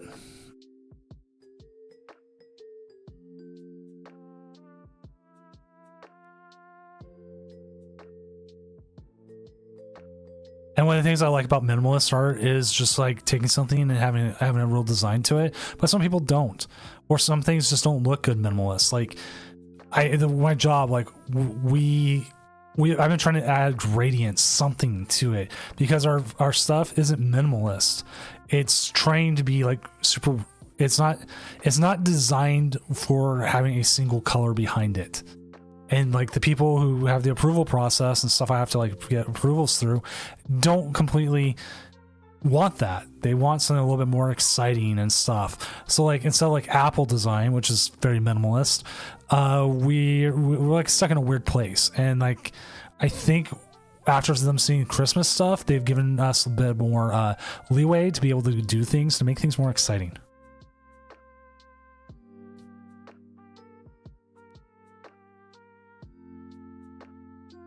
Seeing the yellow card makes me happy because I've been watching Ted Lasso for the first time, and just watching soccer's been fun.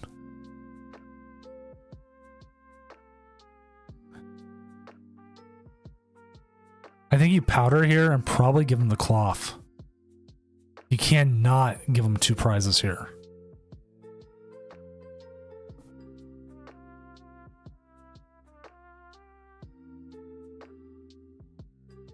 Or, I mean, you can attack still. Okay, Latias is immune. Okay, that's fine.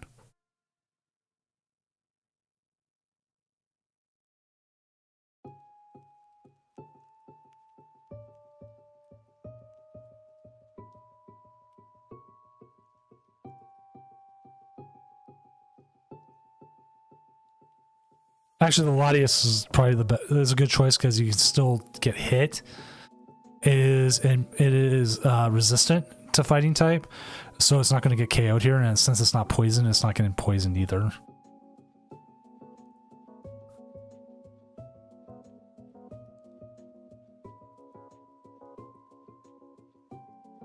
We just haven't seen it. Haven't seen anything yet to show the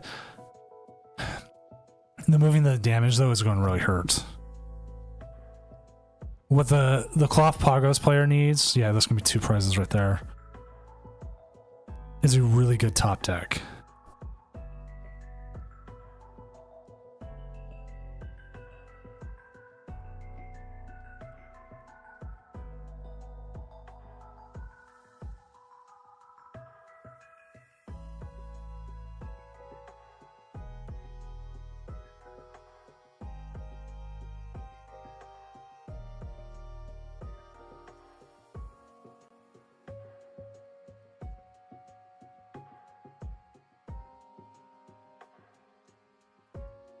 Well, they're chorus now, so that means they can attack with the can attack with the cloth.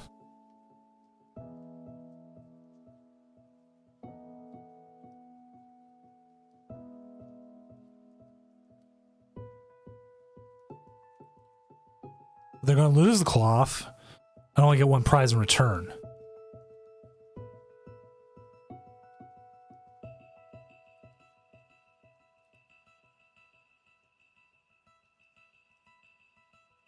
Prizing the trolley and then whiffing the possibility when they had whiffing on the donk to start the game when they had a single Okidogi out has absolutely just hurt them.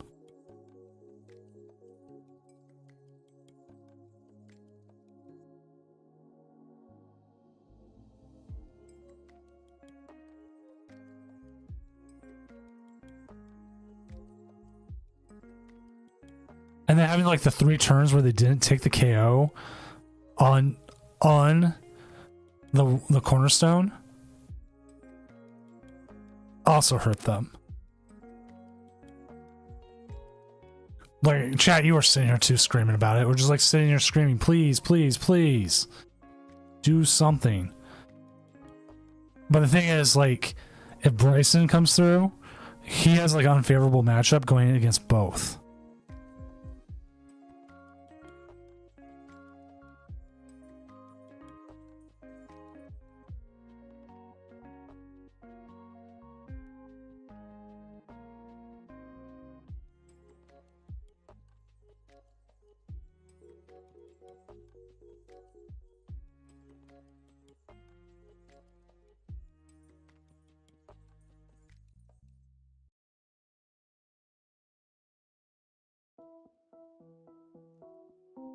Alright, let's go ahead and check on the Bryson game real quick.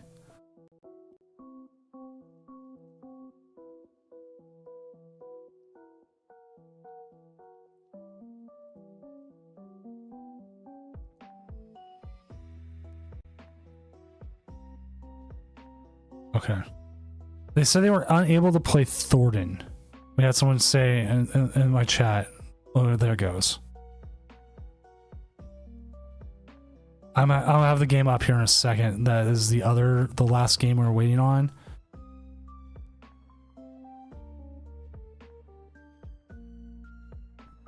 Which I'll update the names as we get going here. But it's Bryson Hunt versus Arctic.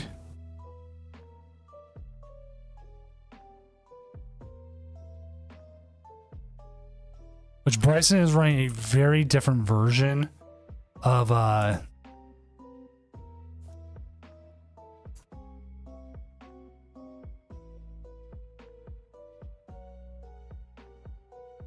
Snorlax stall than we've seen.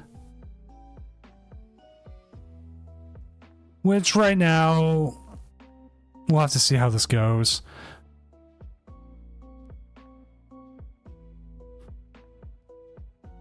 From what it looks like, Arctic is trying to use what they can. I don't know if they have any switch outs left, what they might have the ability to do. Thornton kind of comes in really well in this matchup. But if you're Zard, you won't really want to beat control, like stall control. It really is, you need to just put Petrarun in. Just put Petrarun in, take the KOs. Zard's gonna hit well. And if you got Dusknoir in the line too, it'll make it even better. It's probably bad in most matches, but it would make your control so much better.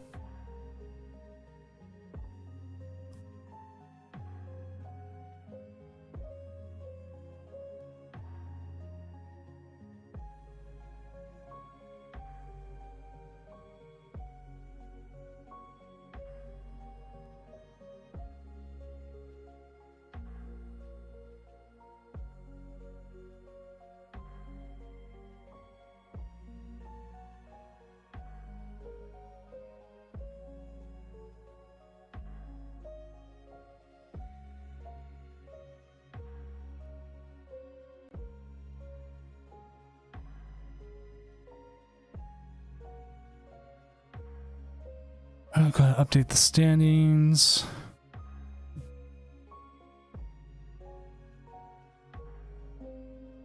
So the winner of this, we'll have two block laxes in top 8. We're probably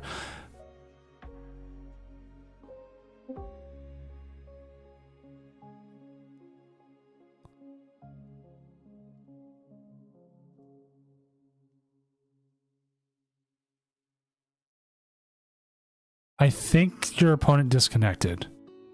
Bryson.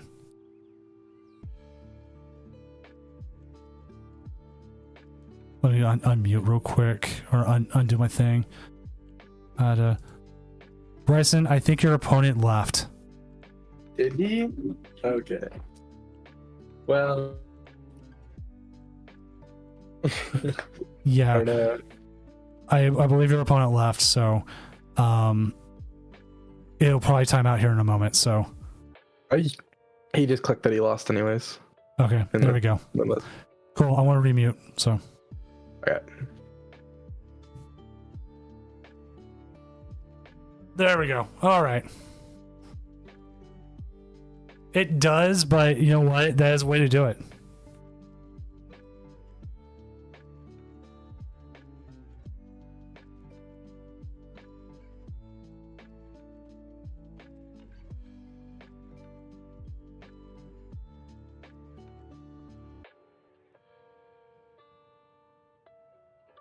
All right, Arctic, think about it this way. Even then, we have to punish you for playing the wrong deck. As a judge, there needs to be a punishment. But I cannot, if your opponent has a horrible hand to start, and say they had a cracked one to start, they cannot be punished. That is unfair to them. They were right. So, and because they can't just keep their starting hand they had, we give them an opportunity. Not just with the thing to have a restart. We had multiple instances where this has happened and people lost the game the next turn.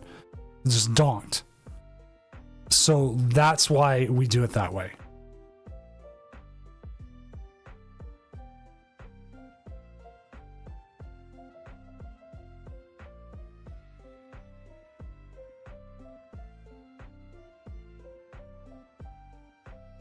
There's been too many times a player has been punished for getting punished for something they can't control.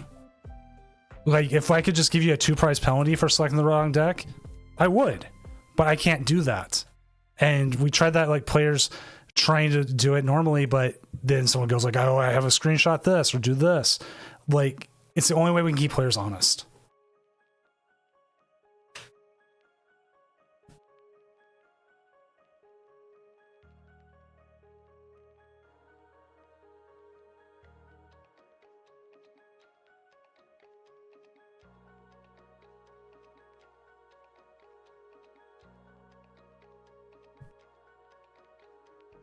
It's like if someone disconnects halfway through a game. We're just waiting for this game to set up. we can't reset their hands to what it was or the prizes or how everything was. It's a limitation of what we have. So we have to find workarounds. Like if I could go, if I could go and set it so like the game stat, like if someone could export a game log and have everything, and then you can import that into live and then be able to reset the game, that would do it. And like that would easily be wrong deck. Oh, that's just like a prize penalty, right? Boom, done, moving on. Or a disconnect and we can reset the game. Be great. Still can't do it. So one of the big things is we do have to find ways to give punishments and still be fair to the other player. And that is the difficulty of running a tournament like this.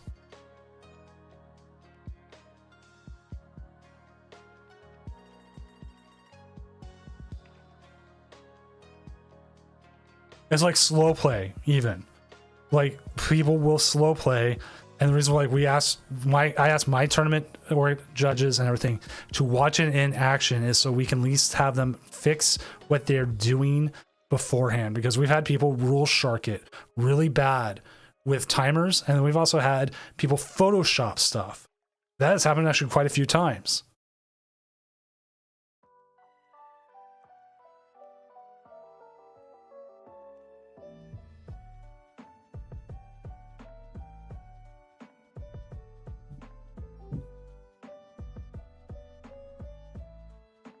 Make sure our opponents know.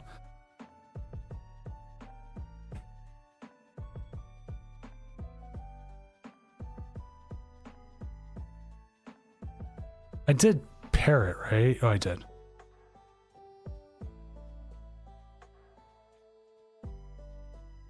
It's one of the things I long-term need to make is a video explaining why we have penalties, at least in this, and what caused them to come up.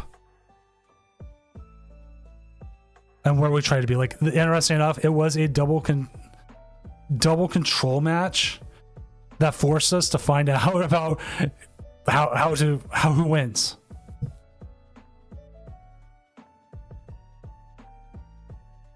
Green is my sin, yes. We've also had people go off on 10-page rants with full of racial slurs because they lost the game.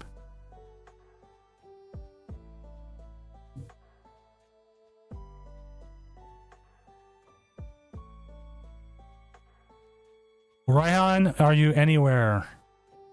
Raihan, let me go double check his other pair. His last game.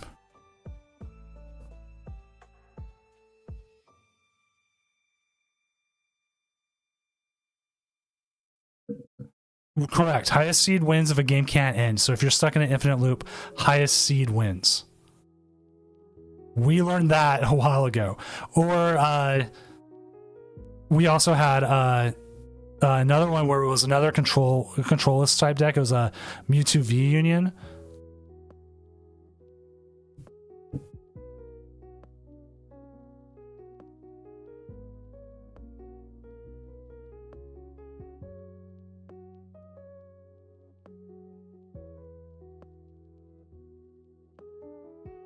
Where they won game 1 and game 2 went to time. And the problem is, like, okay, how do you treat it? Like, I never had that happen to me before as a tournament organizer. And the official thing is whoever wins game 1 wins the set.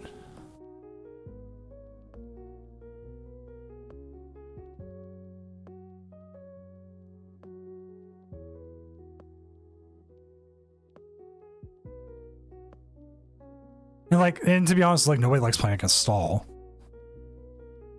But you don't need to sit there and does that. Best of 3 wins the set. So in a best of 3, whoever wins game 1, say game 1 takes 58 minutes to play, and you can't get a winner of game 2, whoever won game 1 wins the set. So they win the best of 3. So if you're playing a slower deck like Control, you want to win game 1 with a very long time and have a short game 2 where they can't win.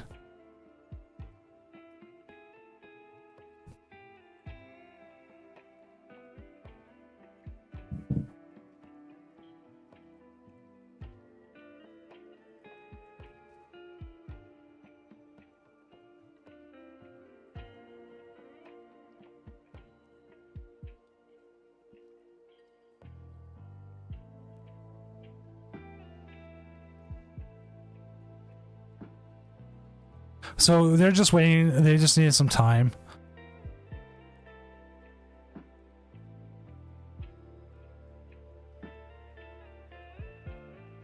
So they will get a time extension as it is. They just needed just a few minutes. They're just going to the bathroom and other stuff. It's a long tournament. Things happen.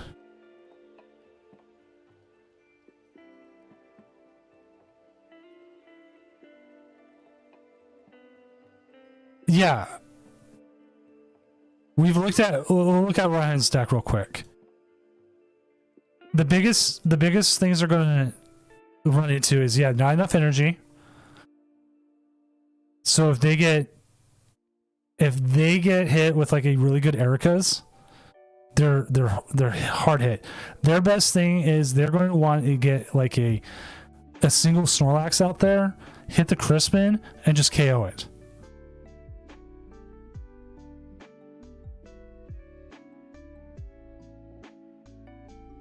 You would need a flute. I don't even think he plays Erica. Let's check Bryson's list. They do play an Ericas. So they have Ericas and 4 flutes. So they have a couple opportunities.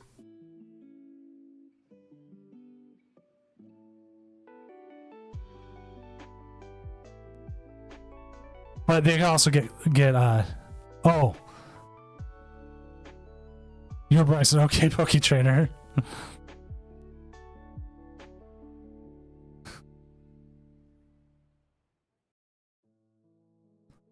So this game can be decided fairly quickly, to be honest. It all comes down to what happens. It comes down to what happens. It always says. It comes down to a little bit of luck here. Have you ever watched the Transformers 1986 movie? You need a whole lot of energy, you need a bit of energon, and a whole lot of luck. Like this opening hand, means they can get another Snorlax out. And them starting Okidogi is probably what they needed most of.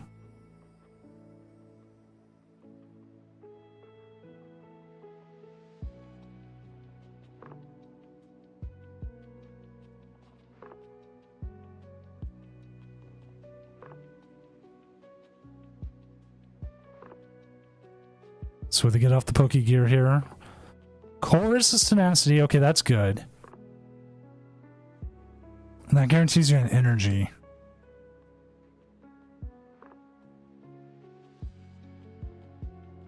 And mind you, they do play 1 penny, so there is an opportunity to get something out with the penny.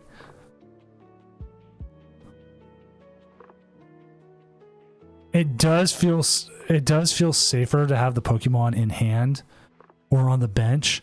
So putting the Artisan out there allows them to put all 4 Okidogis out.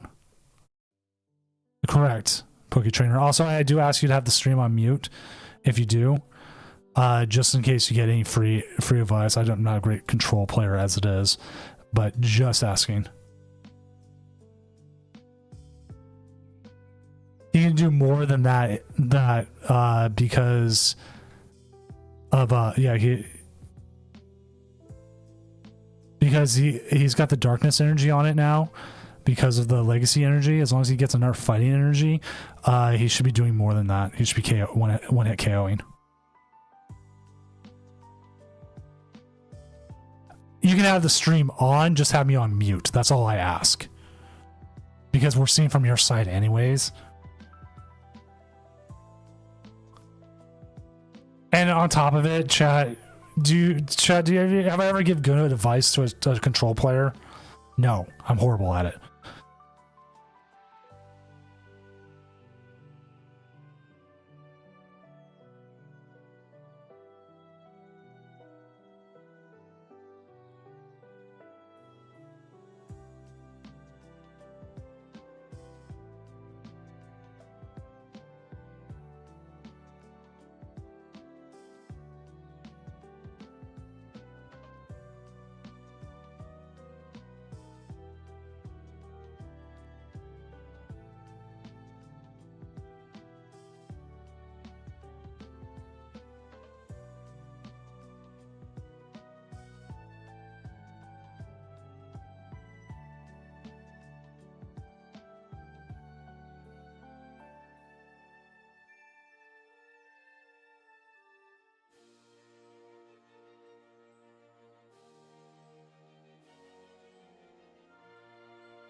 All right. Ooh, Cornerstone Ogerpon. Okay. Cornerstone Ogerpon is still an attacker. We'll see all 4 Snorlaxes out. So now Okidogi has to. I don't know if you want a Xerosic. Like, if they got Pokemon in that hand, that Xerosic gets rid of it for them.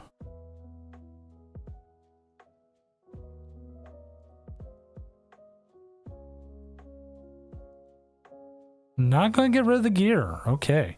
Opponent conceded.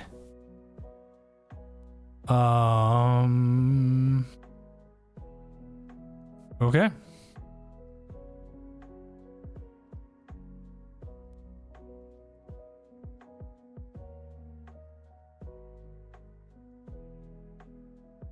Must not have felt it. I mean, the Cornerstone can still attack. Did they just not feel it? Are they just not on it? Oh, they disconnected. Oh. Ouch, that sucks. But there's nothing we could do about it at that point. At that point, the game is too far.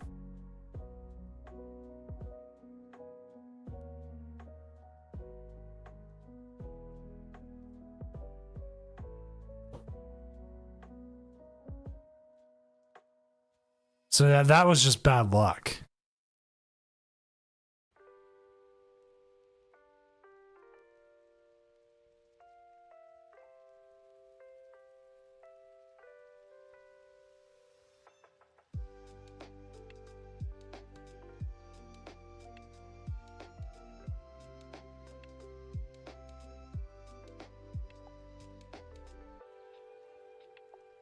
Now hopefully they didn't start something like Cleffa or something else.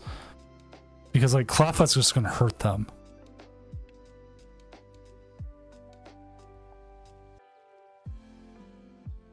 Got the fossil, you can't start it. They do have the Erica's invitation. But they can't play it turn 1 and the nest ball, so they're not gonna get donked. Got the Okidogi start.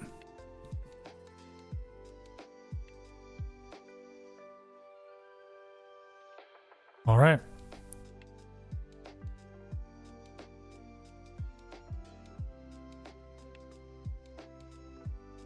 Luminous Energy, Crispin? Ooh. Thankfully they had that.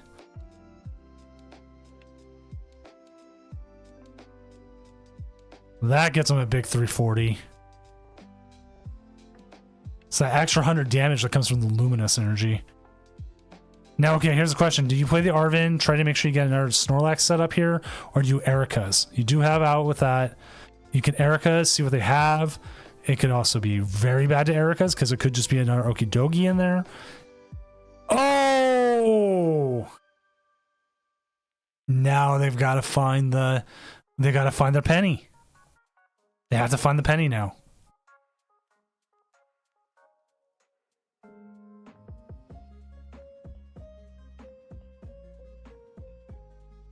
Hope you didn't prize it.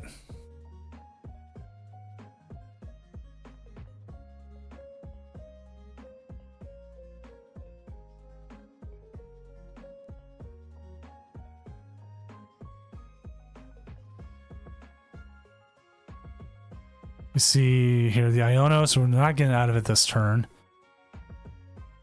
Oh, put him into the flute though. And you know they have the penny now.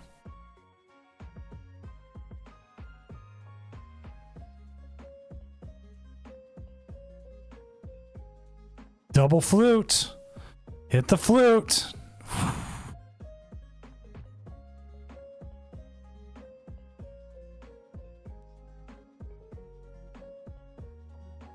Hit the flute. Not good. Now you could probably boxed order here, get yourself the counter catcher set up. You know they can't penny out. That's a lot of energy to one Pokemon to try to possibly get set up there. But yeah, Cleffa has free retreat. I don't think anybody's going to be... There'll be a few people sad that Block Lax goes away, but... I think the majority of people won't.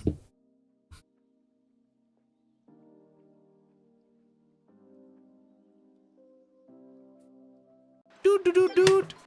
No Burobo, thank you for the follow.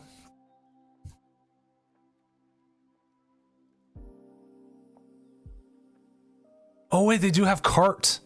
Okay, so they do have a cart. I forgot they do have a switching card. How many switch carts do they have? Just one. So essentially they have two ways of getting out of there. But they've got Artisan that gets them another out.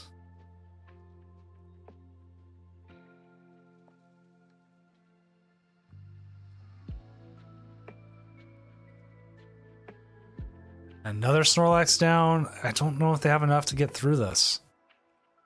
Do they play... I gotta double check their list. There's no no Pal Pad. So Penny's gone. I mean, you could Penny up the Cleffa now. Keep attaching energy possibly to the Charizard or the bear, but yeah.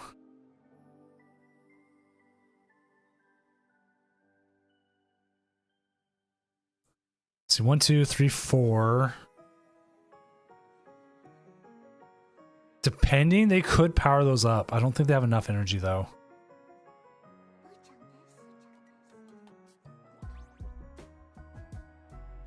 Oh, just grab the Ericus. GG, that should be game right there, to be honest. Lucy Applegate has also already won. One over Eliminax.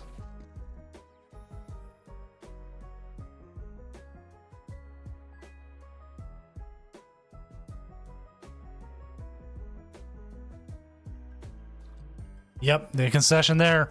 We're going to have a Blocklax final chat. I think it is 100% happening. Which I don't have the other game. But I don't know. Like, let's just look at the list for the other ones.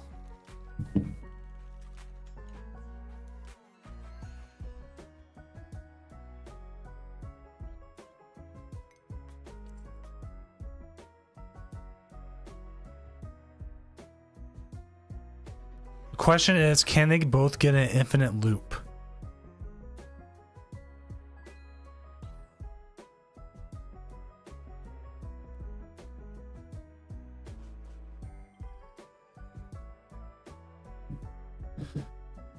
Maddow?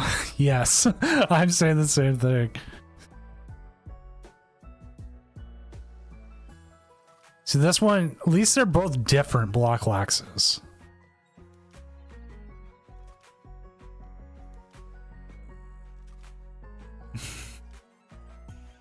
Kill them all, Bryson. You killed them all. But hey, at least we'll have the game. I mean, we could still end up with Eliminax. Because the at least Eliminax has the Toad Scroll.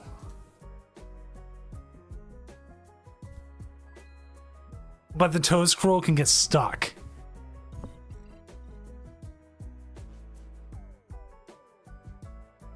So it's a yes-no situation.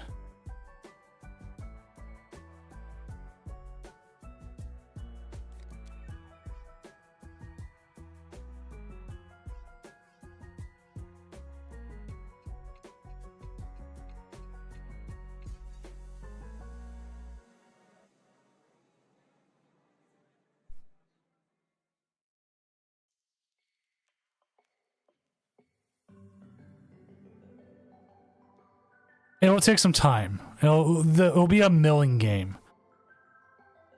Yeah, Poke Trainer, go ahead.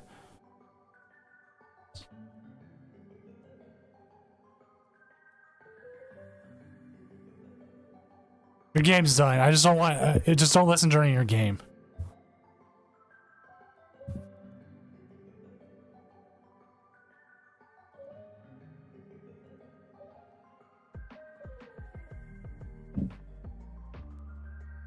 Because like, yeah, Toads is great against this. Like they can't be bringing cards back.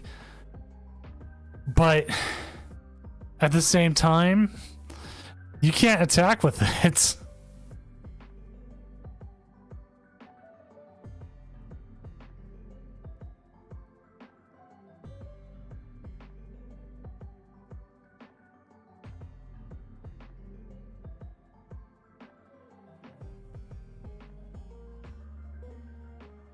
So like with this, you kind of want to hope you get the quick game.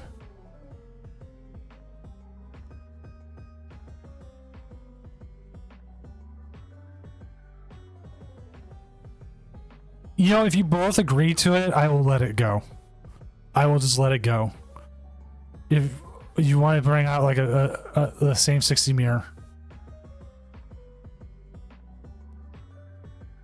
Player punishments. I honestly am fine with it because the last time we had like a block lax mirror, both the players were kind of the same way. They're like, man, I don't really want to do this.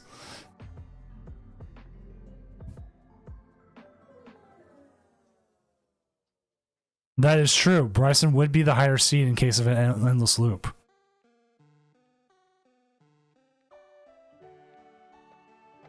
If it gets really bad and it's like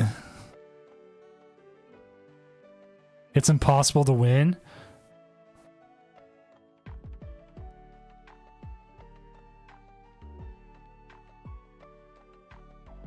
What I could do is make you what I can make you do is play the bottom two decks that happen in the tournament. So you would have to play Palkia Noctowl, and your opponent would get to play Turbo Roaring Moon.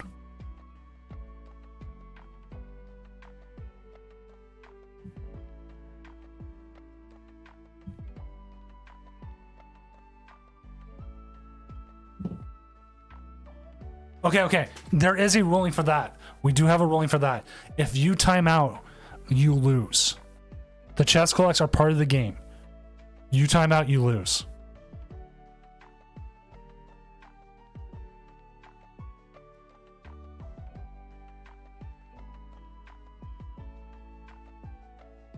I will make sure I will tell both players if it comes to that. If it comes to that.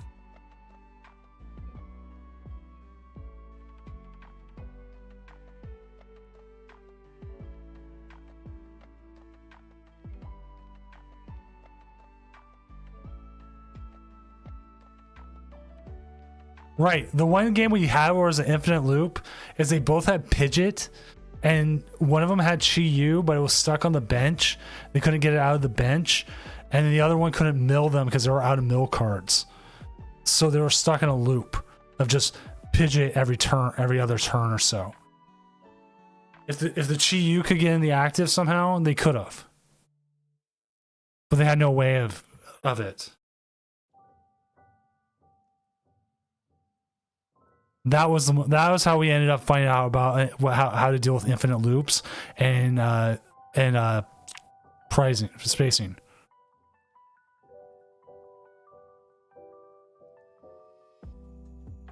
That was a game I could just go into and see the infinite loop. There was nothing there.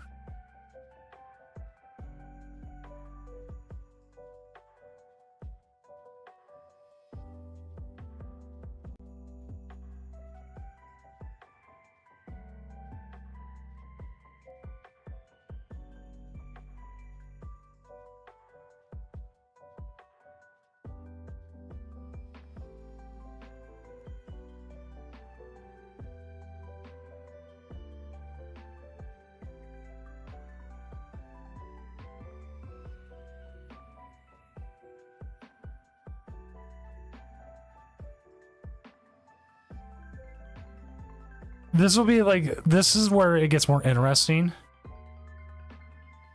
Is where like, okay, you don't know, you kind of have to play your cards at the right time. And like, if you do get 0-6, like what happens here? And like, it's going to be an interesting matchup in a different way.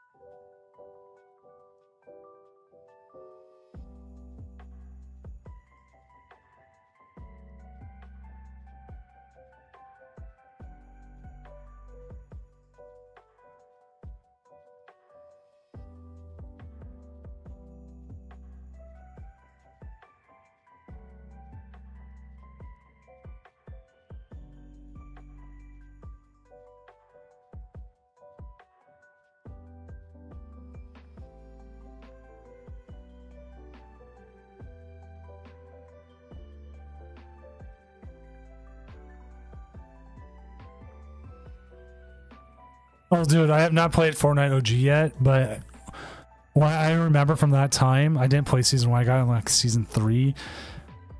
Is some of the stuff is just OP and it's so unbalanced, and people are going to be so overpowered. Like, you're just going to have some people come in and are just going to overdo it. They're just going to, just with all the new skills and everything else, it's just going to be bad. If they go to a game 3 for whatever reason, I will reach out to them and see if either one can stream the game 3. So if this comes to a game 3, we will try and get it. Otherwise, we are just waiting for this other game to finish up, and then we'll be there. I mean, I could sit here and not talk to you. I could put up like space screensaver or something.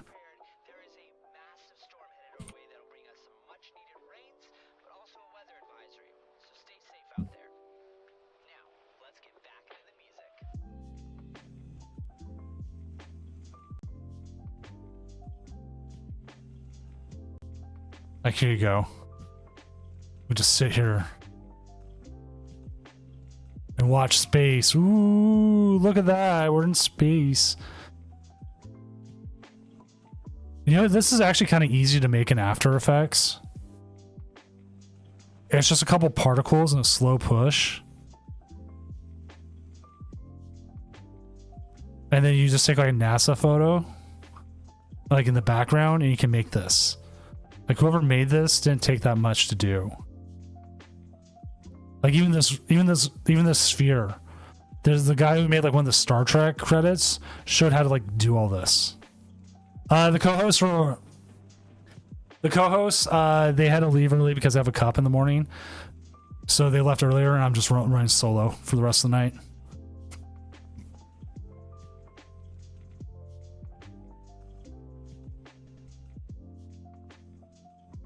Like, ooh, more space stuff.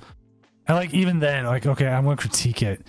This planet is poorly made. That is not how you shade a planet or anything. That's just straight up bad. Come on. Where your light sources, like, I don't even know where fully the light source is coming from.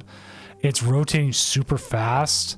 Like, you don't, things of that size, you don't, if they're rotating that fast, that's, it's just bad. It was Cordy and Brooke.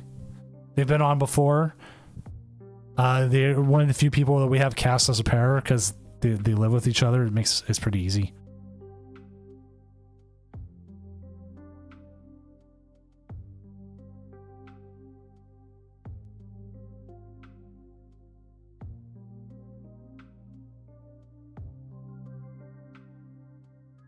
We were having a lot of fun. It was a fun cast. It's just they have to go to a cup tomorrow, and they wanted to go to bed because they're East Coast. Before I think they left about 1:30 their time.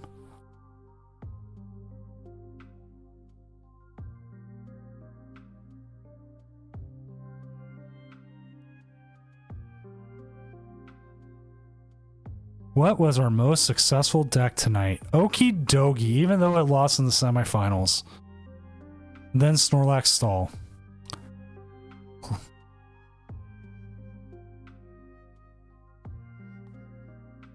Maddow, I had one shop in the area, in the whole Seattle area I knew of that played Final Fantasy, and this was years ago. They actually got shut down due to they weren't paying their taxes. They weren't paying their state taxes.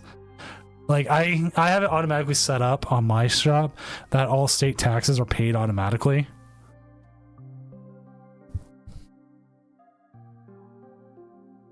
I mean, if Seagrove wanted to, we do bring casters on. I think we've been up to 38 unique casters now. 38 or 39 or something like that. And that's just the people I've had. We've had people from like official casters like Jeremy Jalen and Juancho Saldana, and to just all, like, so many people. Let me see. Like, I have the people on here. Yeah, there's just so many people. Vulcan Turtle, there was Planet Wader, I'm trying to remember their real name. Mike Pionka, Maddox TCG, Kyle Rios, also known as Kyle Koopa Rios, Hazy Cat or Horse Girl Hannah.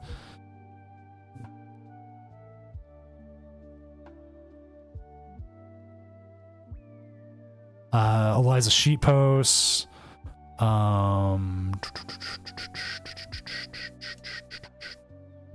Let me see who else. There's just a lot of people. I have to like actually look up the members. Good night, Stellar. We're just waiting off this last one. I probably could ask Azul to come in here at some point. I would think, I don't know. I would probably, to honestly, need to pay him, which I would understand why. Let's see some other ones. Oh, Michaela, also known as Girl Gamer Law. Mellowcrit, if you know who he is. Etchy, who's been on. Poseidon, if you know the VTuber Poseidon, she was on. I actually want to bring her back. She came on.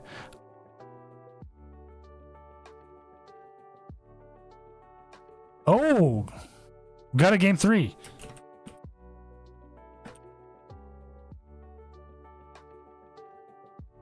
We'll see if we can get the game 3. Oh, sick. Okay, we got a game. We got a game.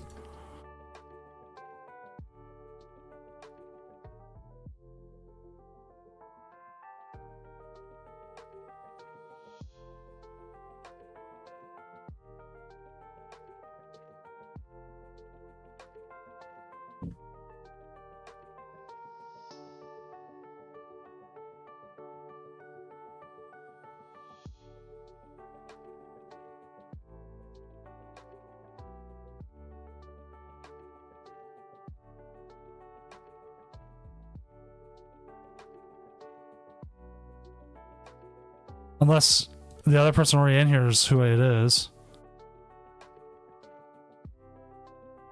All right.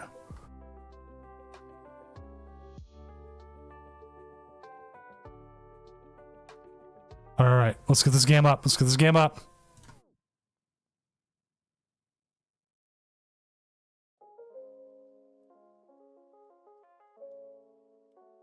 Yeah, see, Mariah Panda knows, and like the reason why I want to bring Poseidon back also is because the night she was here, I was having a very bad like couple days. I had one of my cousins die, a cousin I grew up with, and I was like just not there.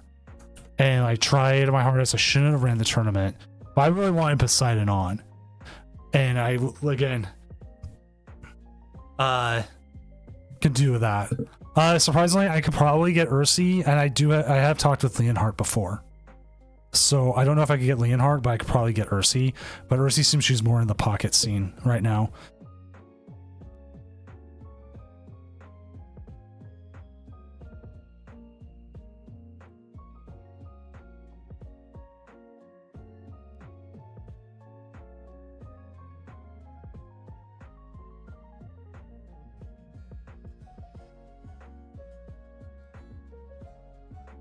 And election night too. It was just, I wasn't fully there, and I should have took the night off.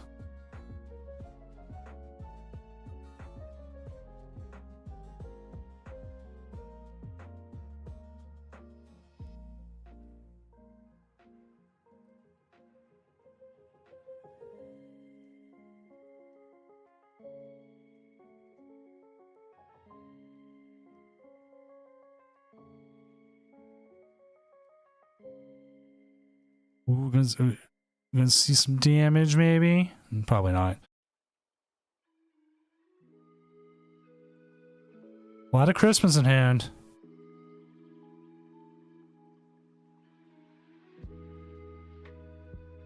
Like I could ask Azul. I've talked with Azul. I've done work with Azul. He's raided my stream multiple times. We know each other. That's a possibility. I've been trying to get Mellow Magikarp on, but well, actually he's my friend. But we just have timing issues. He's got a young kid. That doesn't help. There's a couple people also I could still reach out to. One of the biggest issues that comes up is just how late it is.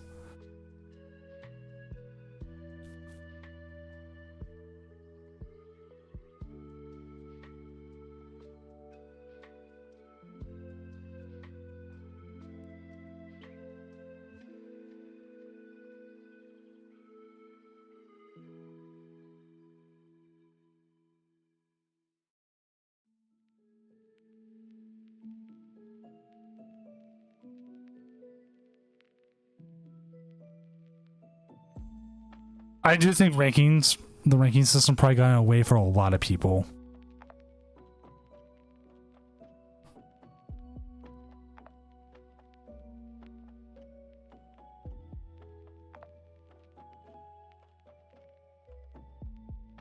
Well, Matt, that's why I do the regionals. The regionals are 100% meant for special casters. That anybody can do it. There's no limitation due to time. This is not the finals. I have it said as the finals. I'm sorry. This is the semifinals.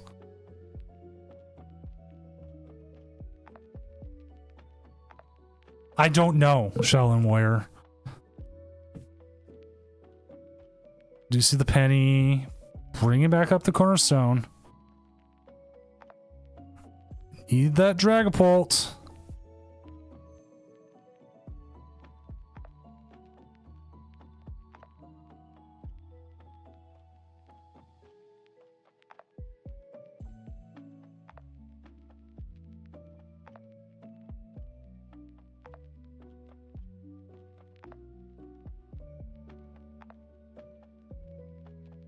I know of Purple Cliff, yes.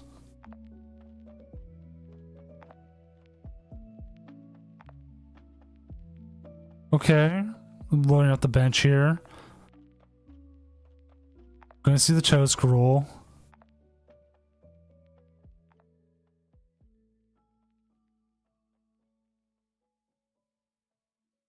And like, if people see it and say, "Hey, I know this guy who people might want to get in casting. I know this guy." Like, Emmy is a good reach out. I'm a reach out. Like, I think our schedule opens up going into January. I gotta double check. I don't think I have anyone on Tuesdays lately, but that's because like Tuesdays have been weird.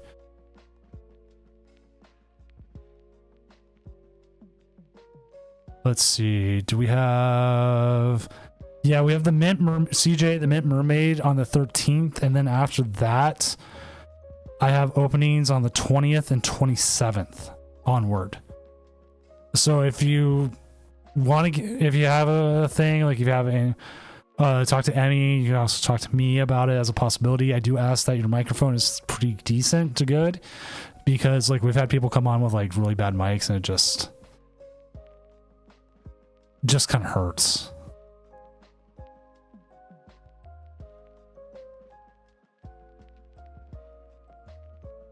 Ooh, gonna see some Dragapult. No?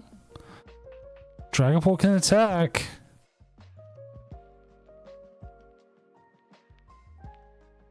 Yeah, 20th of December onward. I don't think Emmy's got anybody set up yet. She's usually the one that, again, she takes care of a lot of the scheduling. She like, I usually have to deal with a whole bunch of family stuff. She's a little bit more open and willing to go out and find people and talk to people. Whereas then I'm a little bit more reserved.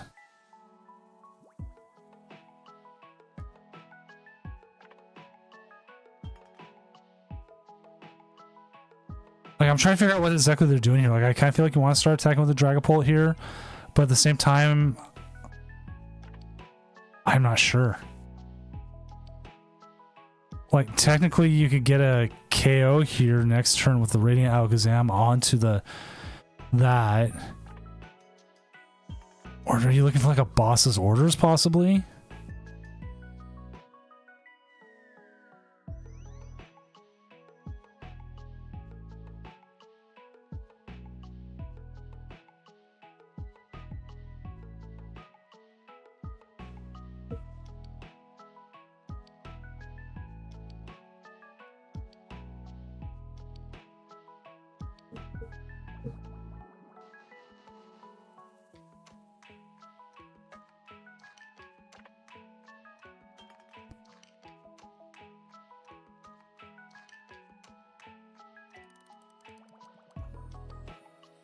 The danger here is like now you're getting into counter catcher territory. You're gonna take 3 prizes.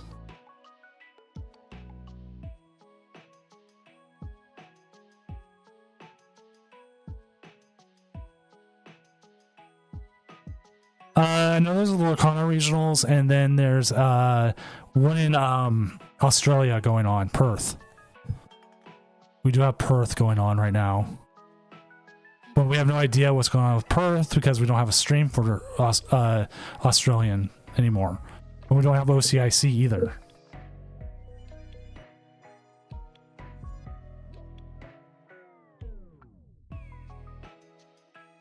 I think so, Mururu.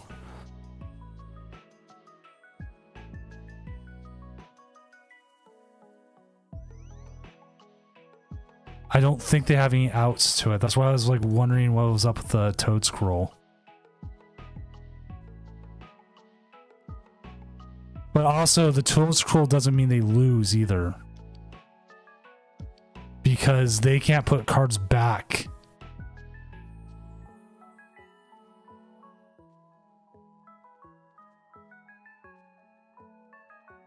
Well, Mad Owl, that is something that is coming up. The Pokemon Go was being streamed.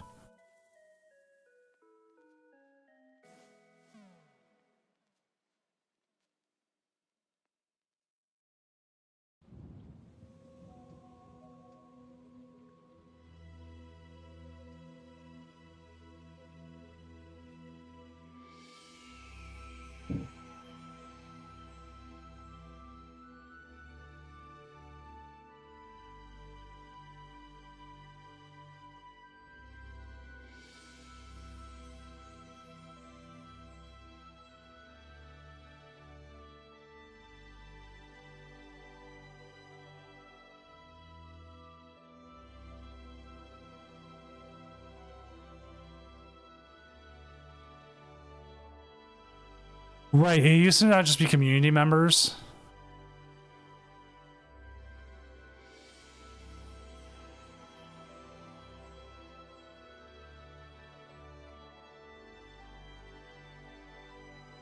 Or it was the organizers themselves. And that's how a lot of casters got their start. With some grassroots stuff like that.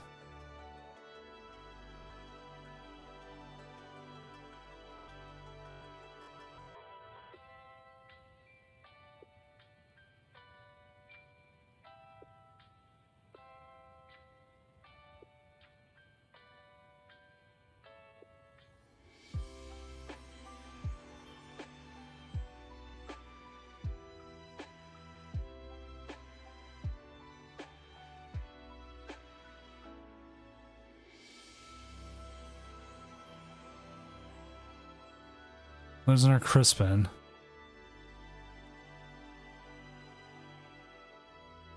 They're looking. I mean, they're looking.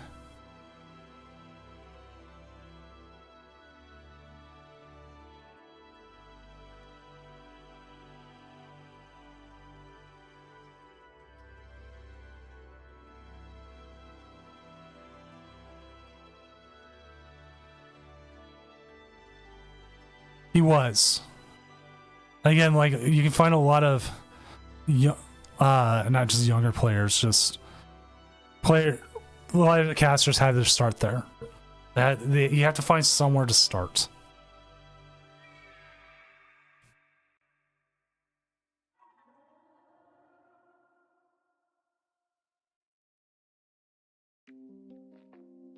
Yeah, Swellfella, that is pretty much what it is.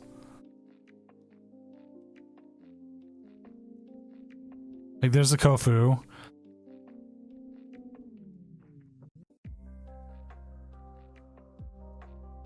How much time do they have left? 18 minutes, okay. Because the other thing is, if they're both playing fine speed, I'm surprised they weren't moving damage the whole time from Radiant Alakazam, though.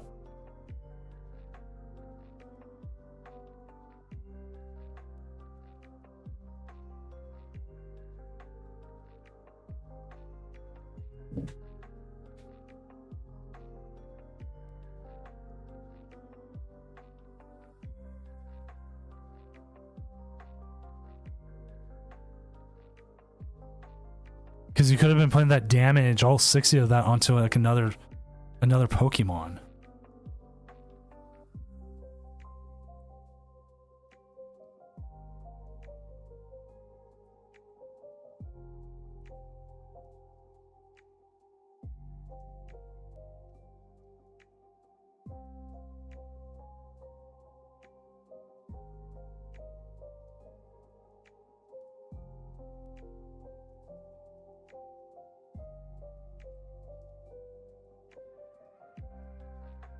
I don't think I don't know how good comment would be in like like regionals and stuff where you have no idea how much control you might run into.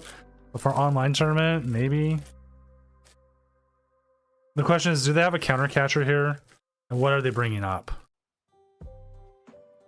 You have the ability to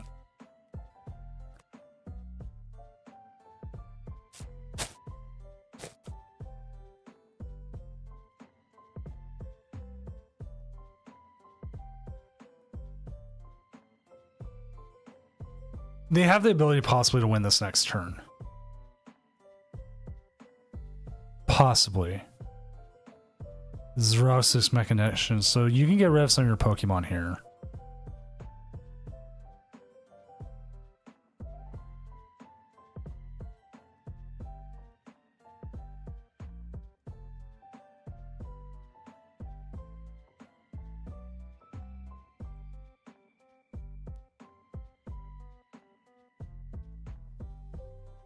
Now the question is, do I have the counter catcher?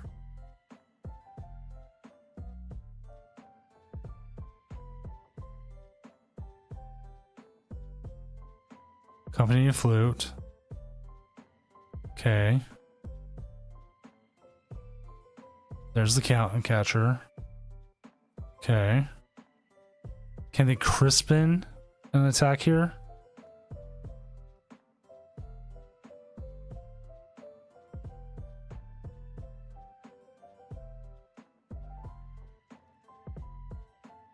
Eerie. There goes the Night Stretcher.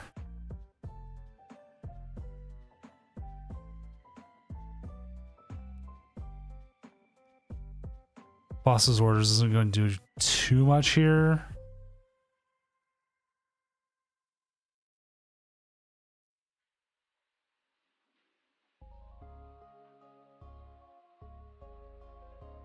Now your big issue here is, where do you want to move that energy?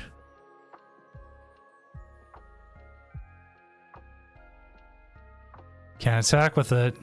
Can't use it.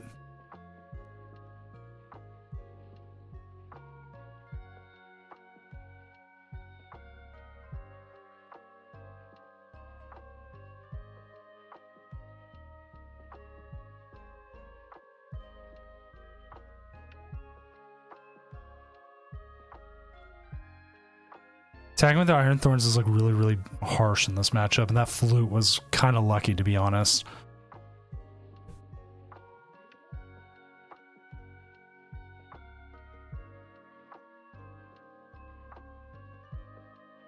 Oh, bad mill, bad mill.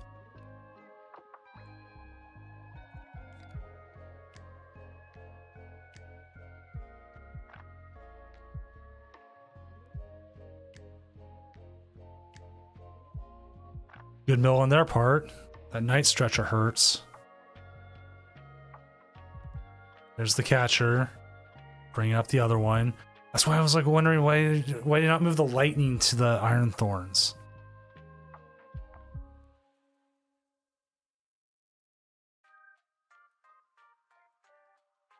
I think that's game. GG.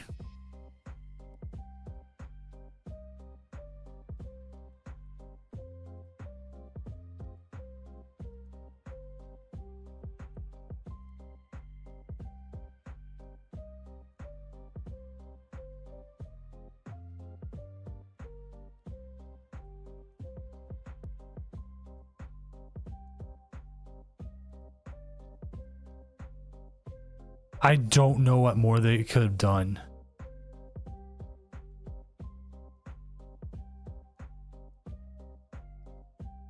Double Silent Tails helps though.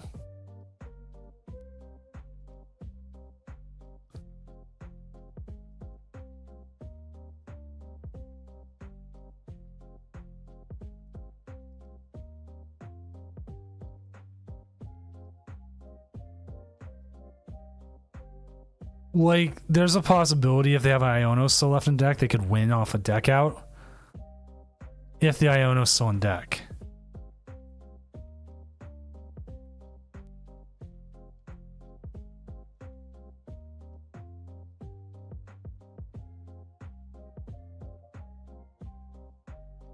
but their opponent's hand's still too big.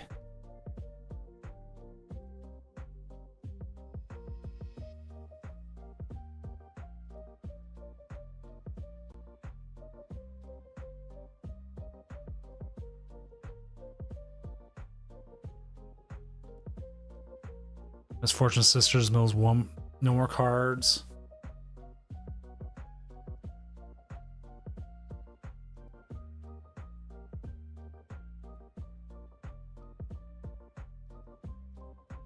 Draw. GG.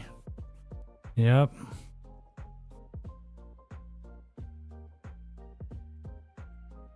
Well played, just not able to.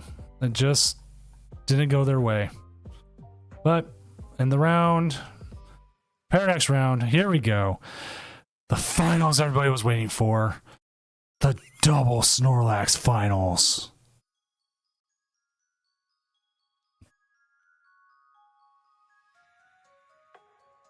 The prophecies have finally come true.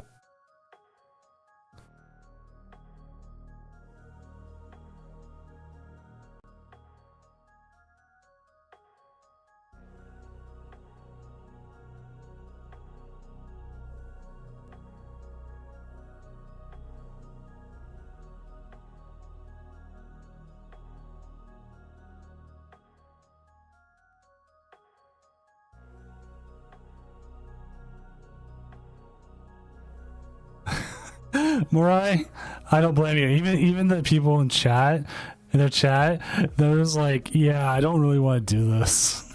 I don't blame them.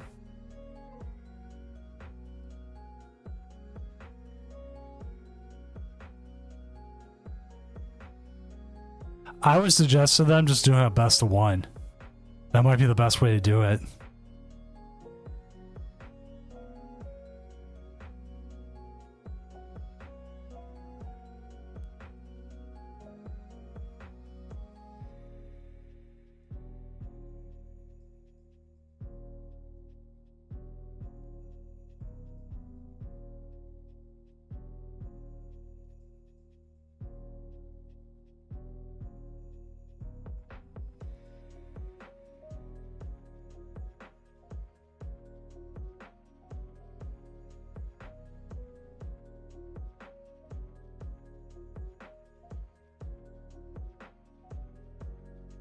They'll take 0 cards. The handheld fan's never going anywhere.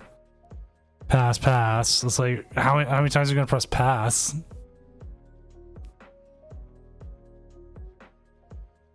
I honestly did suggest just doing a best of one.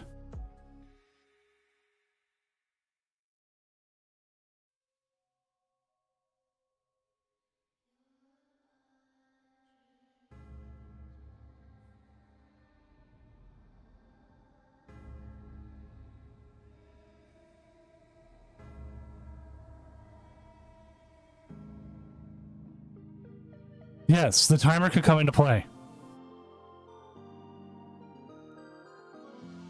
And the funny thing is, like, Erica's and Flute is going to play because that's going to be a way to mill your opponent.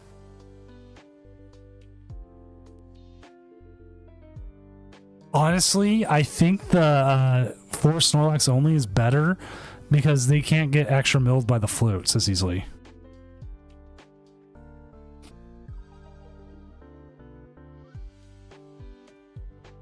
This is the most riveting draw pass I've ever seen.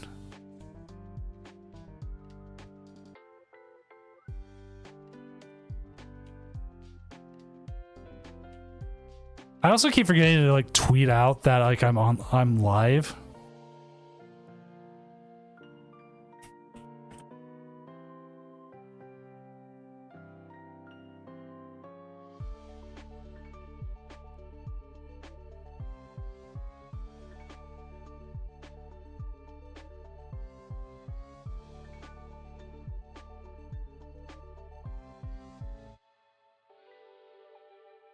Yeah, hope for a bunch of tails. That's like 100% what needs to happen.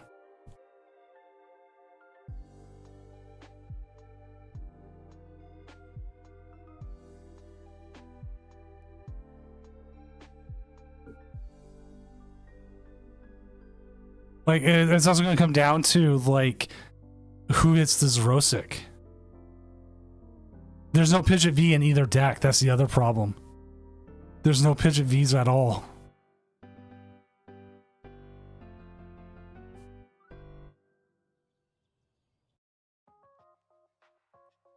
Like, you gotta be hitting the Misfortune Sisters. Oh! That's what it comes down to. Is like, how can you mill your opponent?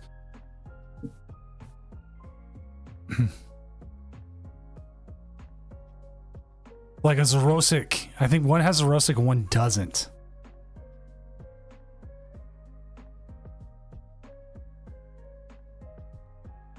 Right. That is actually the biggest problem with endless looping between the two is there's no Pidgeot, which makes things easier. I believe they both play Xerosic. Both play 2 Silenes. One plays 2 Silenes, one plays 3. One plays 2 and both play 2 Pal Pads. One plays Miracle Headset. The other one plays Secret Box.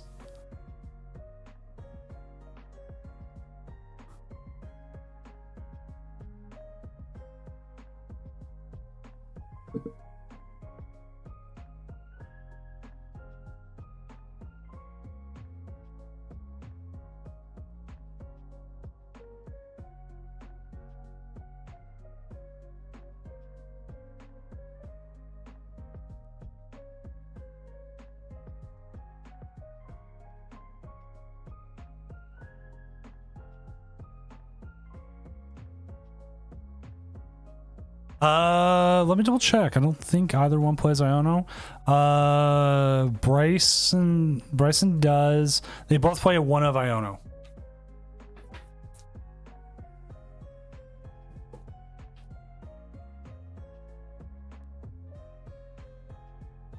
So Iono could come into play. Possibly Infinite Loop Silent Headset Pad, yes. But you also still have to watch out that they do have access to stuff like Misfortune Sisters. It's going to be a little bit of Xerosic timing, a little bit of Erica's possibly. Flute might come into play because if putting Pokemon onto the bench means there's less cards in the deck to Iono.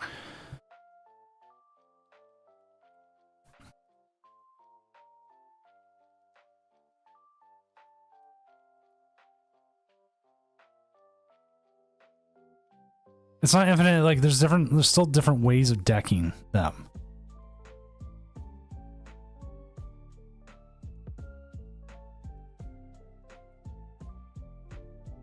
Like I won't lie. Like I'm not super like oh yeah about these finals, but at the same time I want to see what happens when you put 2 control players in the same room. It's like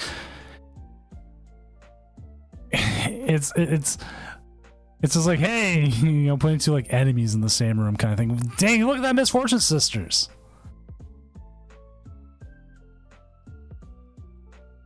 Like if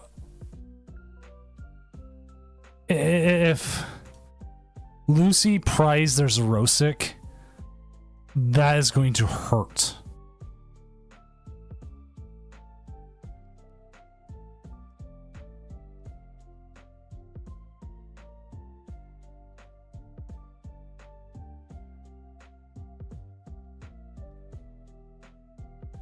And they haven't seen it yet. So we're essentially not seeing Pokemon attack. We're just seeing 2 Snorlaxes sleep on the field as we watch their trainers throw cheese at each other.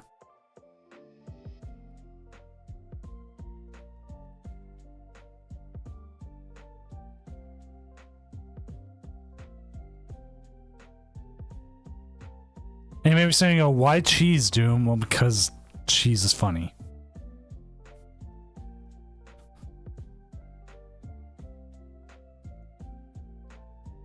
As it is right now, Bryson is winning because they are able to keep they've Xerosic multiple times. Now they just need to be able to find their Iono.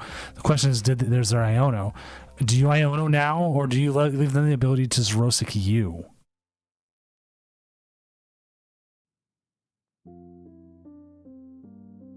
You can also just penny for the fun.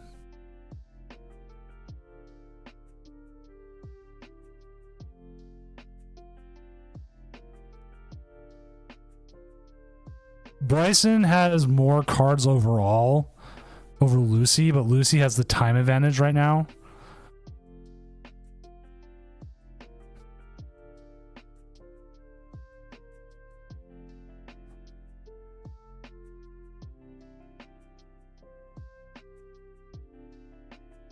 Lucy's also had some bad luck with the Misfortune Sisters and hasn't played Eerie. And again, if they prize their Xerosic, they have it. They just haven't played it yet. They're waiting for them to get smaller, I'm guessing. Either they'll play it this turn, or they'll keep waiting for them to build it up.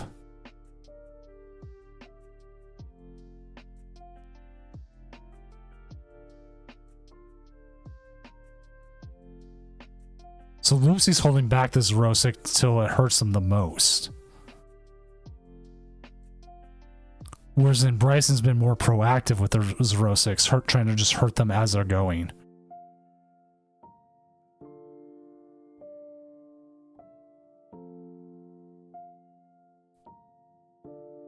I think I have a full art Xerosic, now that I think about it.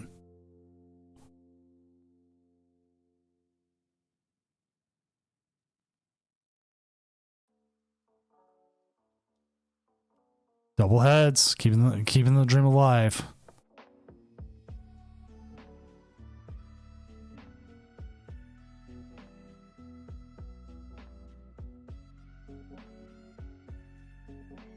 Like, this is where our Misfortune Sisters would come in really good.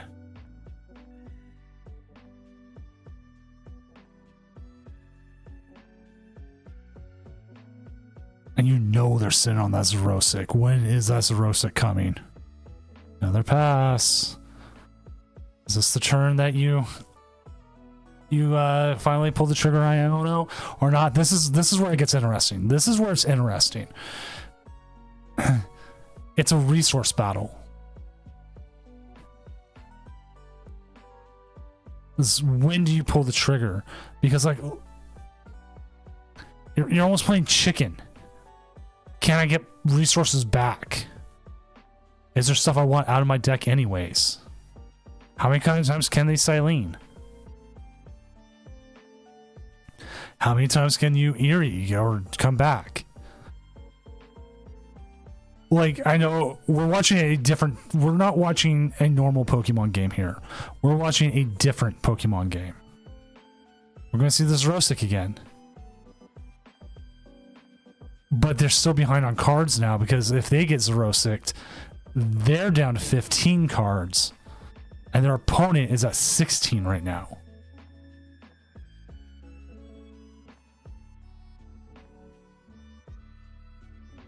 I think you have to hit the Iono now. Yeah, you have to hit it now. Now, you know there's Xerosic's at the bottom of the deck, at least from the bottom 4. You can Pal Pad back your Xerosic and Iono now, or your Silene and Xerosic. Get those out of there. And then pass. So now you're set up in a place where you're 26 to their 10.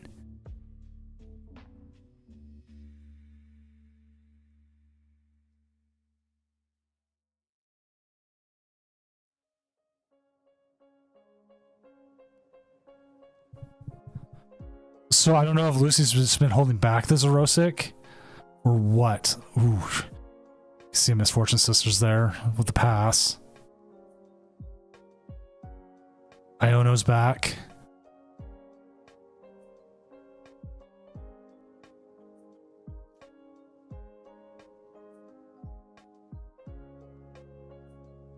Like a well-timed Xerosic here from Bryson could end this game. Like a good enough one, then with the Iono mix.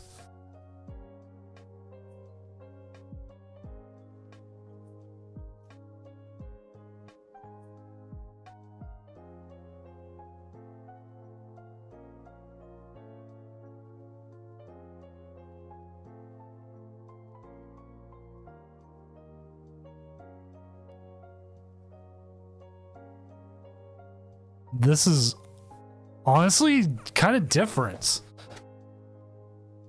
And I'm here for it. Like, they both know they can only do so much here. A couple tails could ruin the game.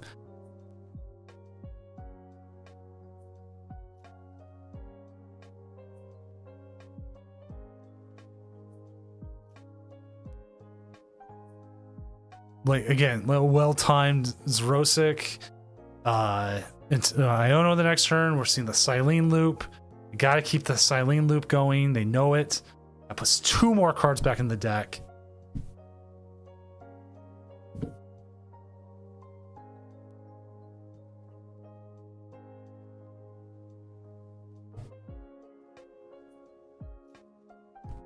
Like, this is a very definition of like, yeah, the Silenes have been extra kind. Like, oh, see, like that was like the first tells they've had in a while. But the second the Silenes stop being kind, this game could entirely change.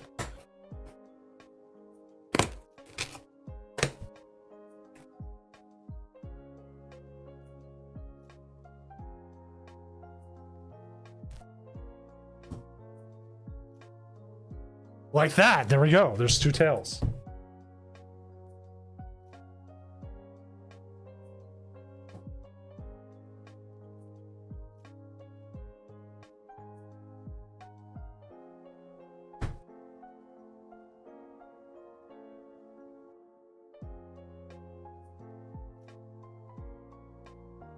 Another 2 tails.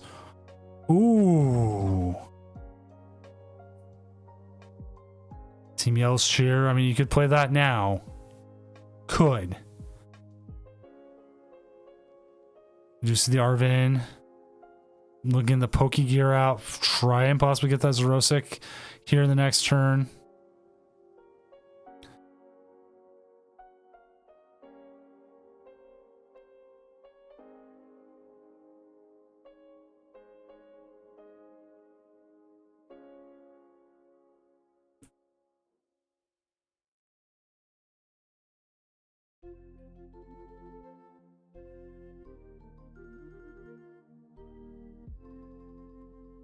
See him keep the Iono. We're going to dig for here for their own Zrosic.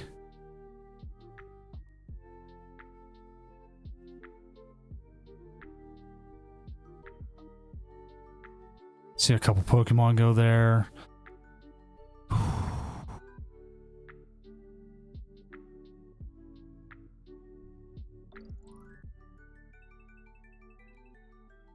See a Penny. Puts a couple more cards in there so you don't end up losing to an Iono. This could come down to it. Like, you gotta yell cheer at some point. But you know they don't have... They've used their Zrosic. Oh! Double Penny!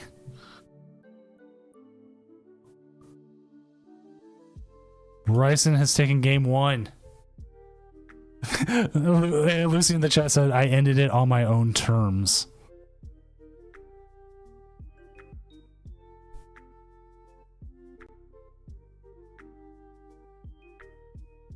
That actually took a lot less time than I thought it would have to get through one game.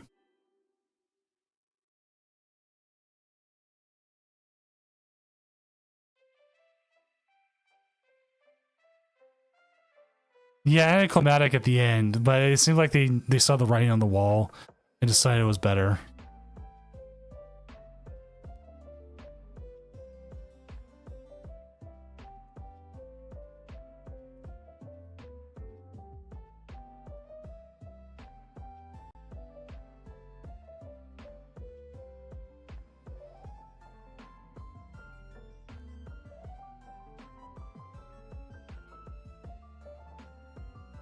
So are they going second?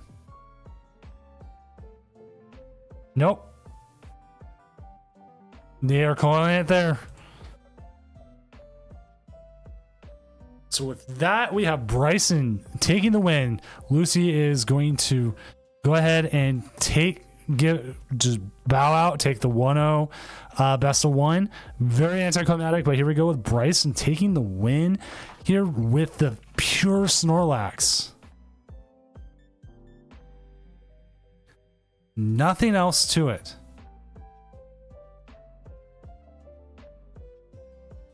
So kind of anticlimactic. I thought chat, raise your hand if you thought this match was going to go on till the whole time.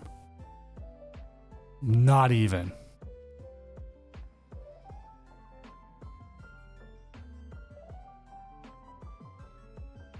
All right. Well, we got to call it a night now. So the question becomes, where do we go? Well, we do see High Flyers on. I want to make sure he's not ending his stream yet, because I'm getting ready to call it.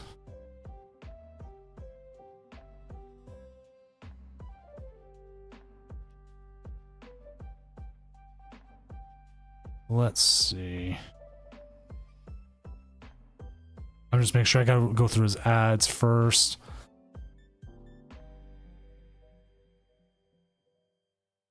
Yeah, I'm gonna go to bed. Like, it's rare for me not to be going to bed until like 3 a.m. My dog actually got up. He's like, "Oh, you're done?"